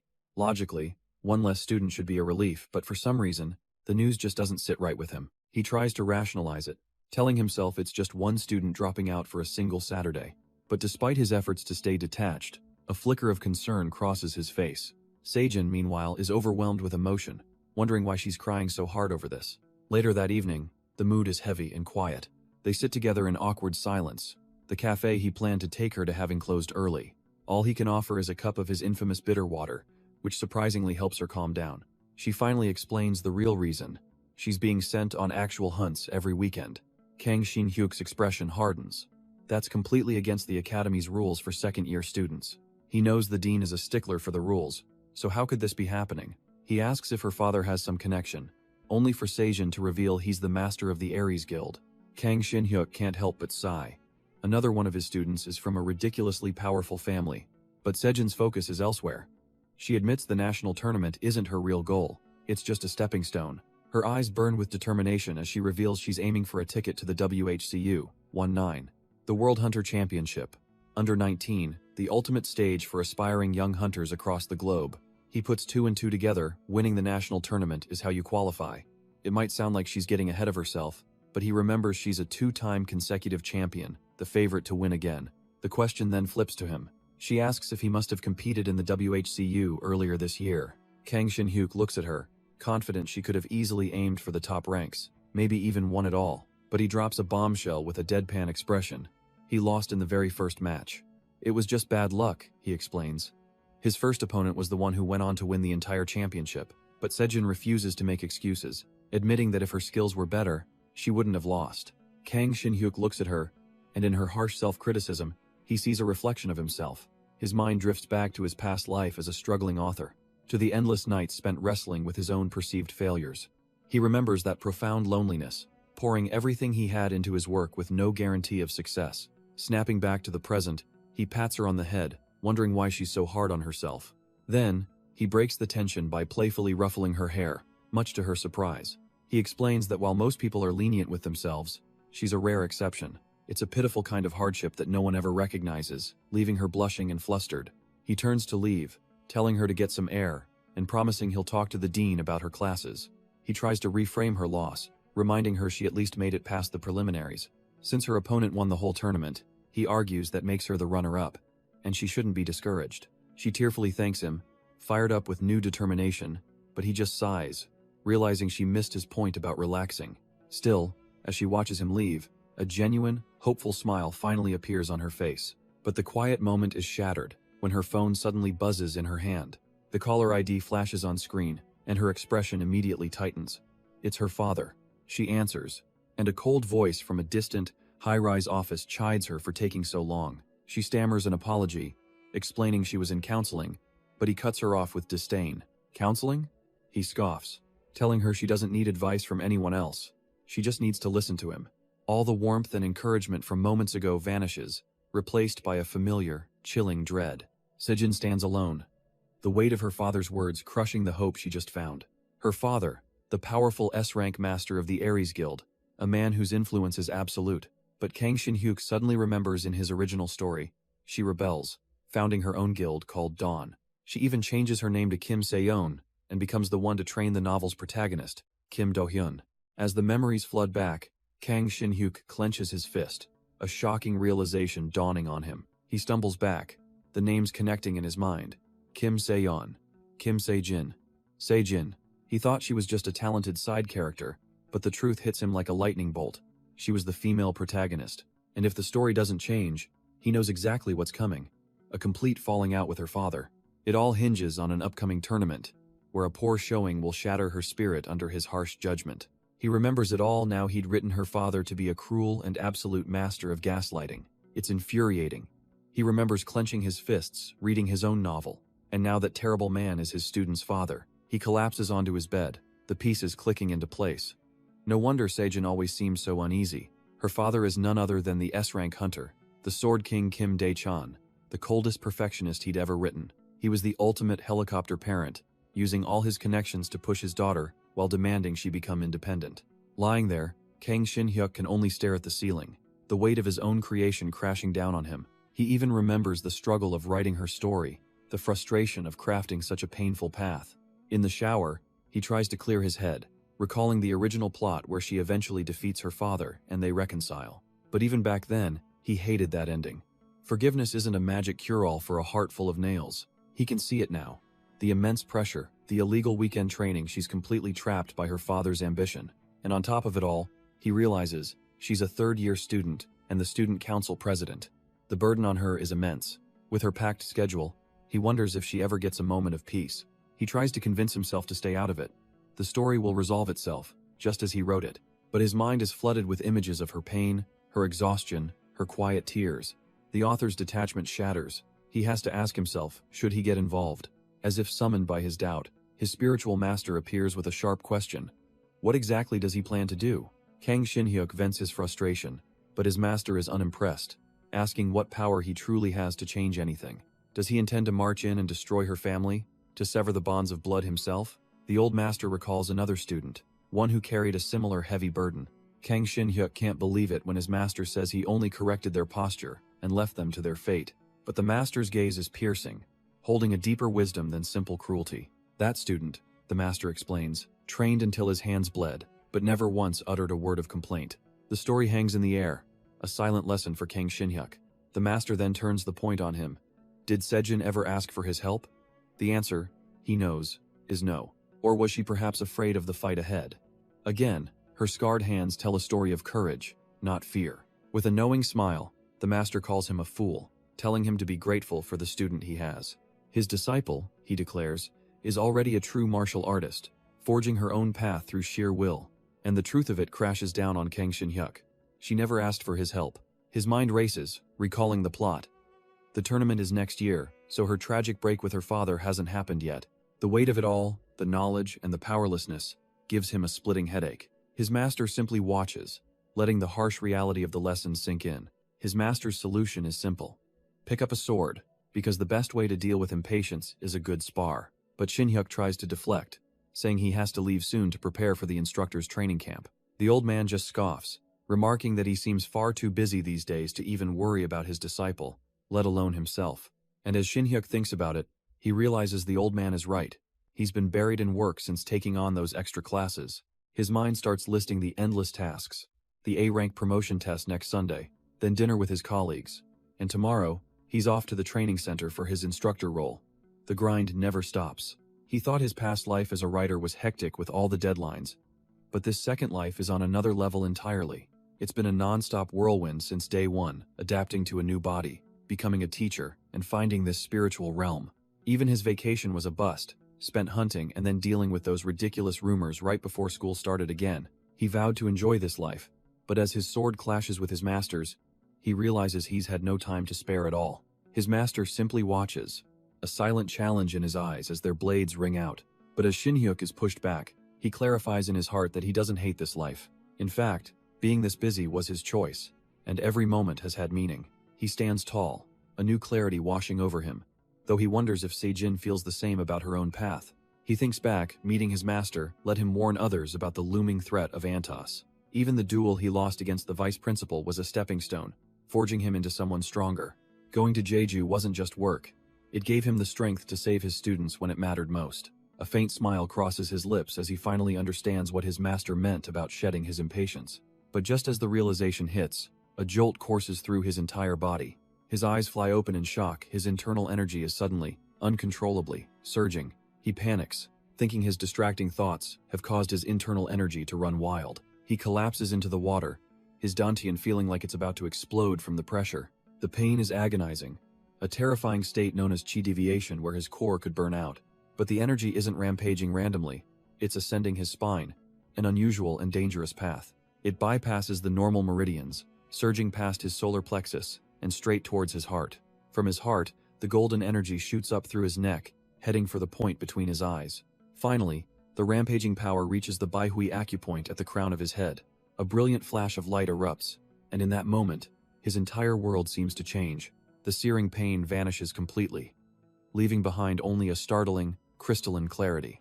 As he looks up in confusion, his master's calm voice simply offers him congratulations. He asks what he's being congratulated for, and his master simply replies, for his enlightenment. Kang Shin-hyuk looks down at himself, still dazed, as the master tells him he has successfully crossed another wall. The spiritual world around them is a vast, serene landscape of snow and silence.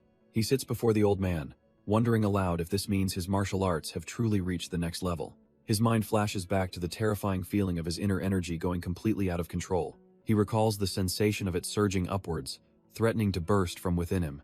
But after reaching the crown of his head, that boiling power simply vanished without a trace. The master nods, confirming his experience but clarifying that the power isn't gone, it has just settled into a new, larger vessel. He even admits he's surprised, expecting it to take much longer. But Kang Shin-hyuk still feels lost, having had no grand epiphany. His master explains that one level up changes little. The true path to super mastery requires breaking free from all worldly afflictions. His master explains that accepting an unsolvable problem is also a form of enlightenment. The advice clicks, and for the first time in a while, Kang Shin-hyuk feels genuinely refreshed. He also feels incredibly hungry, and the old man laughs, telling him he's been meditating for a full 8 hours. 8 hours? His phone confirms it's past 5 a.m., and he's about to be late for his training camp. As the master boils some instant ramen, he casually mentions that Shin-hyuk has now passed the peak stage. While eating, our hero wonders just how much stronger he's become, since he can't feel any obvious difference. He wishes he could spar with his master to find out, but with a quick thanks, He opens a portal back to reality. The master waves him off, only to freeze a moment later with a sudden, dawning horror. He completely forgot to warn his student about controlling his new power but figures nothing serious will happen. Meanwhile, back at the academy, trouble is already starting as an instructor from a rival school demands to be put in charge. The instructor from the rival school smugly announces their teacher will be taking charge, but one of Xinhua's own teachers points out that their candidate isn't even fully certified yet. Xinhyuk arrives just in time, realizing they've been arguing for a solid hour already. What should have been a simple meeting has devolved into a petty squabble over leadership. It's a fierce battle of pride between the two schools, and neither side is willing to back down. Fed up with the stalemate, the rival instructor throws out a challenge. Settle it with a duel. The younger Xinhua teacher seems to think that's a much better idea than just talking in circles. But the veteran instructor is hesitant, questioning why they'd need a duel for something so trivial. The rival school presses him, arms crossed, asking if he has any better ideas. Finally, a concrete proposal is made. A 5-on-5 competition to decide the leader once and for all. The Xinhua instructors are visibly nervous. They're all B rank, while the rival school has an A rank in their midst. The smug instructor from the other school sees their hesitation and simplifies his offer, a quick one-on-one duel. He taunts them, asking if they're afraid, and the veteran instructor clenches his fist, his patience wearing thin. Another instructor from the rival school scoffs at their fear, turning his condescending gaze directly to Xinhyuk.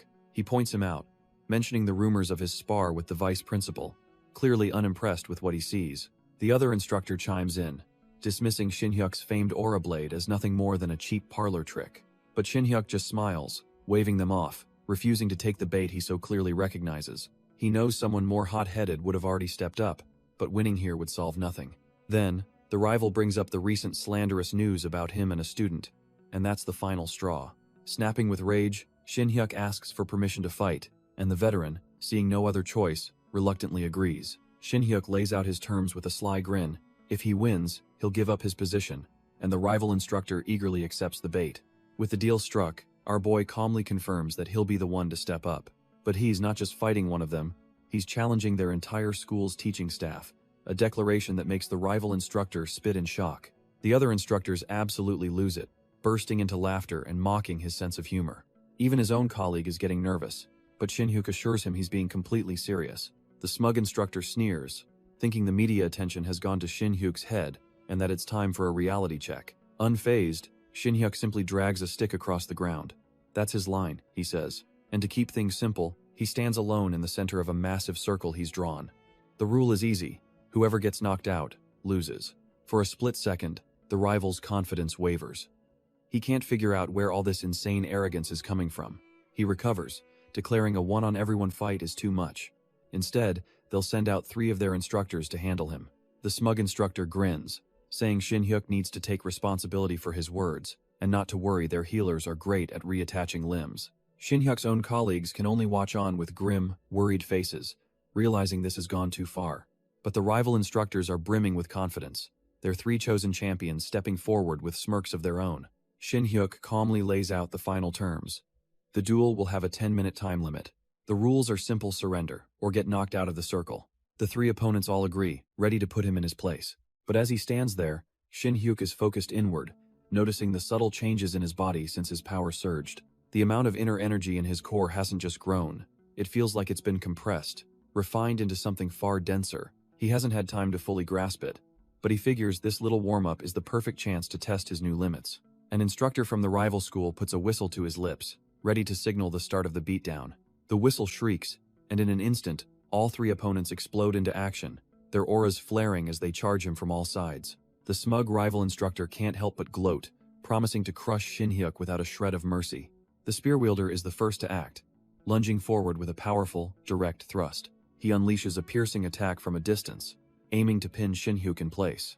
But Xinhyuk is perfectly calm, noting the spearman's surprising aggression while already calculating his response. Just as the spear closes in, the swordsman makes his move, timing a swift strike to cut off any escape. He slices in with blinding speed, a classic pincer maneuver designed to be inescapable. But instead of flesh, his blade meets an unyielding force, and with a sharp crack, the steel shatters. The instructors on the sideline, friend and foe alike, can only stare in utter disbelief. The swordsman looks down at his broken weapon, his mind reeling he stopped it with his bare hands, and as a blue aura envelops his fingers, Shin Hyuk realizes with a jolt just how easily his new power flows. With his hand now glowing with a fiery aura, Shin Hyuk warns them that it's over. But the staff wielder isn't listening, unleashing a terrifying dragon of pure flame. The Shinhwa instructors can only watch in horror. This is large-scale magic, far too dangerous for a spar. One of them realizes with dawning dread that she must be the A-rank hunter they'd heard about. Yet Shin Hyuk remains calm, his mind drifting back to a conversation with his master. He remembers his master admitting the heavenly demon could unsettle him, but he never said he couldn't be beaten. With that simple thought, his perception shifts, and he can suddenly see the entire flow of mana. The mage's A-rank spell, Fire Burst, roars towards him, a technique meant to be unstoppable. It's an annoying spell that explodes even when cut with aura, but he simply draws a plain sword. And as the caster looks on, her ultimate attack simply vanishes, erased from existence. An A-rank magic instructor's ultimate spell, erased from the world by a B-rank swordsman. The Shinhwa instructors are speechless. First he broke a sword with his hands, and now he cancels magic? But Shin Hyuk is lost in his own world, marveling at the sheer power he now wields. His control is sharper than ever, but more importantly, he can now perceive the very fabric of mana. By striking the flow that formed the spell, it simply unraveled as if the casting had failed. A sudden thought strikes the cautious instructor, a dawning realization on his face. Shin Hyuk has the same thought. Does this mean the old vice principal could see this flow too? He reconsiders their spar. Was the old man just taking a hit out of pure curiosity? A reckless old fool indeed. The other challengers have seen enough. The swordsman forfeits over his favorite broken sword, and the spearman quickly agrees. Shin Hyuk scoffs internally. No guts. If their pride was real, they would have actually fought him. But the last challenger, the staff wielder, grits her teeth and declares she'll continue. The Shinhwa instructor smiles. He knows she has the strongest will of the three, even if it's a bad move. She begins to weave a powerful fire spell, pouring all her focus into the casting. Shin Hyuk watches with keen interest, curious to see what a dedicated mage can do. Still, he's not just going to stand there. A simple sword ki attack should interrupt her. His strike slams into an invisible barrier, fizzling out harmlessly against its hexagonal pattern. The rival instructor smirks, mocking him for thinking mere aura could pierce their instructor's defense. Shin Hyuk just looks back, a dangerous glint in his eye. If a gun doesn't work, you bring a cannon. He raises his sword, channeling a torrent of brilliant blue energy into the blade. A confident smile spreads across his face. This should be more than enough to break it. The rival instructors can't believe their eyes, accusing him of using a lethal aura blade in a simple spar. Shin Hyuk just smirks, wondering if they forgot about the woman trying to burn down the entire training field. He tightens his grip, the raw power thrumming through the steel. With a single, decisive motion, he unleashes the full force of his attack. A massive beam of pure energy screams across the field, aimed squarely at her barrier. The collision is immense, a blinding flash of blue light and shattering force. Shin Hyuk shields his face from the explosive backlash of his own power. As the dust settles, the once invisible barrier is now visible, covered in deep, spiderwebbing cracks. The mage stumbles, blood trickling from her lips as the sheer pressure overwhelms her, and Shin Hyuk watches, his eyes narrowed, seeing her defense begin to crumble. But she's not down yet, pushing through the pain to cast a powerful spell even while on the move. With gritted teeth, she begins her incantation, determined to turn this fight around. The other instructors are floored. The veteran even thinks Shin Hyuk is done for, having thrown his only weapon away. Shin Hyuk, however, just flashes a wicked grin, asking if they really thought he had no plan. Far behind the mage, his sword, lodged in the dirt, begins to hum with a powerful blue energy. It rips itself free from the earth, soaring into the air like a guided missile. The rival instructors can only gape in utter confusion, wondering how a sword is flying on its own. This is a technique he's known in theory for ages, but never had the raw key to actually pull off. A martial art of pure will, he commands the blade from afar, sending it slashing right into her unguarded back. The impact is brutal, and she collapses to the ground, the fight finally and completely over. With a flick of his wrist, Kang Shin Hyuk dismisses his technique, the battle over. One of his fellow Shinhwa instructors is panicking, asking if he just killed her. But Shin Hyuk can only grimace, feeling the massive drain of ki. That move isn't something he can just spam. As healers rush in, their green energy washing over the fallen instructor, the referee officially declares instructor Kang Shin Hyuk the winner. Just then, the smug instructor who mocked him earlier calls out his name. He approaches, admitting he was rude and that his words went too far. Shin Hyuk, though a bit surprised, laughs it off, saying he was rude too. They shake on it, agreeing to work together for the next 3 days of training. Nearby, the defeated mage, Kim Jong-yun, watches them, conceding that it was a good match. but Shin Hyuk's own instructor is stunned, protesting his decision to give up the commander role. A rival instructor calmly points out that he won the duel, so the position is rightfully his. Shin Hyuk simply extends a hand, hoping they can all learn from that same spirit of determination. One of the other instructors is completely captivated, muttering about how charismatic he is. But inside, Shin Hyuk smirks. He wasn't just being noble, he was analyzing her combat style. He also realized his own school's instructors were shaken, and this was his way of boosting their morale. With the air cleared, the group decides to head out for a company dinner to mark the occasion. Elsewhere, a sleek black car cruises down the highway, carrying someone of importance. A passenger asks if the man in charge has seen the latest text message. The news arrives. Vice Principal Ma Bongpal learns his instructor is now training commander, a smirk spreading across his face. The aide in the front seat confirms he's just received the message. In the back, Vice Principal Kim Mandong of the First Academy hears the tale of Shinhwa's chaotic instructor selection. His aide turns to Ma Bongpal, mockingly asking why the Second Academy didn't even have an A rank in the running. But Ma Bongpal just smirks, his attention fixed on the man in the back. He calls out Mandong for trying to hide a smile, and the old VP erupts in triumphant laughter. The scene shifts, and we see students from different schools gathering for a joint training session. Vice Principal Mandong himself strolls confidently toward the speaker's podium. A massive crowd of 400 students stands assembled, packing the entire training field.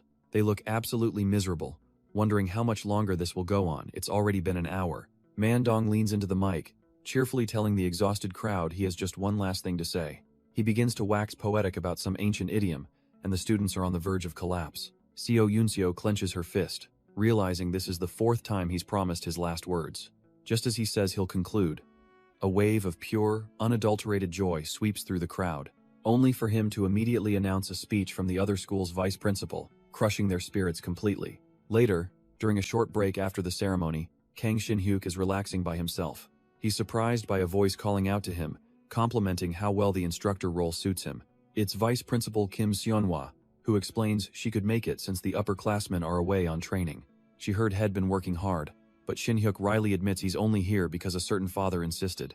Seonhwa laughs, knowing exactly who he means, and mentions that her father must see him in a good light, even recommending him for the A-rank promotion. Shin-hyuk can only offer a strained smile, thinking that's one way to put it. While she just sees him as a positive guy, she remembers he's in charge of the obstacle course and asks if she can come watch later. Shin-hyuk says of course, adding that he was actually looking for her vice principal. Just then, Seonhwa spots him, calling out that Instructor Kang is right over here. Suddenly, two imposing figures stride toward them, and Shin-hyuk can't help but notice their incredible build. The larger man greets Seonhwa with a booming voice, teasingly asking if she's ready for marriage yet. Shin-hyuk's eyes widen in recognition Ma Bongpal. So that's the infamous vice principal. He recalls that despite looking like a brawler, Ma Bongpal is one of the nation's only 10 S-rank hunters, a master of wind magic.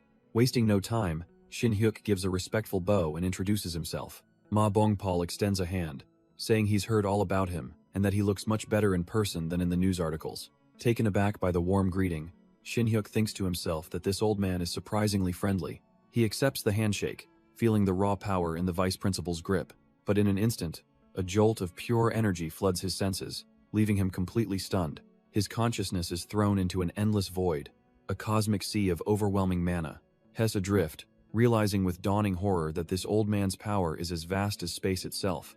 Ma Bongpal watches with a quiet, knowing intensity, gauging the young instructor's limits. But his colleague, Kim Mandong, steps in, telling him to stop playing around. The pressure vanishes as Ma Bongpal laughs, apologizing for his little test, saying he was just curious. Shin-hyuk, still shaken, tries to play it cool and asks what this meeting is really about. Ma Bongpal suggests they move to a lounge for a more private discussion, and Seonhwa agrees. Just before they go, however, the vice principal turns back, saying he has one important question for him. Ma Bongpal asks why, if Shin-hyuk won the match, he gave the head instructor position to a rival school. Shin-hyuk coolly explains that his own school's teachers lacked spirit, all cowering before an A-rank opponent. The S-rank vice principal is left looking a little flustered, clearing his throat at the unexpectedly noble answer. But Kim Mandong isn't buying it, calling him out for relying on Shin-hyuk because he was too afraid to lose face. In a flash, the old man grabs Shin-hyuk, declaring it's time to go get that coffee he promised. He practically drags our boy down the hall, desperate to escape the conversation. Ma Bongpal watches them go, silently wondering how a mere B rank could possess such unnerving composure. He then turns to Seonhwa, addressing her not as a colleague, but as his niece. The powerful S-ranker holds up his hand, revealing his knuckles are scraped raw and bleeding. He quietly asks her for some healing, proving that his little test on Shin-hyuk came at a price. Finally, sitting down for that coffee, the two settle into a quiet cafe. Kim Man-dong comments on the decent beans, but Shin-hyuk just smirks, saying it tastes better because it's a treat. With the pleasantries over, the old man gets to the real reason he dragged him here, the upcoming A-rank assessment. He asks if Shin-hyuk has prepared, but our boy casually admits he's been too busy with supplementary classes. The test, he's reminded, is a full-blown subjugation of an A-grade portal. Not only that, but Kim Man-dong adds a critical detail. An S-rank hunter will be the main examiner. This is the first Shin-hyuk is hearing of it, and he immediately asks if the vice principal himself will be there. But Kim Man-dong shakes his head. Since he recommended Shin-hyuk, it'd be a conflict of interest. Shin-hyuk lets out a sigh, wondering if it's that other vice principal, Ma Bong-pal. He just embarrassed. The old man scoffs at the idea, confirming it's not his friend Bong-pal, leaving the true identity a mystery. Seeing Shin-hyuk is about to leave, the old man finally gives him a single, cryptic hint. The S-rank examiner is someone related to one of his students. His mind races an S-rank hunter connected to a student. He immediately thinks of Sejin, and a recommendation letter reveals the name he dreaded to hear. Sword King Kim Dae-chan. In his office, Sejin's father calmly sips his drink, reviewing the file of his daughter's new instructor. A simple cup of coffee sits on the desk, a quiet moment before a major decision. The realization dawns on Shin-hyuk, so that's the connection he was talking about. Kim Man-dong warns him that Dae-chan is infamous for his sharp tongue, and for failing almost everyone. Shin-hyuk isn't worried about fairness, and the old man agrees his skills are solid, adding that being Sejin's teacher should help. But seeing the vice principal's own unease, Shin-hyuk realizes this Sword King is even more formidable than he thought. He reflects that the Sword King's advice, while harsh, was secretly very helpful. He also gives credit to instructors like Kim Jong-hyun, who worked hard to keep the students safe. Thanks to their efforts, the students survived a brutal 3-day retreat. They were pushed to their limits with everything from mountain climbing to chemical warfare drills. Now, 3 days later, it's time for the supplementary class to begin. Shin-hyuk announces that with the assistants absent, they'll proceed with paired sparring matches. Before he can even finish, the CO twins are on their feet, practically vibrating with competitive energy. Their bloodlust is so thick he has to tell them to calm down, realizing something must have happened during the retreat. And indeed, one small but significant event did occur. 2 of their classmates, Min-hee and Jin-soo, started dating, completely upending the group's dynamic. It all went down during the simulated helicopter rappel training. Jin-soo was next, looking green around the gills, but he swore he was ready. The drill instructor, sensing an opportunity, gave him one final, very specific order. And with a desperate, adrenaline-fueled roar, Jin-soo confessed his love for Jang Min-hee. He screamed his heart out all the way down, asking her to go out with him for everyone to hear. The instructor could only watch in disbelief, muttering that he meant for the kid to call out for his parents. Down below, Min-hee was completely frozen, her face burning with embarrassment. And that's how it happened. Shin-hyuk knew they were destined, but even he didn't predict a confession mid-air. Back in the present, Sejin cuts through the awkwardness, reminding them to keep romance out of training. With her sharp command, the sparring rotation kicks off, and the first pair clashes. Shin-hyuk watches with his arms crossed as the students, including Seo Eun-seo, begin their drills. The sharp clang of training swords echoes through the hall, but as he observes, he can't help but think these kids are in terrible shape today. He gets why Min-hee and Jin-soo are a mess, but even the usually fierce twins are fighting stiffly. However, he knows the real issue lies with his top student. As he spars with Sejin, he's confused her attacks feel weak, almost weightless. She's already out of breath, accusing him of raising the difficulty, but he assures her it's the same as always. He knows he's leveled up, but he's certain he suppressed his power to match her level. With a single, effortless parry, he completely neutralizes her attack, stopping her cold. He looks her in the eye, explaining he fought by the book. She should have won. So what's her problem? Seo Eun-seo, slumped against the wall, admits she's not used to the counter style yet, but Shin-hyuk tells her that's not the real issue. The counter style isn't something you think about. It has to be an instinct, a reaction burned into your very soul through endless practice. He then announces a new hellish training plan. From now on, they will do nothing but counter drills. After dismissing the class, he calls out one student who has been far too quiet. He then shocks everyone by banning Sejin from all physical training, sparking cries of favoritism. But Min-hee quickly grabs her friend, pointing out that Sejin's stamina has tanked since the retreat. The girls realize she's right. Sejin has lost a noticeable amount of weight. She nervously denies it, blaming field practice and insisting she's perfectly fine. But Shin-hyuk sees right through it, noting the dark circles and her impossible schedule. She's destroying her own body. He lays it all out on top of her schoolwork. Her weekends are spent in brutal gate training at her father's guild. He tells her plainly that rest is just as important as training. And right now, these extra lessons are pointless. With her current skill set, he insists, she's practically guaranteed to win the upcoming tournament anyway. But Sejin just stares at the floor, her expression unreadable. Her friends watch from the side, a silent, shared worry passing between them. She finally looks up, her mouth twisting into a tight, determined smile. She insists that she's fine, but the exhaustion in her eyes tells a completely different story. Shin-hyuk stares back, not buying it for a second. He can see the lie plain as day. He relents, telling her to contact him if it gets too hard. She quickly agrees, just wanting the conversation to end. As she walks away, he can't help but feel a pang of pity. Any other student would be jumped at the chance to skip class. He dismisses class early, and the other students can't believe it. It's not even 6 yet. One student playfully teases that he's showing favoritism, so Sejin immediately sentences him to 10 extra laps. With that settled, Shin-hyuk turns to leave as the loudmouth begins his punishment. But the moment he's gone, Sejin feels a wave of dizziness, wondering if she overdid it. She takes off her glasses, and a sudden drop of blood splatters right onto the lens. Her friends, completely oblivious, are busy teasing each other about secret crushes. But Shin-hyuk suddenly stops, a chilling premonition forcing him to turn back around. His eyes widen in horror, his worst fears instantly confirmed. Sejin collapses to the floor, unconscious, as her friends scream out her name. He rushes her straight to the academy's infirmary. She's immediately hooked up to an IV. The steady drip, a quiet measure of her exhaustion. Vice Principal Kim Seonhwa assures him it's not serious, just a case of pushing her body past its limits. But she mentions something odd. Sejin was reciting training routines in her sleep. Shin-hyuk's hand tightens into a fist. He knew she was struggling, but he never imagined this.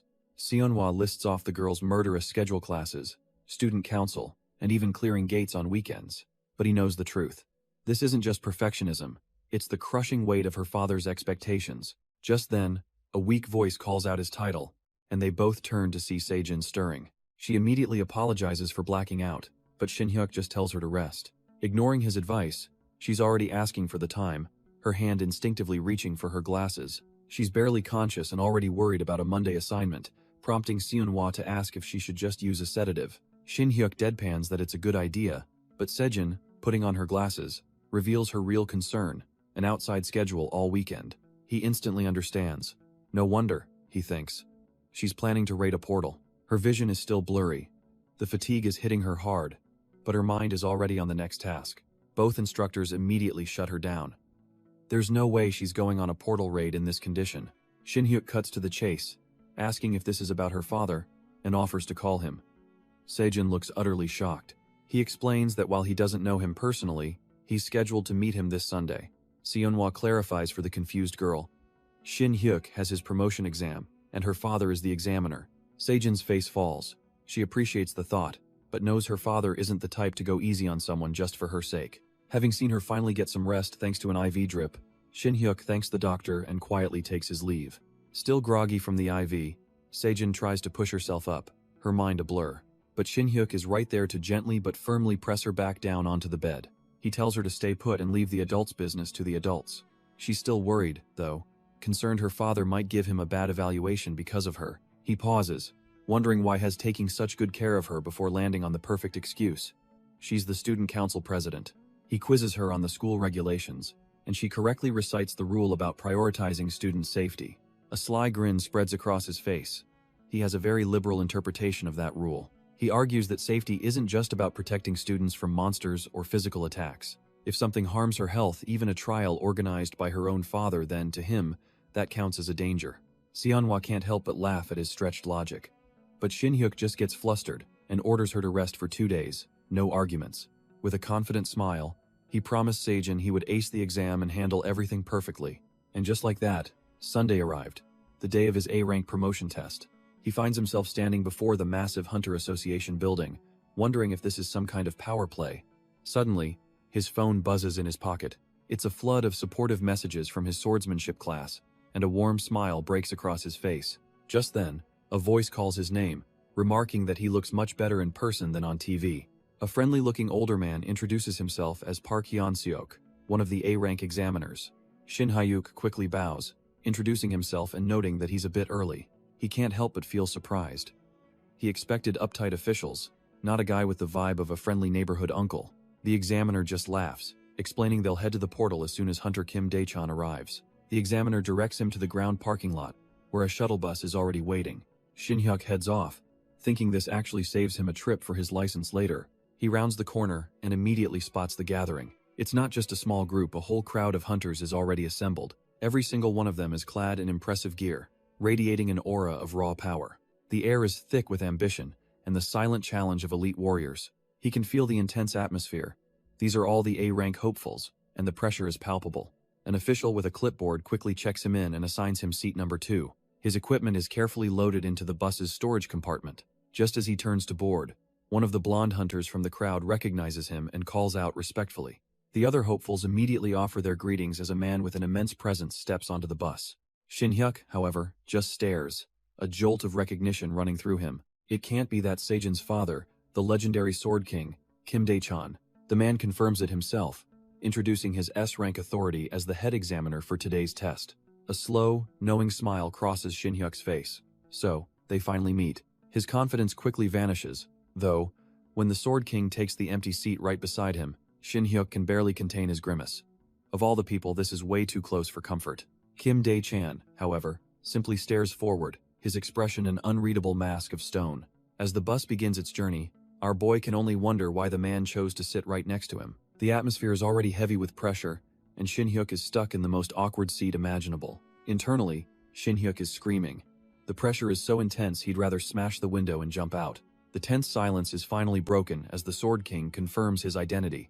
A nervous sweat drop rolls down Shin Hyuk's cheek as he admits, yes, that's him. Kim Dae-chan gets straight to the point, noting that Sejin missed her portal training on Shin Hyuk's unilateral command. Our boy doesn't even flinch, calmly confirming that it was indeed his decision.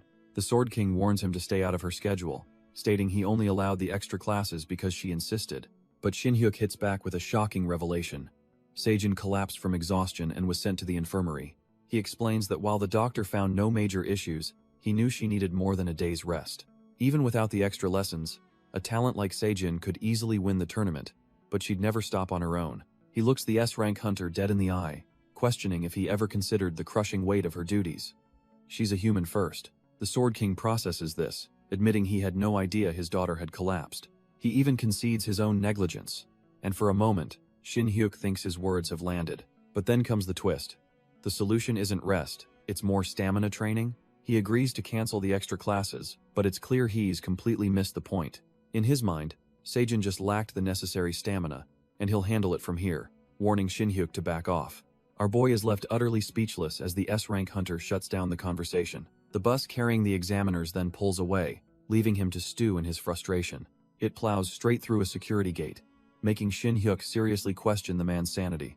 After a 40-minute drive, they arrive at the imposing site of the A-rank portal. Led by Kim Dae-chan, the group enters the shimmering gate, and Shin Hyuk follows close behind. Shin Hyuk puts the issue with Sejin aside. For now, he has to focus on the exam. He steps through the shimmering blue gateway, his expression hardening. The world on the other side resolves into a vast, sun-bleached desert.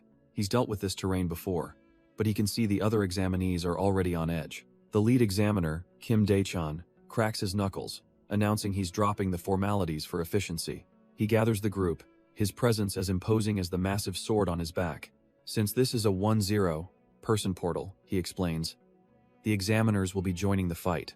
He quickly runs down their party composition, a mix of mages, ranged fighters, and close combat specialists. Shin Hyuk immediately analyzes their formation. With the examiners at range, the vanguard will fall to him or the other martial artist. And just like that, Dae-chan gives the order. Kang Shin, Hyuk, and another hunter, Park Jae-hee, are to take the front. Dae-chan lays down the final rule. This is an uncharted A-rank portal, so they must proceed with extreme caution. With his words hanging in the air, the assessment officially begins. But Shin Hyuk isn't waiting for an invitation. He steps forward, deciding to take the lead himself. He closes his eyes and unleashes a massive wave of spiritual energy, flooding the entire desert. His senses ripple outwards, instantly detecting life signs a full 500 meters away. While the other hunters are already sweating and struggling with the oppressive heat, Shin-hyuk is perfectly calm. He turns to Park Jae-hee, pointing towards a distant sand dune and stating that's where the monsters are. The commotion gets the attention of the lead examiner, who calls out from the back, demanding to know what's going on. Dae-chan is immediately skeptical, questioning how they could possibly know when the dune is far outside of normal manascan range. Another hunter scoffs that he's exaggerating, but Shin-hyuk just sighs, already missing the days of working with a team that actually trusted him. Dae-chan decides to check it out, thinking he can just dock points if it's all a bluff. But Shin-hyuk calmly tells him there's no need to go anywhere, knowing the S-ranker has sensed it too. The monsters have been charging them at full speed this entire time, and just like that, a massive A-rank red giant scorpion erupts from the sand right before them. The other hunters freeze, their faces etched with shock and disbelief at the sudden ambush. These beasts are notorious for their tough shells, magic resistance, and a poison that kills in minutes. The dread deepens as they realize it's not just one, they're completely surrounded by 4 of them. The lead examiner Dae-chan immediately takes command, ordering the group into a battle formation. Shin-hyuk instantly claims the right flank, while a determined blonde hunter volunteers for the left. And before the orders even finish sinking in, Shin-hyuk is already a blur, rocketing towards his target. The red giant scorpion swings its massive pincer, aiming to crush him in a single blow. But Shin-hyuk sidesteps the clumsy attack with almost insulting ease. He calmly assesses the beast, noting it's far slower than an ogre. The others should be fine. The monster's barbed tail whips around for a follow-up strike, a blur of deadly crimson. But as it attacks, a spider web of cracks suddenly appears across its armored face. The scorpion finally registers the pain, letting out a piercing shriek as the delayed damage sets in. Shin-hyuk grips his sword, impressed by the monster's tough shell but unfazed. He could wait for magic support, but then again, there are bonus points for a solo kill. A brilliant flash of blue energy erupts from his blade, striking the weakened point with perfect accuracy. With a single, fluid motion, he cuts straight through the A-rank monster, ending the fight before it truly began. The blade sings through the air, a clean and final arc of destruction. Shin-hyuk walks away as the 2 halves of the giant scorpion thump uselessly to the ground. The other examinees can only stare, completely dumbfounded. Did he just cut it in 2? This B-rank hunter soloed an A-rank monster like it was nothing. She thinks he's insane. Even one of the senior examiners looks on, a smug little smile playing on his lips. But the lead examiner, Kim Dae-chan, approaches the corpse with a different energy entirely. A flicker of genuine interest crosses his face. So, this is the kid he's heard about. He recalls seeing Kang Shin-hyuk's name on the list of examinees, but didn't think much of it. It wasn't until someone mentioned his daughter's schoolteacher that he made the connection. And he had no plans to show this punk any favors, not after his classes ruined Sejin's weekend training. His first impression of Kang Shin-hyuk was not a good one. He looked like a pretty boy, a gigolo without a single manly bone in his body. All Dae-chan could think about was the news that his daughter Sejin had collapsed, and this was the teacher responsible for it. He dismissed him as an arrogant, third-rate instructor who only preached about principles. But standing here now, watching the aftermath, he had to admit he was completely wrong. The kid had used his mana to sense the monster from a huge distance and then cut it down like a vegetable. Dae-chan grits his teeth, thinking of that old man, Kim Man-dong. So this is why he's been so full of himself lately. It was all because of this guy. Meanwhile, Shin-hyuk just scratches his head, a little worried. Did he end that too quickly? Shin-hyuk muses that no one else has finished their fight yet, wondering why the lead examiner is staring at him so intensely. His gaze falls on a martial artist struggling against a monster with a tough exoskeleton. She can't use aura, a terrible matchup. With a desperate shout, she puts all of her strength into one last punch. But her attack barely makes a dent, fizzling out against the creature's armored shell. She recoils in frustration, her knuckles bruised and her spirit sinking. The monster, however, is still haunted by the memory of Shin-hyuk slicing its kin apart with a single, impossible strike. It turns its rage on the helpless hunter, snagging her in its massive claw. But in a flash, a clean sword strike severs the pincer, freeing her in an instant. Dazed, the blonde hunter looks up, completely bewildered by her sudden rescue. It's Kang Shin-hyuk, standing over her as if it was nothing, leaving her utterly speechless. From the backline, the mages finally unleash their spell, the examiner screaming for the fighters to get clear. A torrent of crackling energy slams into the scorpion, engulfing it in a storm of ice and lightning. Watching from afar, the lead examiner Kim Dae-chan gives a partial pass. Freezing magic was a good call, but he scoffs in disappointment. The lightning portion of the attack was a complete failure. He disqualifies the frontline tanks on the spot for failing to hold the line, their weapons shattered from incompetence. Meanwhile, the blonde hunter approaches Shin-hyuk, offering a sincere apology for doubting him earlier. He just smiles, telling her not to worry. It's a normal reaction when you can't sense what he can. Completely won over, she gives a sharp salute, promising to follow his lead without question. But elsewhere, the harsh reality of the exam continues as Kim Dae-chan dismisses another group of failures. He ruthlessly sends them out of the portal, not willing to risk dead weight in a dangerous A-rank gate. But just as the test seems to be settling, a cold sweat runs down Shin-hyuk's face. His unique senses flare to life, showing him a horrifying truth. They are completely surrounded.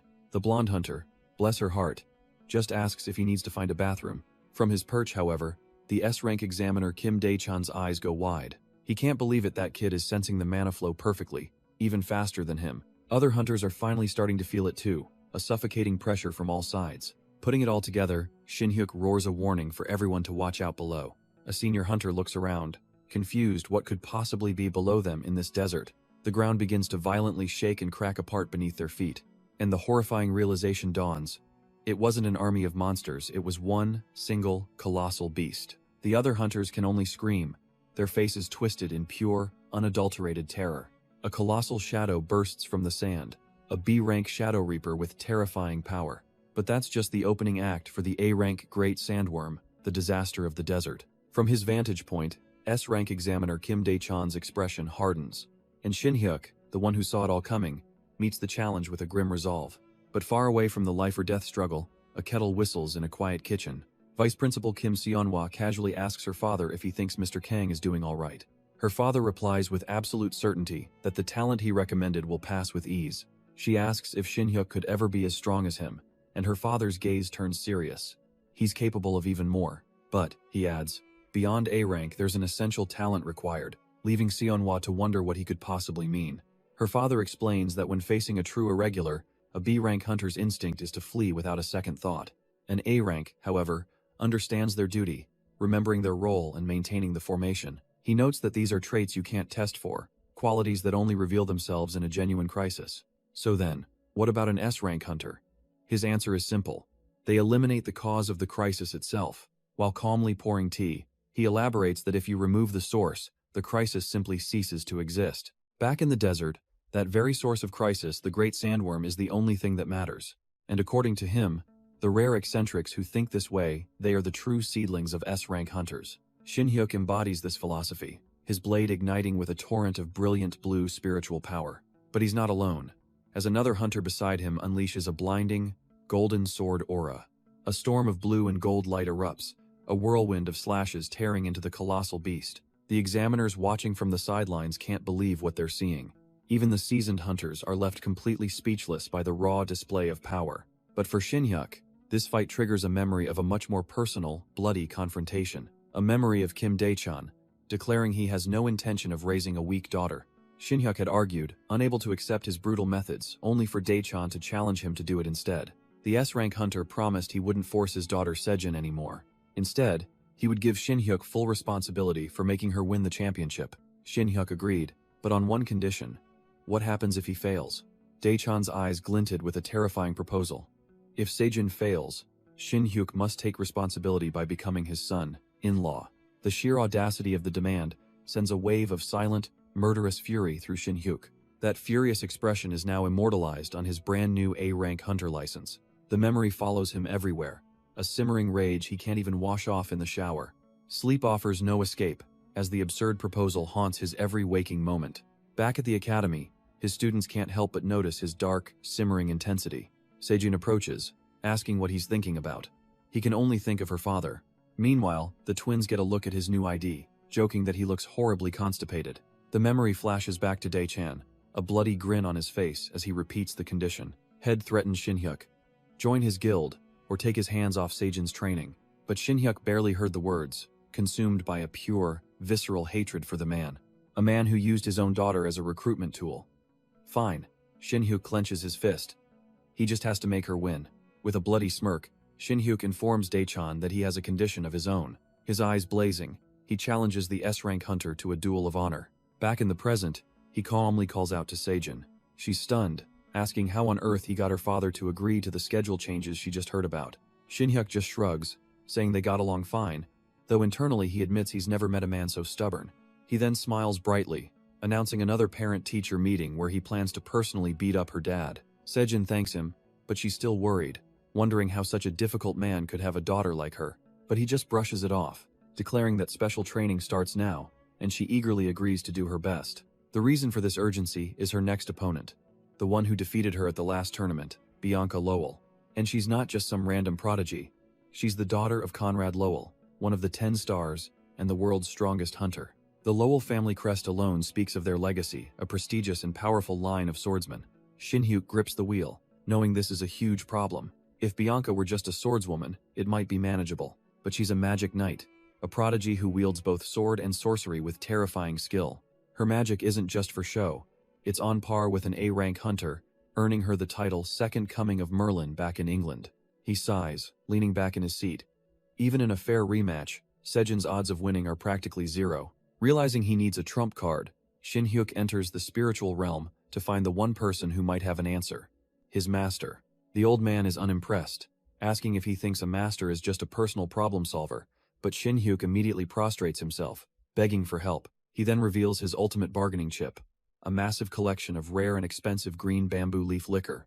The master's stern expression instantly breaks, flustered by the sheer quality of the bribe and the promise of fried chicken to go with it. But after a moment's thought, the old man smiles, saying that before anything else, he's been craving some perilla ramen. Shin-hyuk breathes a sigh of relief. His master isn't mad. He sets up a laptop, telling the old man to watch while he boils the water. The master leans forward, his initial grumpiness replaced by genuine curiosity. On the screen, a highlight reel begins, showcasing the formidable swordswoman, Bianca Lowell. He asks who this powerful foreigner is, and Shin-hyuk explains she's last year's champion and his student's opponent. The master notes that the fights seem incredibly one-sided, almost as if she barely has to try. With a grim look, Shin-hyuk confirms his master's suspicion while preparing the ramen. He reveals the shocking truth. Every single one of Bianca's tournament matches ended in less than 5 minutes. She's not just a rookie. She's a world-famous prodigy, a monster in her own right. Elites from every corner of the globe have tried and failed to devise a strategy against her overwhelming power. This is because the genius has been using moving casting, a legendary technique, since she was only 10 years old. She can nullify her opponent's skills with high-speed casting while simultaneously launching her own attacks. Before they can even react, the fight is already over. Every single match is a one-sided slaughter, an absolute domination. Shin-hyuk lays out the grim reality. Bianca is easily above A rank, while his student Sejin is a B rank at best. With less than 2 months until the tournament, he tells his master they need a drastic solution. The master strokes his chin, admitting that from the video alone, they're on entirely different levels. For a second, Shin-hyuk worries this might be a problem even his master can't solve, but the old man just scoffs. He turns, a glint in his eye, and offers a simple, insane idea. What if he took Sejin as his disciple? Shin-hyuk is left speechless. Martial arts? Against a prodigy spellcaster like her? The master explains there's only one way to suppress a mage: overwhelm their magic with superior sword energy. His master prods him, reminding him that as a master, he should already see the inherent weaknesses of magic. A memory flashes in Shin-hyuk's mind. He's considered teaching her before. After all, martial arts transformed his own mediocre body into that of a peerless master. But that's exactly why he's so reluctant. It's the very source of his power, his greatest secret. He looks up, asking if his master is truly okay with him passing on these techniques to someone else. The old man just scoffs at his foolishness, stating he didn't choose his disciple blindly. Just as he chose Shin-hyuk, it is now Shin-hyuk's right to choose his own student. A flicker of resolve appears in Shin-hyuk's eyes, but his master isn't done yet, stoking his curiosity. He reminds Shin-hyuk that Sejin is a genius with a massive, raw reserve of untapped energy. If all that raw power were converted into refined internal energy, just what kind of monster would be born? The question hangs in the air, but back in the real world, Sejin opens her eyes to a startling new reality. She can see with perfect clarity, and the only explanation is the bitter concoction Shin-hyuk gave her. A quiet resolve settles over her as she contemplates the change. With less than 2 months until the tournament, she tosses her now useless glasses aside. Time flies, and soon, the grand stage of the National Martial Arts Tournament is set. Inside, the ring of steel echoes as 2 fighters clash in a blur of motion. The crowd can only watch in stunned silence, their minds struggling to keep up.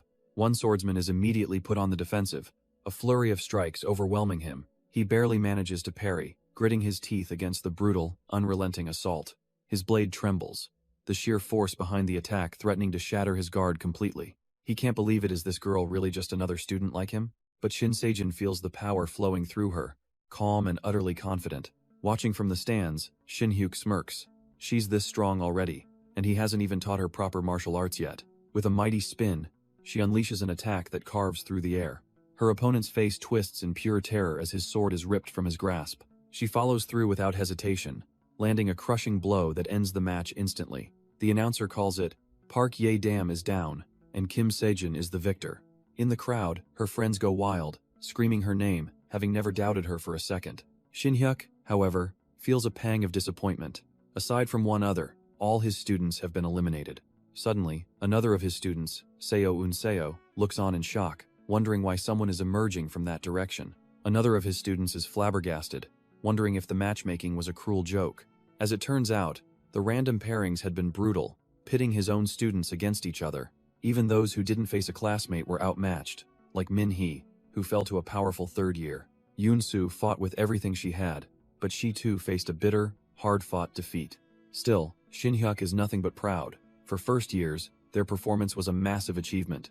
His other students can only agree, admitting that Sejin is just in a league of her own. One of them approaches to thank him for his guidance, asking if he'll stay to watch the finals. But he calmly turns her down, explaining that he has somewhere else he needs to be.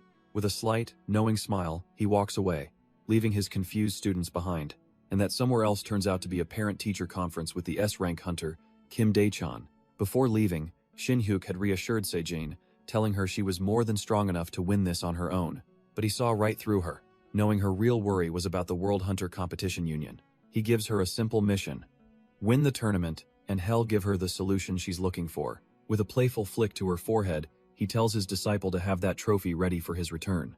The scene is now set for the grand finals, with Sejin on the verge of a historic third consecutive championship. Before the match, she gives a calm and collected interview, the picture of a seasoned champion. The reporter asks if any opponent has even come close to challenging her throughout the tournament. Sejin's answer is simple: no one in particular, a response that radiates pure, unshakable confidence. The reporter changes her line of questioning, focusing on a potential win and qualification for the WHCU. She brings up the painful memory of last year's tournament, where Sejin was eliminated by the champion, Bianca. Meanwhile, Kang Shin-hyuk arrives at a private lounge, greeted warmly by a powerful-looking figure. Sejin admits that back then, her frustration came from simply not being strong enough. But this time, she declares with absolute certainty, things will be different because of her teacher. As she speaks, Shin-hyuk makes his way through the building, his destination clear. Now in the arena, facing her final opponent, her focus shifts to the championship before her. She came here to win, she says, and she intends to do it alongside her teacher. But his arrival is immediately met with a cold welcome from Kim Dae-chan, who mocks him for even showing up. Dae-chan offers him a chance to beg for forgiveness, but Shin-hyuk coldly tells him to save it. In a flashback, we see Dae-chan's only worry was that this A-rank hunter would be too proud to accept his duel. The rules were simple. The fight ends when one of them is unconscious or surrenders, and the stakes, laid out by Dae-chan himself. If he wins, Shin-hyuk becomes his son-in-law. But if Shin-hyuk wins, Dae-chan must never interfere with the academy again, a deal our boy accepts instantly. Back in the present, the S-rank hunter arrogantly grants him the first move, completely assured of his victory. Shin-hyuk calmly agrees, his hand resting on his sword as a faint blue aura begins to glow. Dae-chan scoffs internally, ready to see what this arrogant kid thinks he can possibly do. And then Shin-hyuk shows him, unleashing a powerful spirit warrior from the very steel of his blade.